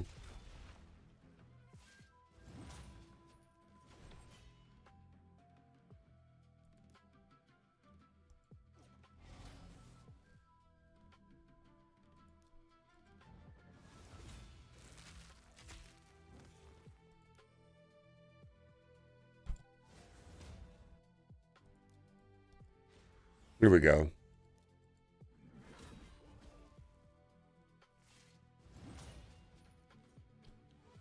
Grand Oak for Hydra? Yeah, it can be. Absolutely. You know what? I'm going to risk it and do this because I feel like I need to knock. I didn't knock down her turn meter, though.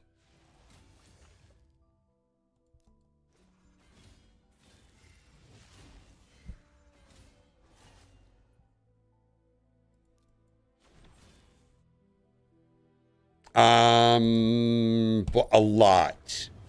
Yeah, it depends if you're taking somebody in that helps you with resistance too.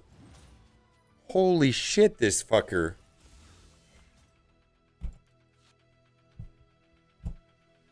You need like 400 or 500. There's a grid about it. You're probably gonna have to use a resistance lead or feral or somebody.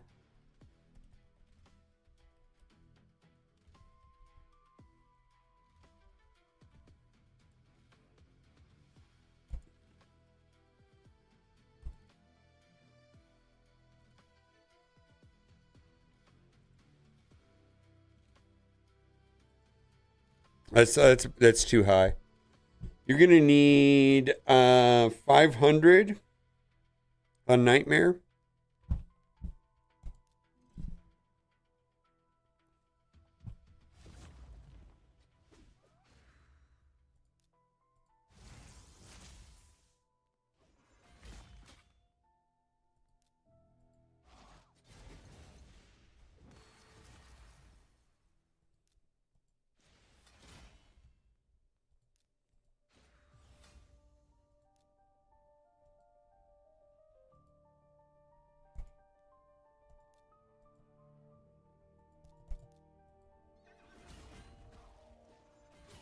Oh, please get through them. Thank you. Holy moly.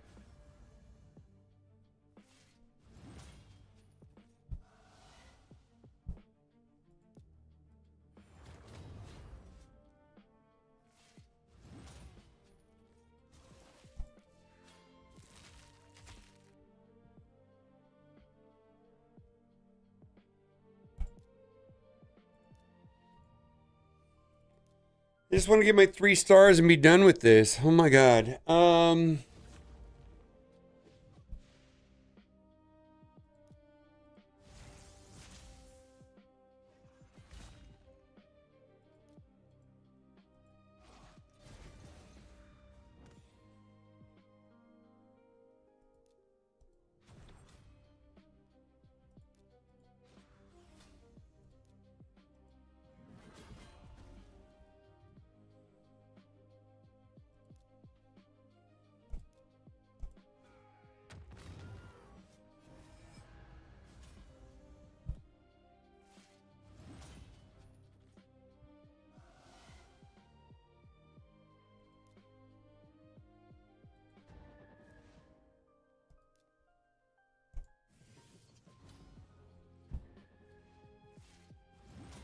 Hmm.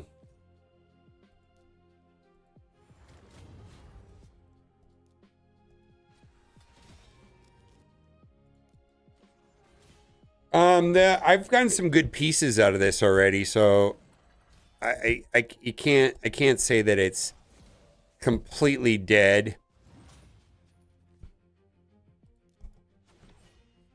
I think Masahiro might be my... You know what? I'm gonna leave her up.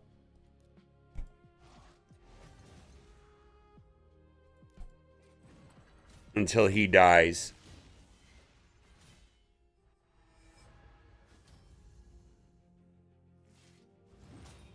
Okay, he's dead.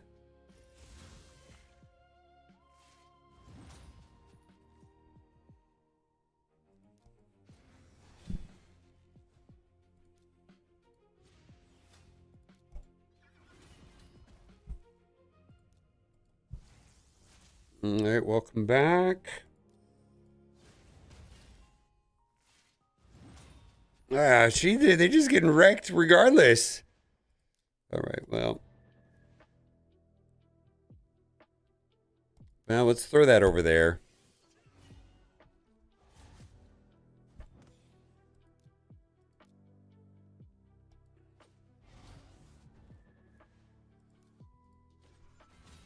All right, I'm going to switch forms. Maybe.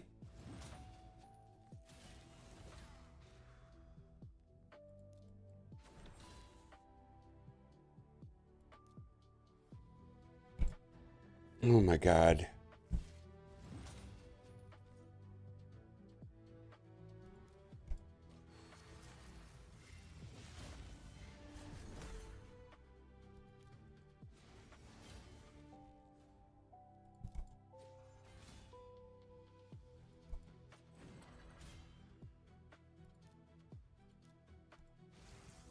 I'm going to see if I can drop her turn meter down.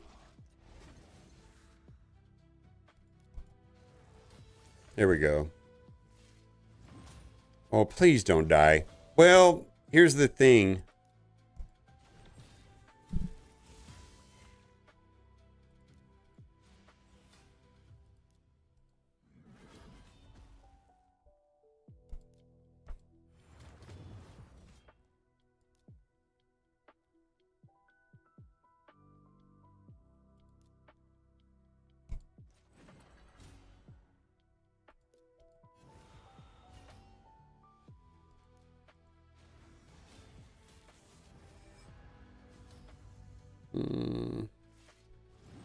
He's got like 500 resistance and he's still getting wrecked.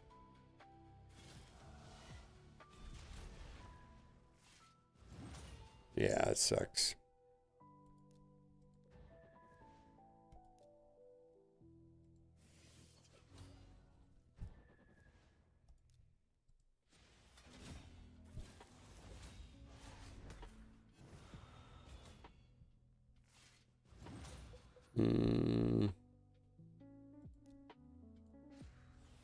Welcome back.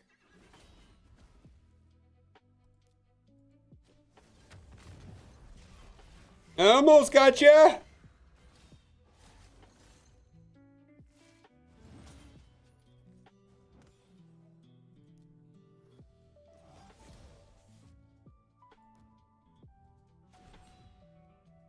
I do. I've got golden elixir on Mashiro, but not regen. That's not a bad idea, actually. I do have golden elixir on him.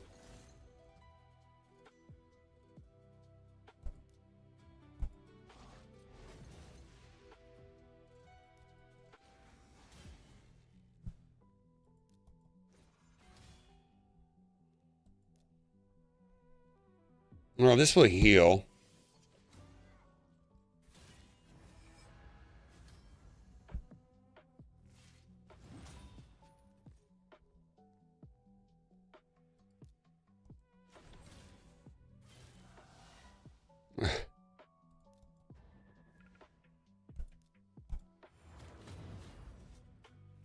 Need Marius just to do some big damage here and end this. Holy moly. Please take a turn. Oh, there we go. This should end it. Yeah. Oh, okay. Let's do Let's go back to reviews. Oh, wait. Did I miss something?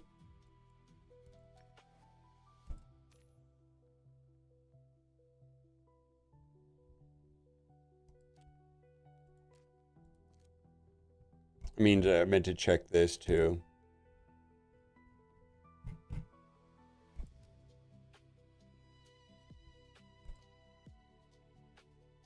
Yeah, I know. I just don't want to swap them around that much. Whoops, wrong button. I just don't like swapping them around from my PvP builds. I wouldn't mind moving Masahiro around to regen. That wouldn't bother me. But moving Marius around, that drives me insane. All right, let's go over to thank you for all the help. All right.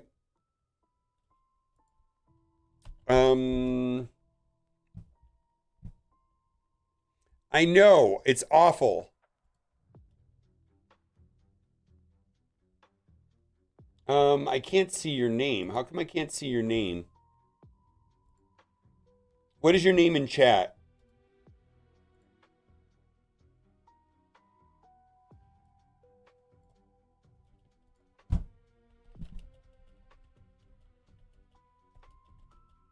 I can't see because it just says T dot dot dot.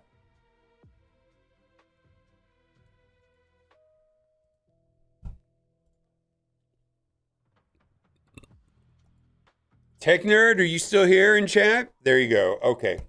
I see you. All right, we're going to do Tech Nerds.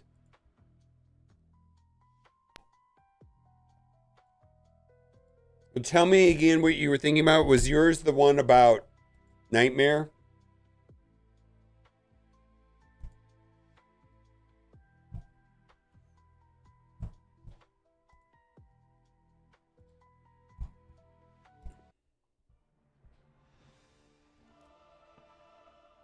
Jabroni?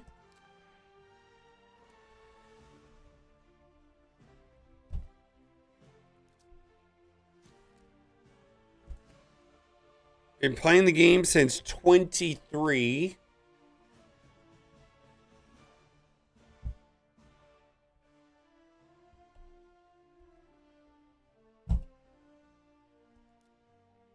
All right, let's take a look at activity levels. Oh boy. All right. There's really, I'm going to tell you right now, this is going to be what the video is about.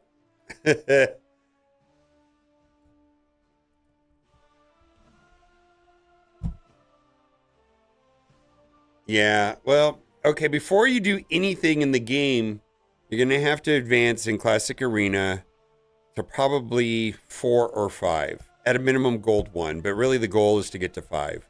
A couple things that's going to do.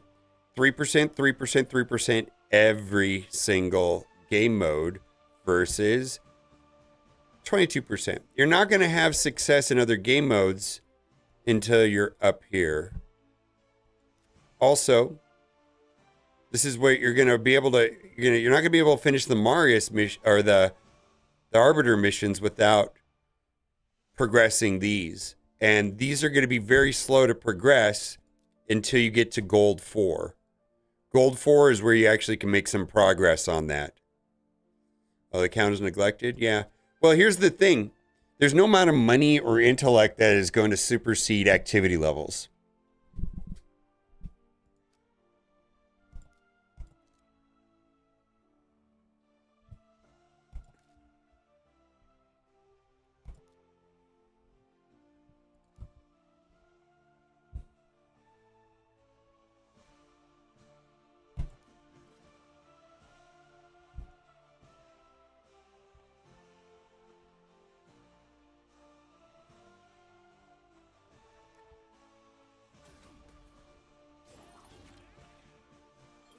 Yeah, that's it. That's probably my only suggestion. And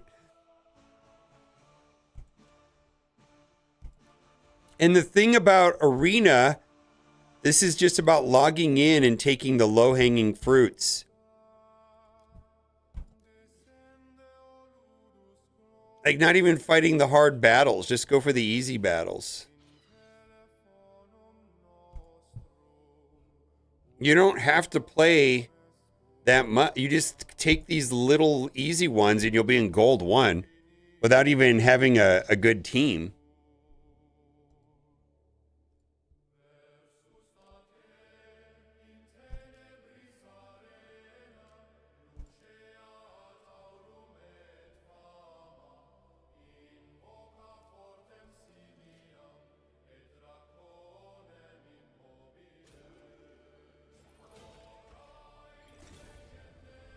All right, let's see if we can find a better team comp for you. Maybe, maybe not.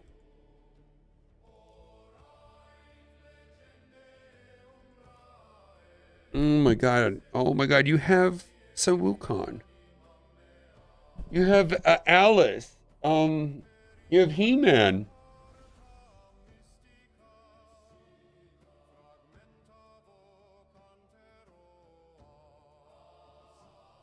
Okay. First thing you're going to do on this account.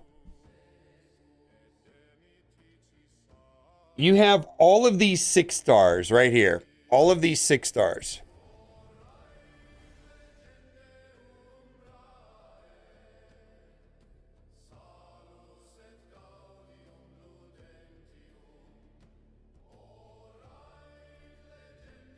Yeah, you have Predator. Oh my god, you have Predator. All right. The first thing you do on this account, every single one of these champions. So you got Hegemon, Syl, Padraig, Michelangelo, Predator, Artak, Alice, He-Man, Sun Wukong. Every single one of them, run, don't walk, has to be fully mastered or fully ascended to 6 stars. So that's the goal for the week. You've got all these champions that are not at 6 purple stars. That's it. That's all you got to do for this week. They spend an entire week doing that. You have plenty of energy saved up. Also, by having 2100 energy here, you're depriving yourself of 480 energy a day by leaving that capped out. You're not refreshing.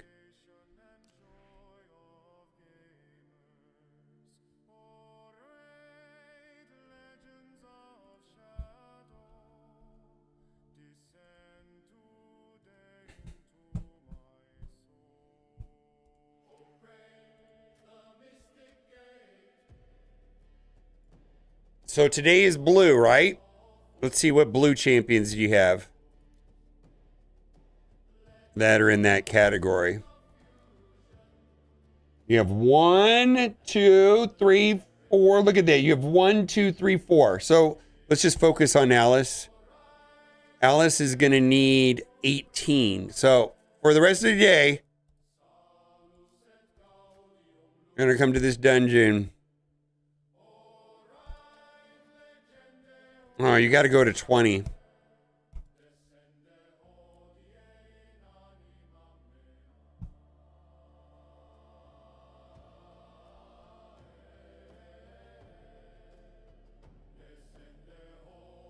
Yeah, but you need to run, these need to go all the way to 20.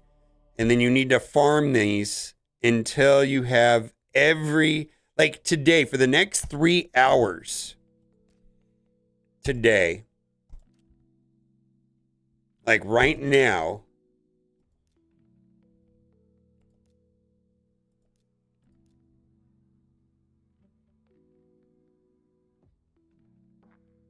Syl, Alice, He-Man, all of them need to go to 6.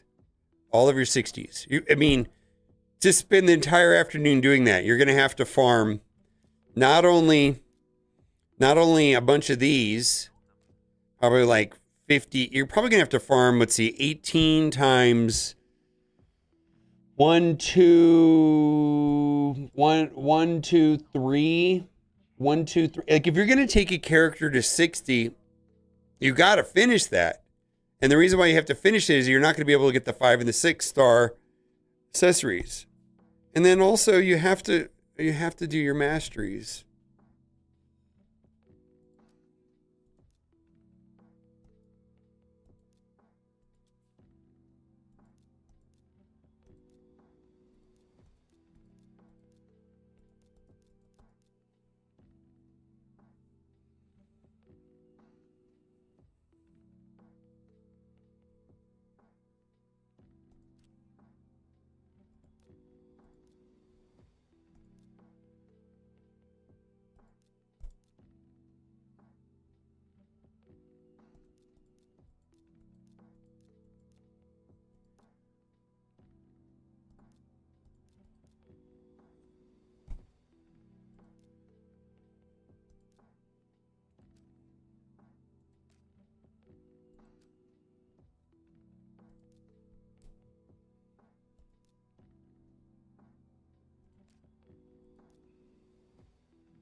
It's roster review time, and today we're going to go over an account that was started in 2023, and he told me that the account has been neglected, and the focus of this video is, you've been playing Raid Shadow Legends on and off, and I can relate to this because I started playing Raid Shadow Legends originally in 2019. I actually opened my first account before the game went live. It was in soft launch. I believe it was in soft launch. But anyways, it was in 2019. And I play for a little bit, play for a couple weeks, and then I come back 6 months later, play for a couple more weeks. And what happened was that every time I came back, I felt more lost and more lost because I didn't really build momentum and I didn't really know where to go until 2 years ago. I started a brand new account and I went hard, went through the tutorial, which is the Arbiter missions, and I was able to get a grasp of the game. If I go back and look at my original account from 2019, it's kind of in shambles. So what we're going to talk about now is where to focus on, where to start, and how to move forward, and some of the core things that have to be done specifically with characters once they go to level 60. So if you haven't done so already, click link in the description. You get your journey started off right. We got King Galkapar, my goodness, and they got Pelops, promo code Super Victory, and you're gonna get Dorothy. 3 legendaries, 3 epics, best code we've ever had. So, couple things I want to say is the core game mode that kind of fuels your progress here in Raid Shadow Legends is going to be Classic Arena. I'm not going to go into a lot of detail on this, but it's going to be important in getting through the Arbiter missions. My suggestion is to focus on accuracy.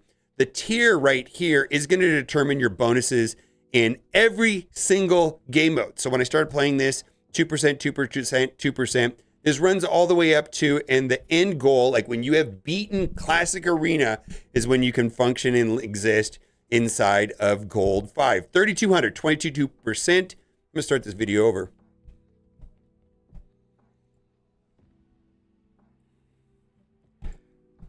Oh, we're going to have a fun time. It's roster review time, and we are taking a look at Jabroni Boulevard's account, and he has started playing in 2023, and oh my goodness, he has so many amazing characters like Predator and Sun Wukong, and many, many, many more, including He-Man.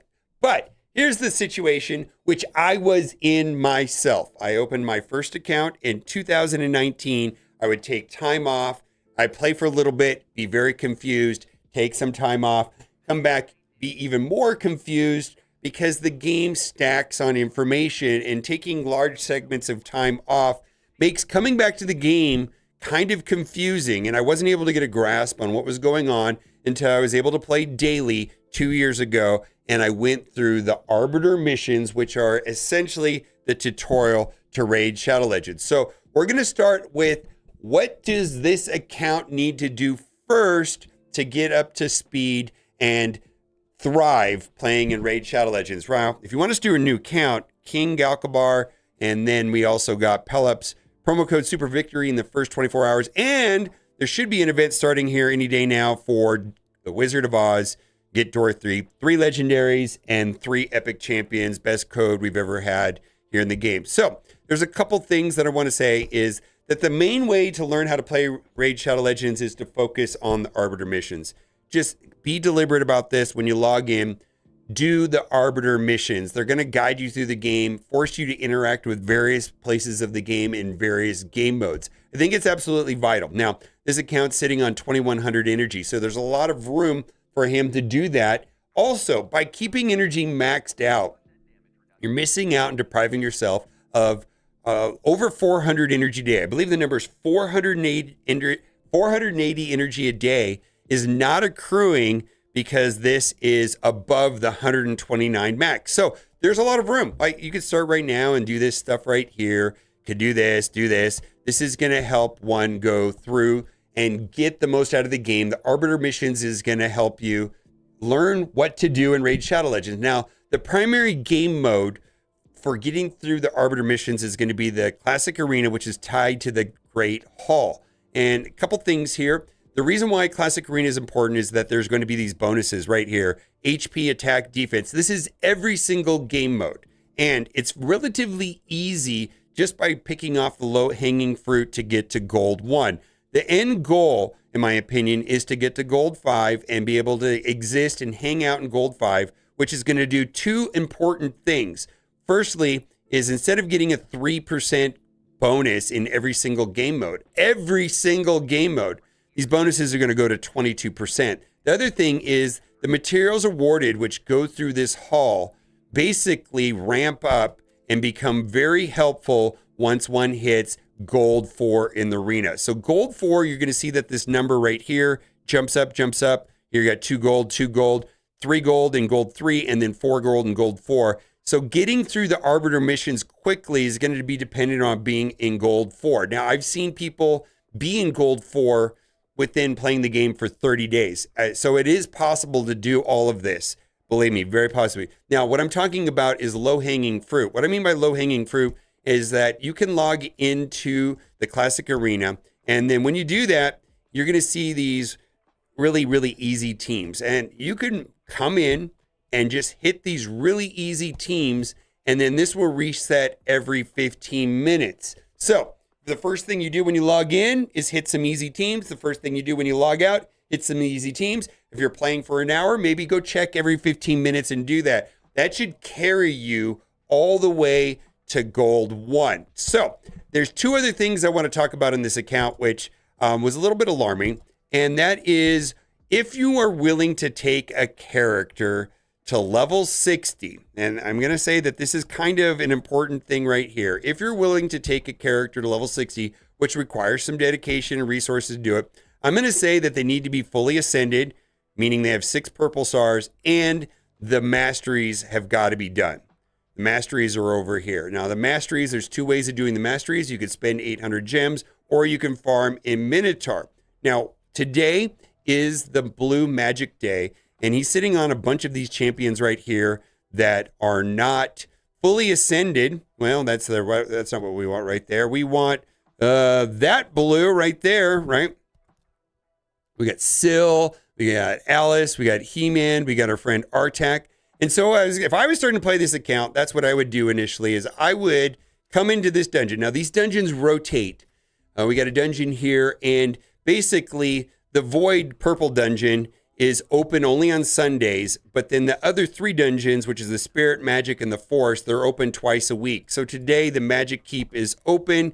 Got to go all the way to 20. It's not that hard to get to 20, and you just want to go and go and go. And there's no reason not to, because he's sitting on 2100 energy and he's depriving himself of that 480 energy a day, which accrues. Now, as far as daily activities, and we're going to get to Minotaur here in a minute. The daily activities, I think, in addition to focusing on the Alice, the Arbiter missions right here, which essentially are the tutorial, there's 2 other areas that I think one needs to tackle, and that's in this quest tab right here. Daily activities, no problem. And then if you're up to it, go through the advanced. I think the daily and the advanced, it feels like to me that the weekly and the monthly kind of take care of themselves as long as one is participating in the daily and the advanced activities. And those will also force you to engage with many parts of the game. Lastly, if you're going to take a character level 60, you got to do the masteries. And this is extremely, and I mean extremely, time consuming.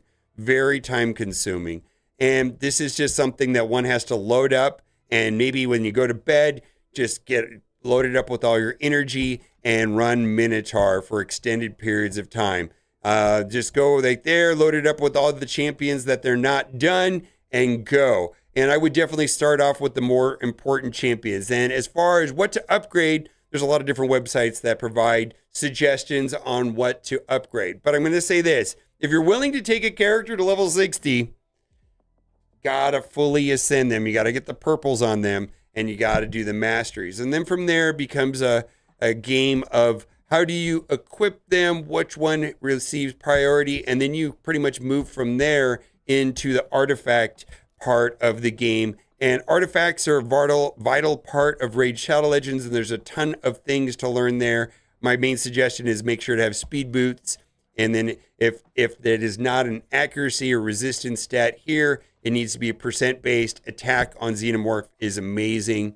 Then right here, you got percent attack. And then you go from there. And then the top row is not as important as the middle row, but really focus on this middle row. That's where the most value, that's where you want to put the resources. That's where you're going to get the most amount of stats in the game. So there is nothing, and I mean nothing, that'll substitute for activity levels and actually playing the game. There's no amount of strategy and brain power and concepts and theory crafting and understanding of Raid Shadow Legends that'll supersede actually playing the game as much as one is able to. The same thing is true with spending. There's no amount of money of spending that is going to supersede activity levels. And if you take a look right here in the Great Hall, right now he's got 20 wins, 0 losses. I'm sitting at about 200 at this time in the week. So you could definitely play the game a lot more, and that is the best way to do well. All right. If you haven't done so already, click the link in the description and get your journey started off right with 3 epics and 3 legendaries. Bye for now. Woof. All right, we're getting Zach, OPT, coming through with a party of 97. All right.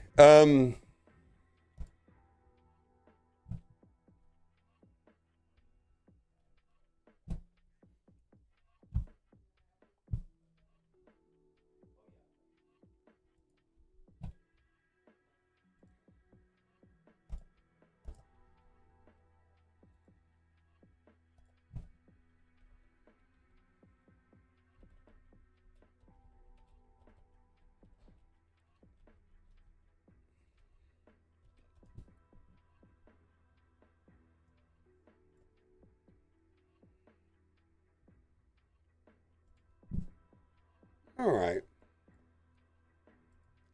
The good news is that you have some of the best characters in the game, specifically Predator, Sun Wukong, and you can do almost everything in the game, but unfortunately, the game will not play itself.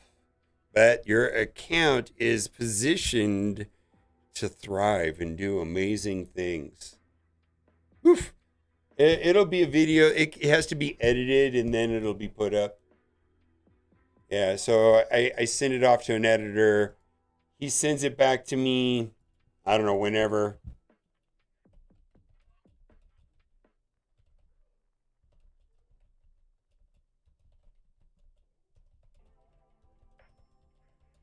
So it'll be up in a couple days, probably.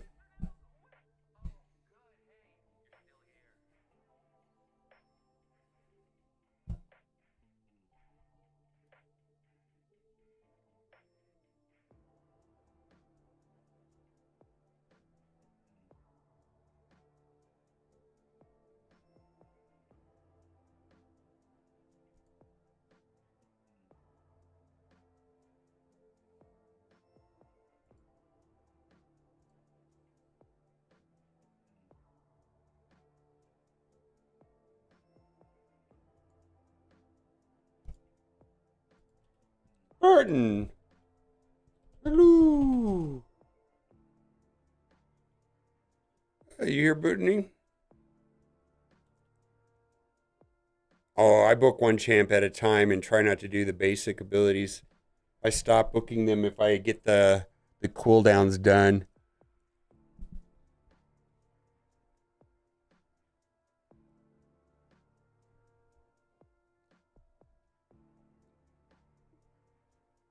Hello. Are you here, Burton? Type. What's your name in chat?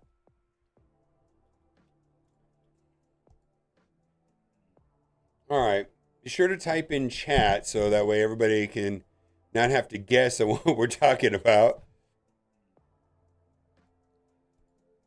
All right. I'm deleting out those other accounts. Yeah. All right, Burton. Say hi. Say hi. Hello to everybody. Say hello. This is Burton. Woof. All right.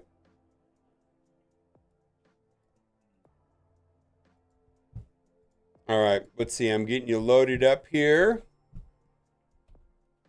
This is Burton. Big Burton 25. I love that. All right. And I see your message here. Yes, that is good that you have that.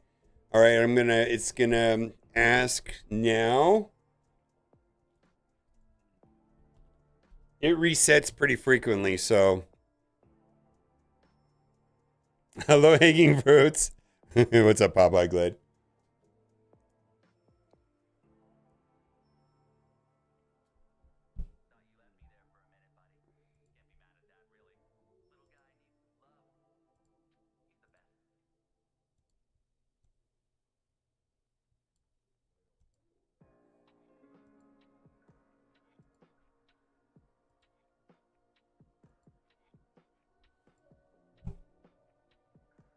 It doesn't normally work like that.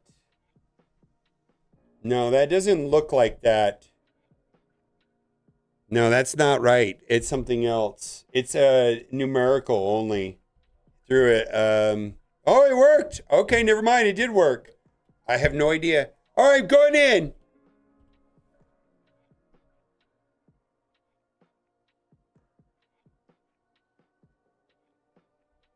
All right, level 70 Burton.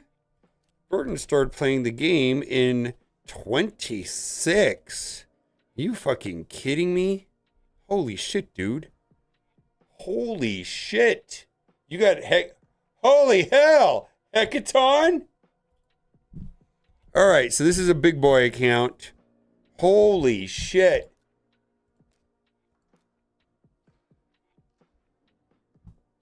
Yeah, dude, you've been playing the game. I can tell you've been playing the game. All right. You are on day 164.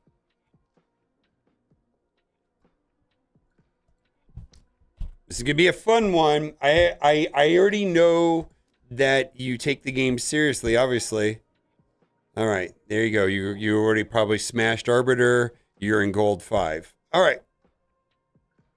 You have Arbiter right here. So I'm not going to click this because you're saving Arbiter for CVC or something, or Champion Chase probably. Okay. So you are saving you're saving Sacred Shards. Now, is this the first time you played Raid, or you just watch a fuck ton of YouTube? Yeah. You watch? Are you an existing Raid Shadow Legends player? Because clearly, or you just watch you probably watch everything. I'm guessing you watch a lot of YouTube. Got it. Okay. Yeah. Hello. Welcome in, guys.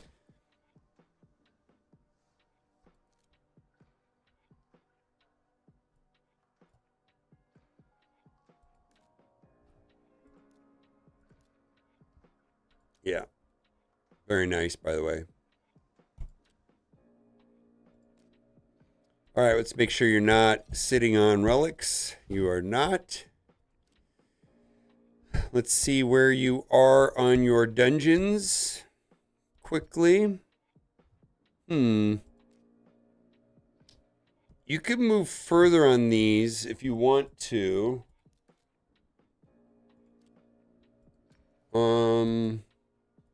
Ice Golem is most certainly harder than Fire Knight. Or rather, Ice Golem is the Ice Golem, Fire Knight harder than Dragon and Sand Devil.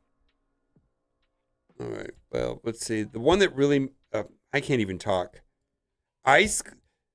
Spider's Den and Dragon's Lair are the easier ones. Ice Golem's hard, Fire Knight's hard. Sand Devil's actually more important. All right, we're going to try to get you to Sand Devil because that's going to launch your account forward. Sand Devil's what's going to make the most impact. Who am I kidding, right? I'm not a champion. I'm a joke. Yeah, you need Sand Devil. Sand Devil actually matters. We're going to look. Sand Devil is bad. Yeah, I know. It just happens to be the one that really matters. In a lot of ways, the other ones, I mean, to varying degrees, they matter, right? But Sand Devil is of high importance.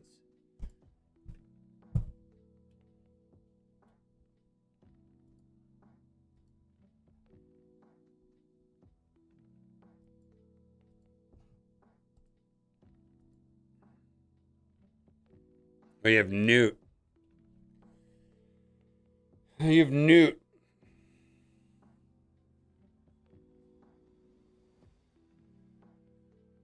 Yeah, but this is probably some wonky.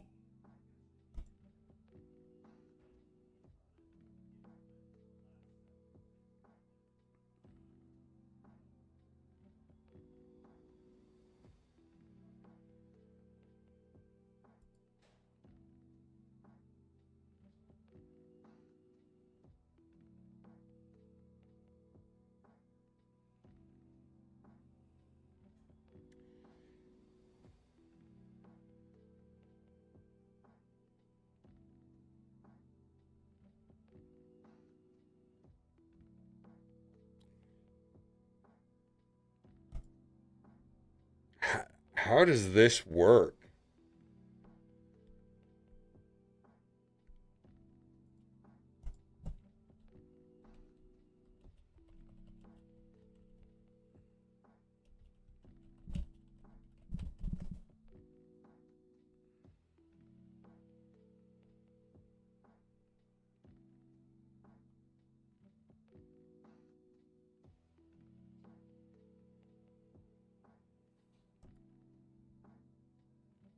Yo, hey, what's up, guys? In today's video,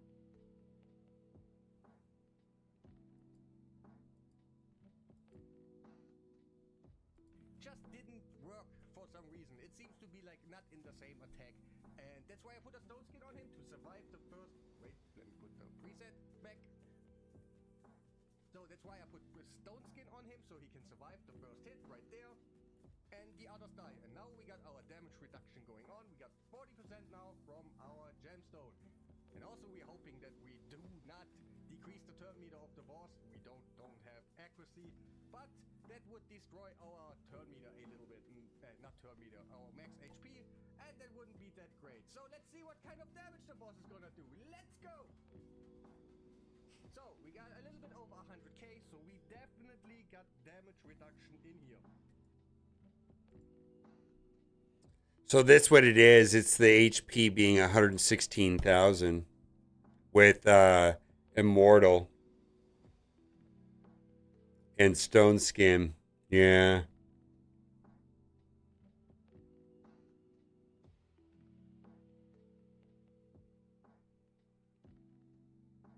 Oh no, it's Immortal Stone Skin. Yeah.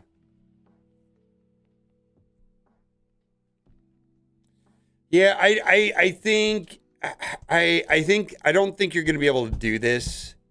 My experience with Bronco's channel is that this guy comes up with bonkers shit for sure. Super helpful. Probably one of the better, if not best, theory crafter in the game. However, comma, for me in my account, I have a percentage of the times his videos are not repeatable because of the type of gear he has. He's an in-game player.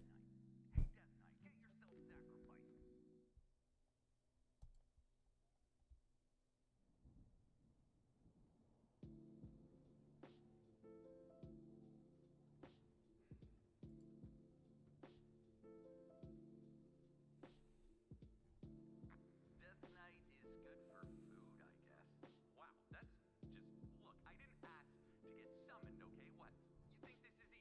Anyways, I would look into Newt soloing Sand Devil. That's gonna move your account. Sand Devil is like the number one thing that launches accounts forward, because then you're able to fully ascend gear and get the most out of them. Yeah. Yeah, this just becomes a struggle.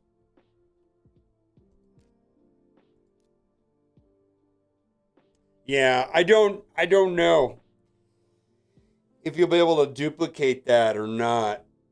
Because he's sitting on 112. Look, 45,000. What's the chances that you're going to be able to get him to 116,000 HP?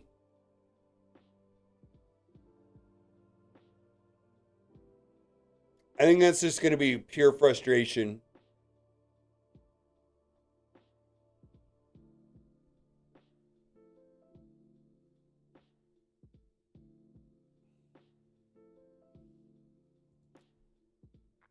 Well, I offer a 0.3% damage reduction, but only if I...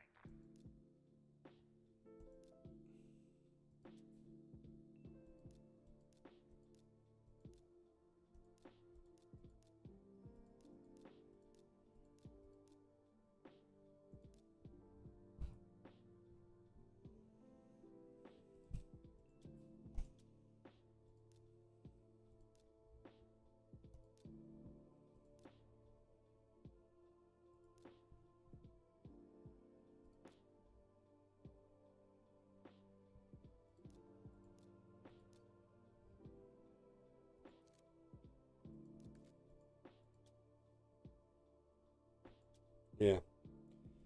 You only have one. You only have one of these. I mean, your count is so new, though.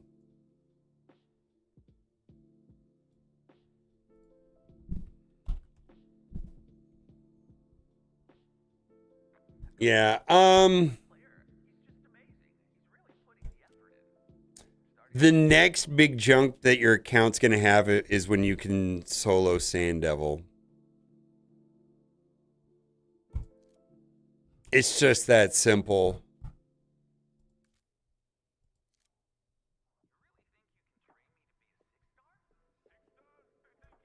Like, a lot of it is just going to be... Yeah, like everybody else. It sucks.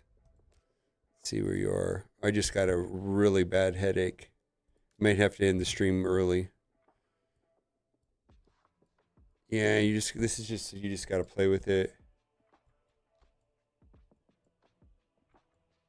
Yeah, dude, your count is so far ahead of where it's supposed to be. So what? Then you know how there's probably something you can do, or maybe a character you acquire, but the way the game is kind of set up is that they dump Empress in your lap after about 9 months. You're 21 out of 100. And Empress is really like how most people are able to tackle Sand Devil. But the thing is that's going to make all of your gear, like, I don't know what percentage. What percentage do you guys say? 25% better? It's a meaningful amount.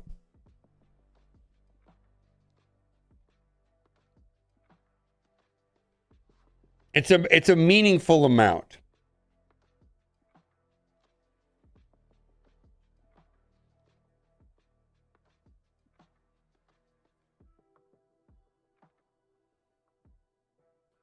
I'd say 25 to 27.5%. Yeah. Yeah, it's such a big chunk of stats. It's huge. And Sand Devil is just, your account is so new and overclocked, frankly, because it's holy moly. I mean, look at, yeah, I mean, you're running through the game at lightning speed, and it's good. Most certainly is good. I mean, you're sitting 30, this is great. It's that important. Yeah.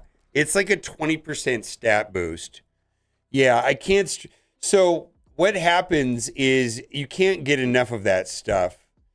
And I run every single Sand Devil event. Always. Always. I gem it. Yeah, I run every Sand Devil event possible.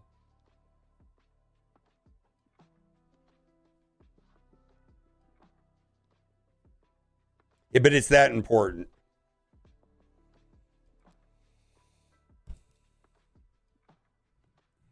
I mean, obviously your account is good.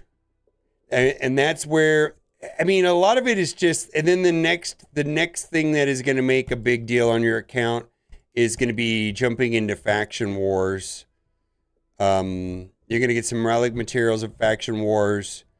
Lydia is amazing. And then you're going to get the glyphs. The glyphs are going to be a big chunk of stats too. The better glyphs, but you got to get through Faction Wars. Faction Wars is mostly about being willing to tinker and move your gear around. Crowder Fox sensor, not that great.